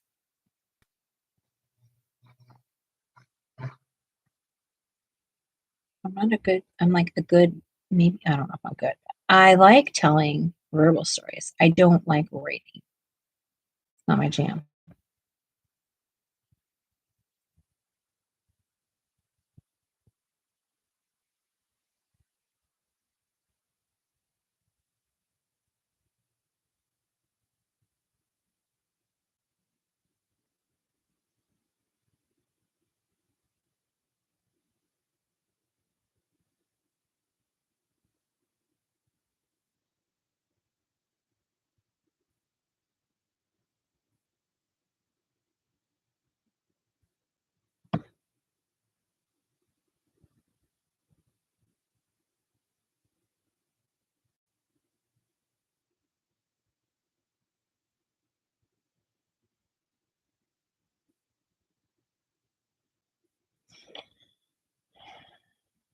Yeah, I do have the paint.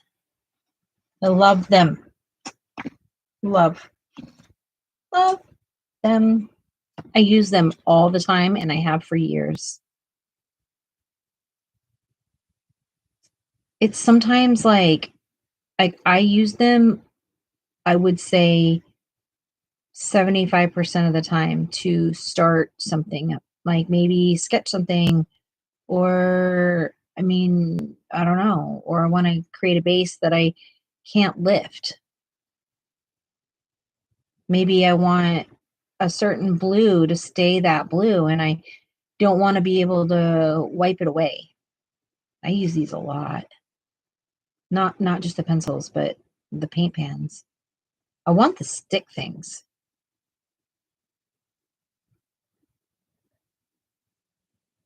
Because then I can put this type, what I'm doing right here with the gouache, I can put those types of lines in there too.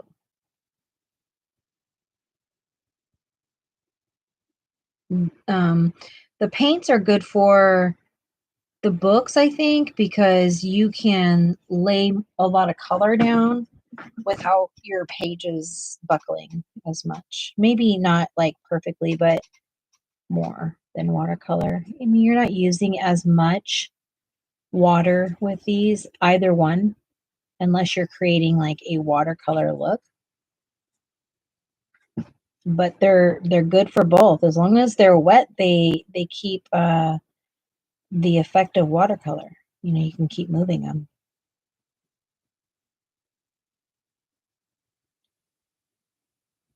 They go on sale sometimes.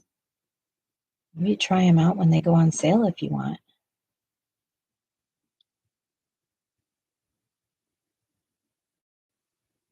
My in-laws got me, I had lost all mine. I had all of them.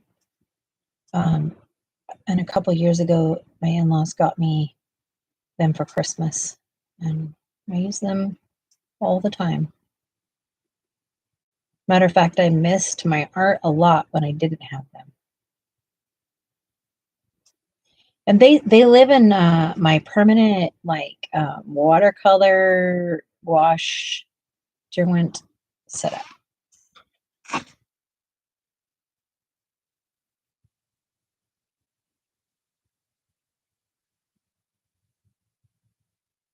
Yeah,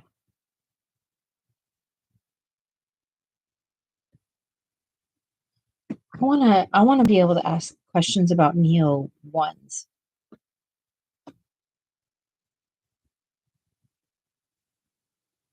because I want to know, one, are they worth the money? And two, I want to know like what do people create with it, because I think they would be great for Sarah's work. I'm not as like pumped about it, but I think they'd be great at for Sarah's work.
Who I'd love to know that, because I mean the Neo ones are like, I guess, like a crayon kind of, just the crayon part. But we recently got this children's brand from Michael's, Serendipity, I think, and they are tempera sticks, and they literally dry like as soon as you put them on, they're drying, and they're cool. The problem with those is that it's really difficult to put any other medium over it. It doesn't want to, it like repels it. So I would like to find something that doesn't repel so she can put her other stuff over it.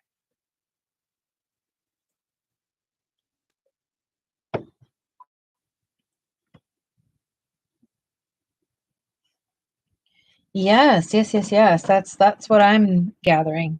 They're pretty spectacular.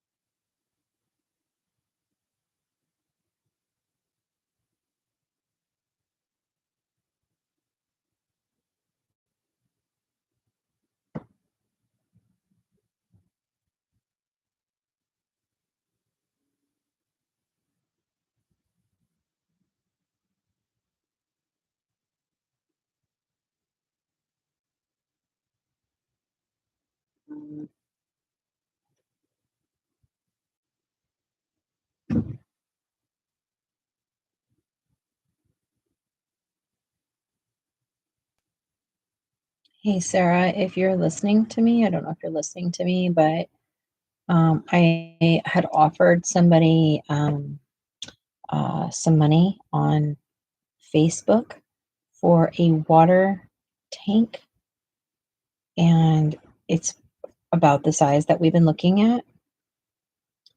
And they just now got back to me and said how much they will take for it, and I wanted to know what your thoughts were. I couldn't remember how much the prices were on the ones that she was looking up.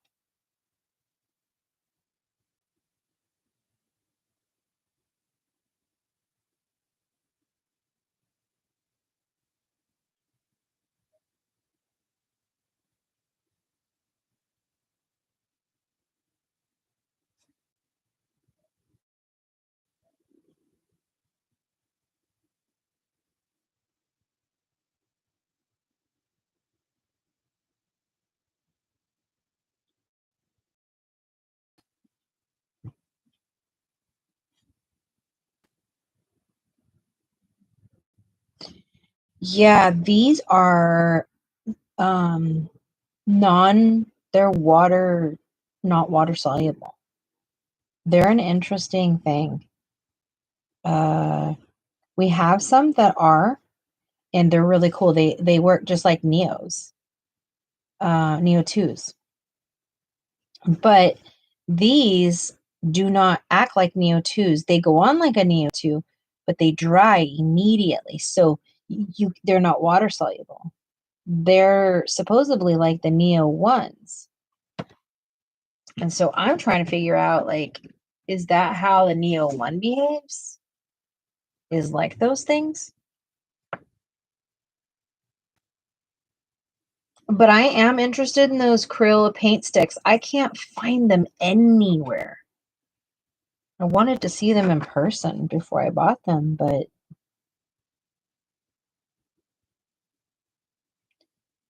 Chrissy, do you have the Woodies? That's what Sarah and I want to collect next, is the Woodies.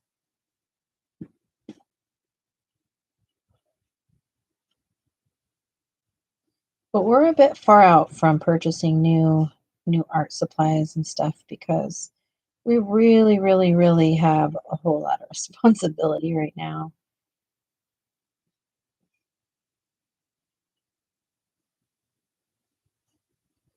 Hopefully the channel will hang in tight while we don't have the ability to go purchase new things and show new things right now.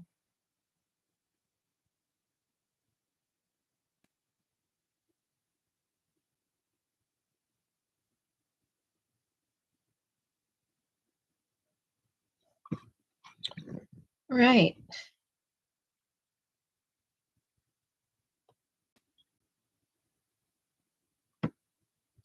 I keep going to Walmart and looking every time I go. I'm like, Sarah, let's go down that aisle. And we'll go down the aisle and they're never there. Like every other Crayola marker, blah, blah, blah. I cannot find them in person. It's like they don't belong in my area or something. I don't know. So, yeah, I have all the things. I'm trying to figure out how I'm going to put my pencils in the bus. Matter of fact, I will be taking, I think, so I will be having to get new markers at some point because these are all old, and they're drying out. So I have I have 3 of these, and Lindsay from Frugal Crafter did some.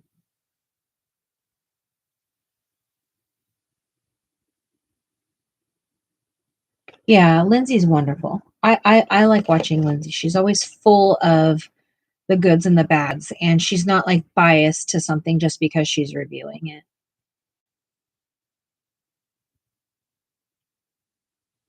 So I'm going to take 3 of these, and I'm sure if I really am like, oh no, I want to take that Miranda pencil with me, I'll be able to. But these are literally going because I can't keep these. But they're drying them up now, and I can't really rely on them.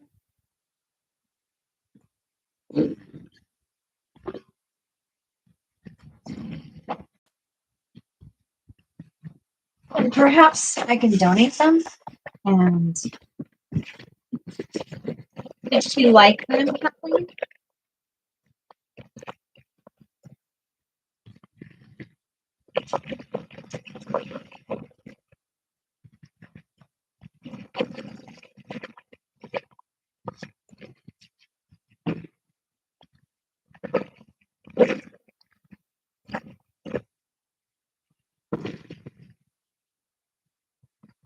is art big here in Roma?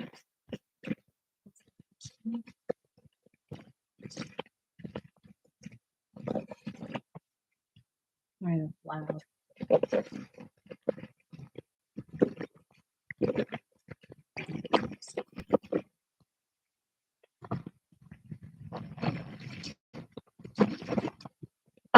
Art is massive here. I am outside of the Portland Metro, and art is what it's all about around here. It's changed over the years, to be honest with you. It's changed dramatically. Art is massive in Portland, but only in Portland proper is it like really that intense. But what you will see about art is that art is anything. It's not drawing. It's not any one specific thing. There's huge in pottery. There's huge in just all these different mediums. And it's very, very, very rewarding. Hold on a second. I'm gonna let these feel loud.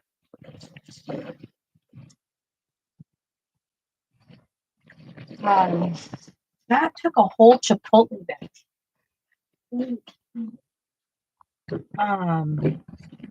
Art is massive. This is a lot of the reason why Sarah and I don't like. We're a distance away from that area, and the mentality of there versus where we live is just huge, huge. Yeah, art is lots of plein air here, lots of art things, art classes, art. We have the Art Institute here. We also have the best culinary schools. We have art galore, and it's tough to kind of like compete with because artist mentality in general is not always so friendly.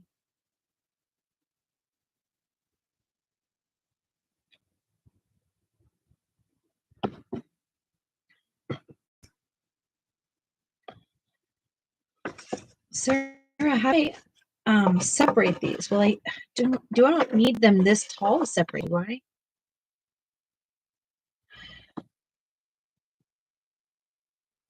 We have like huge arts, massive gay community. We're in the mecca of Sarah and I when we're in Portland. That's like the epitome of our personalities.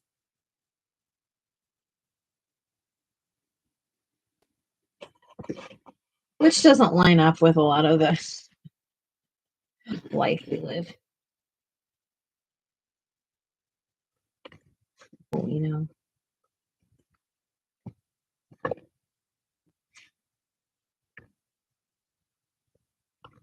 So the area that we live in is either extremely conservative or completely liberal.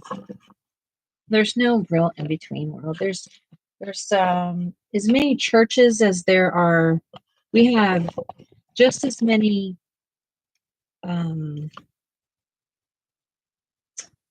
strip clubs here as we do churches.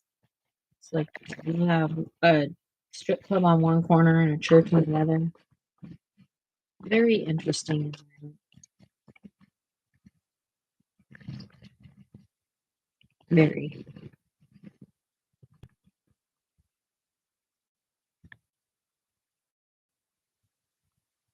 It's okay. Love, you're working. What the heck? You don't apologize. That's weird. I don't think you have to apologize. I need you to be only living friends and also entertain me constantly. No.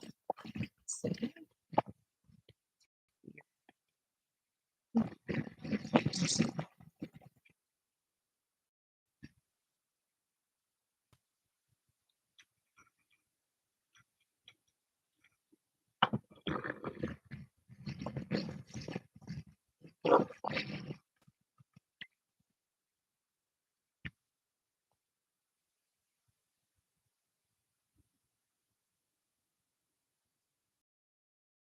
yeah, thank you. I'm gonna watch that because I really don't want to invest in supplies that I don't want to need to try things.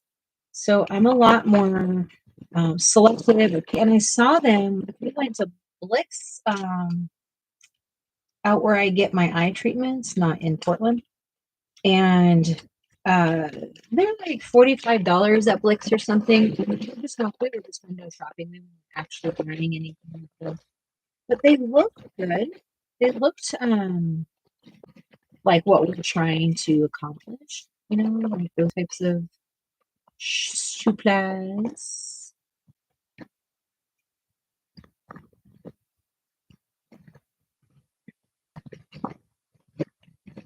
Okay.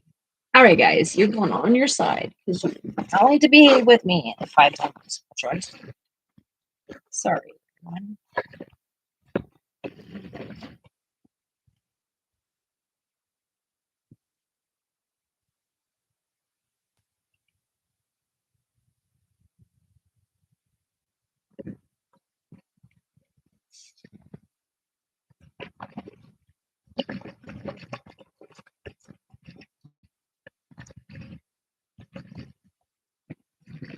I hope this works. I'm going to be devastated if this doesn't work because I literally only have so much space and I'm trying like dog duty to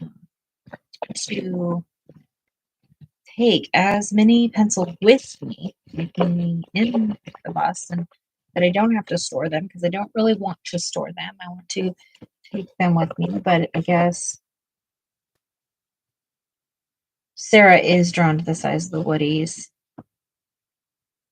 Yeah. Chris is like, oh, well then.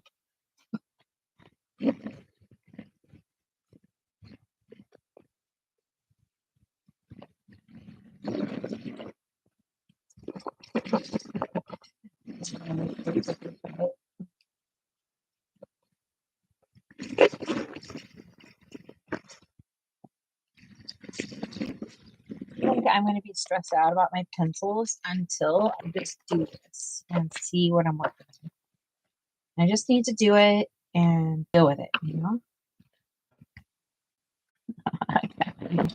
I'm happy that you get it too.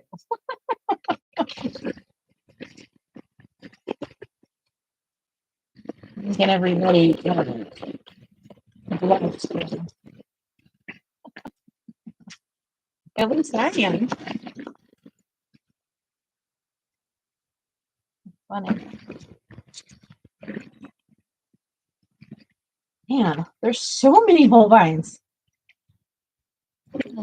Holbeins are like the pencil that don't stop giving. I don't know, love.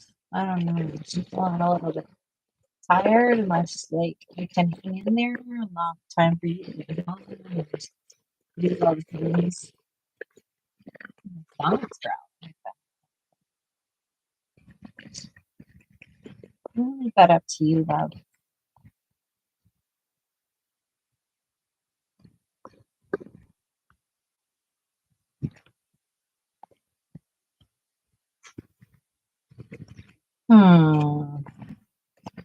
Maybe I could do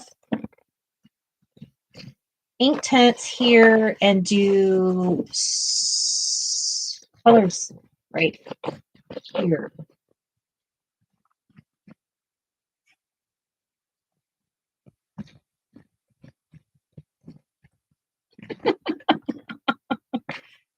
Yeah, she's very innocent. Don't let her tell you she's.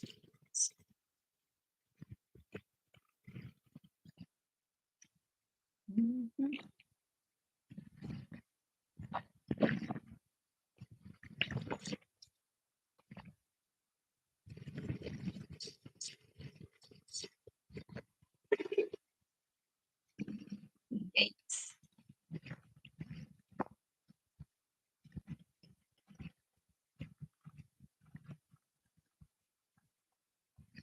If you guys could only hear my stomach right now, it's like literally growling. Okay, so these are Color Soft. Oh, Super Color. What the heck am I talking about? Super Color, Intense, and Holbeins.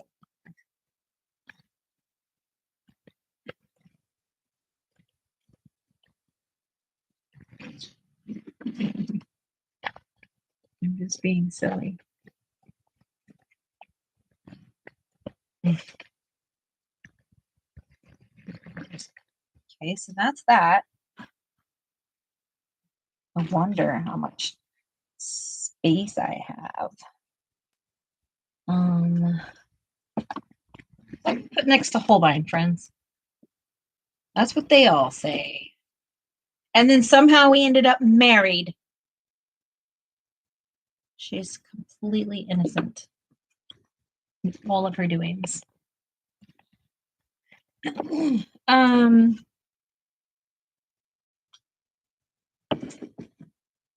have this much space, and I've got Holbeins here, ink tints, and super colors. What else? Do I put Polly's next to Holbein? Do I put should I put my Pablos in here because the super colors are in here? What do I do? See, I can't make decisions. I'm so decision fatigued.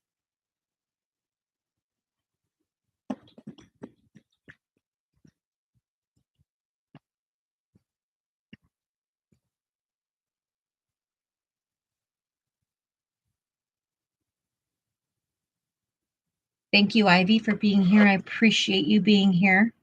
I truly, truly do. I hope you have good sleep and get some good rest. Toodles, my noodles. I don't know what to put here. Da, da, da, da, da. I'm putting Pablos, you guys. I made a decision. These are great. And so many of them have more than one set, and these will go too. They all fall.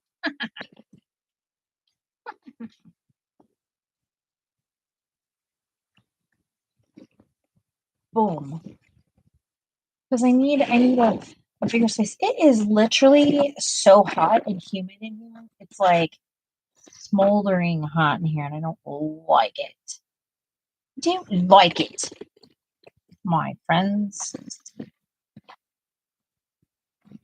Pablo. Pablo.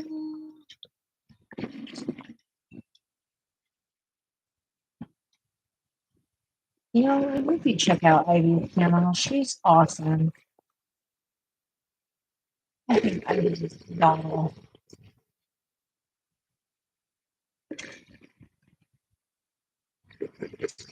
She's a pretty cool human, and I'm happy she's in the comments. Oh, yeah. All right.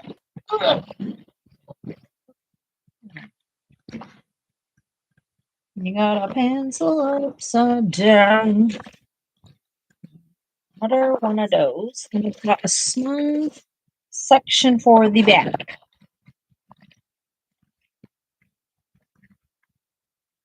Small section. I've got pit pastels with luminance, but I don't know. I think only one fit. Do I put luminance in here or pit pastels? Or low, like chroma flows? What in the heck?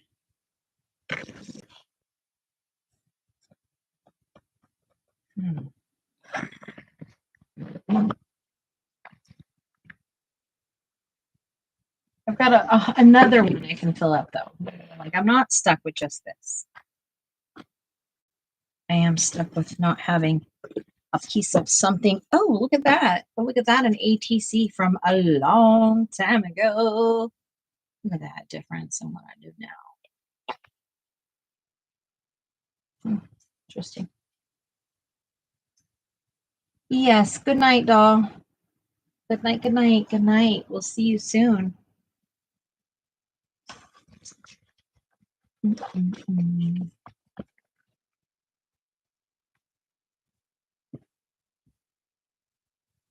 Toodles, everybody. Sarah, which ones do I put next?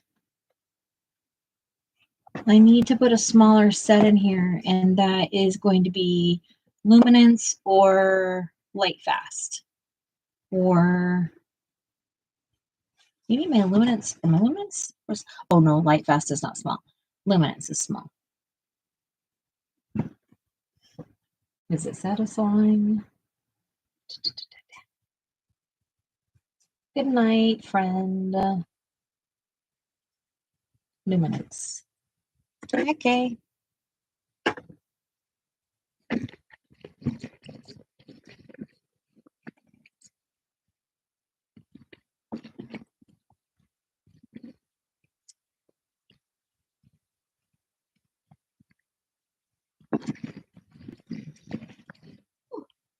I almost couldn't grab those. I grabbed the pit pastels. Stupid. Stop. Ay.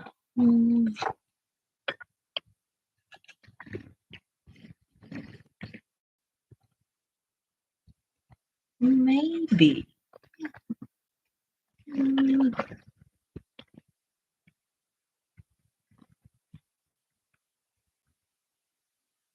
And let's try this again. Grab the ones that are correct. Don't drop pencils, Jess. Don't do it. It's not nice. What they ever do to you? It's not gonna bring you endless hours of joy. The pencils are giving me endless hours of joy. I'm sorry, why you guys cannot do that. Tell me.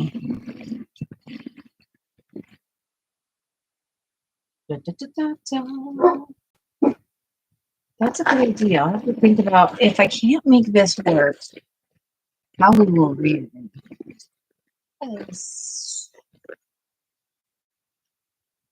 I'm trying to think of how I would wrap for things, maybe. Sometimes it's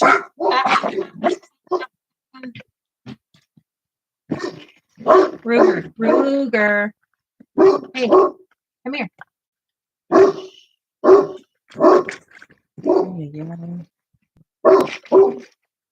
Okay. Did that see that fit? So I have 1, 2, 3, 4, 5, 6 sets left of the 1, 2, 3, 4, 5, 6 sets left.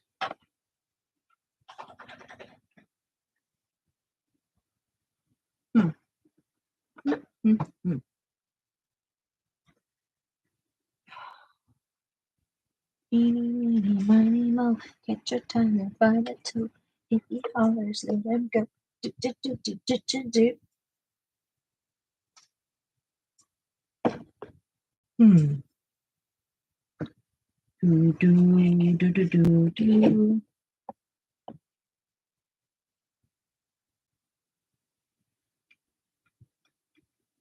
Bum, bum, bum, bum, bum, bum.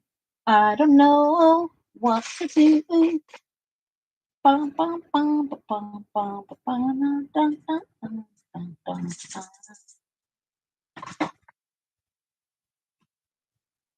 dun. My Sharona. You do. Kathleen, you're intelligent. You got great energy. You're smart, kind.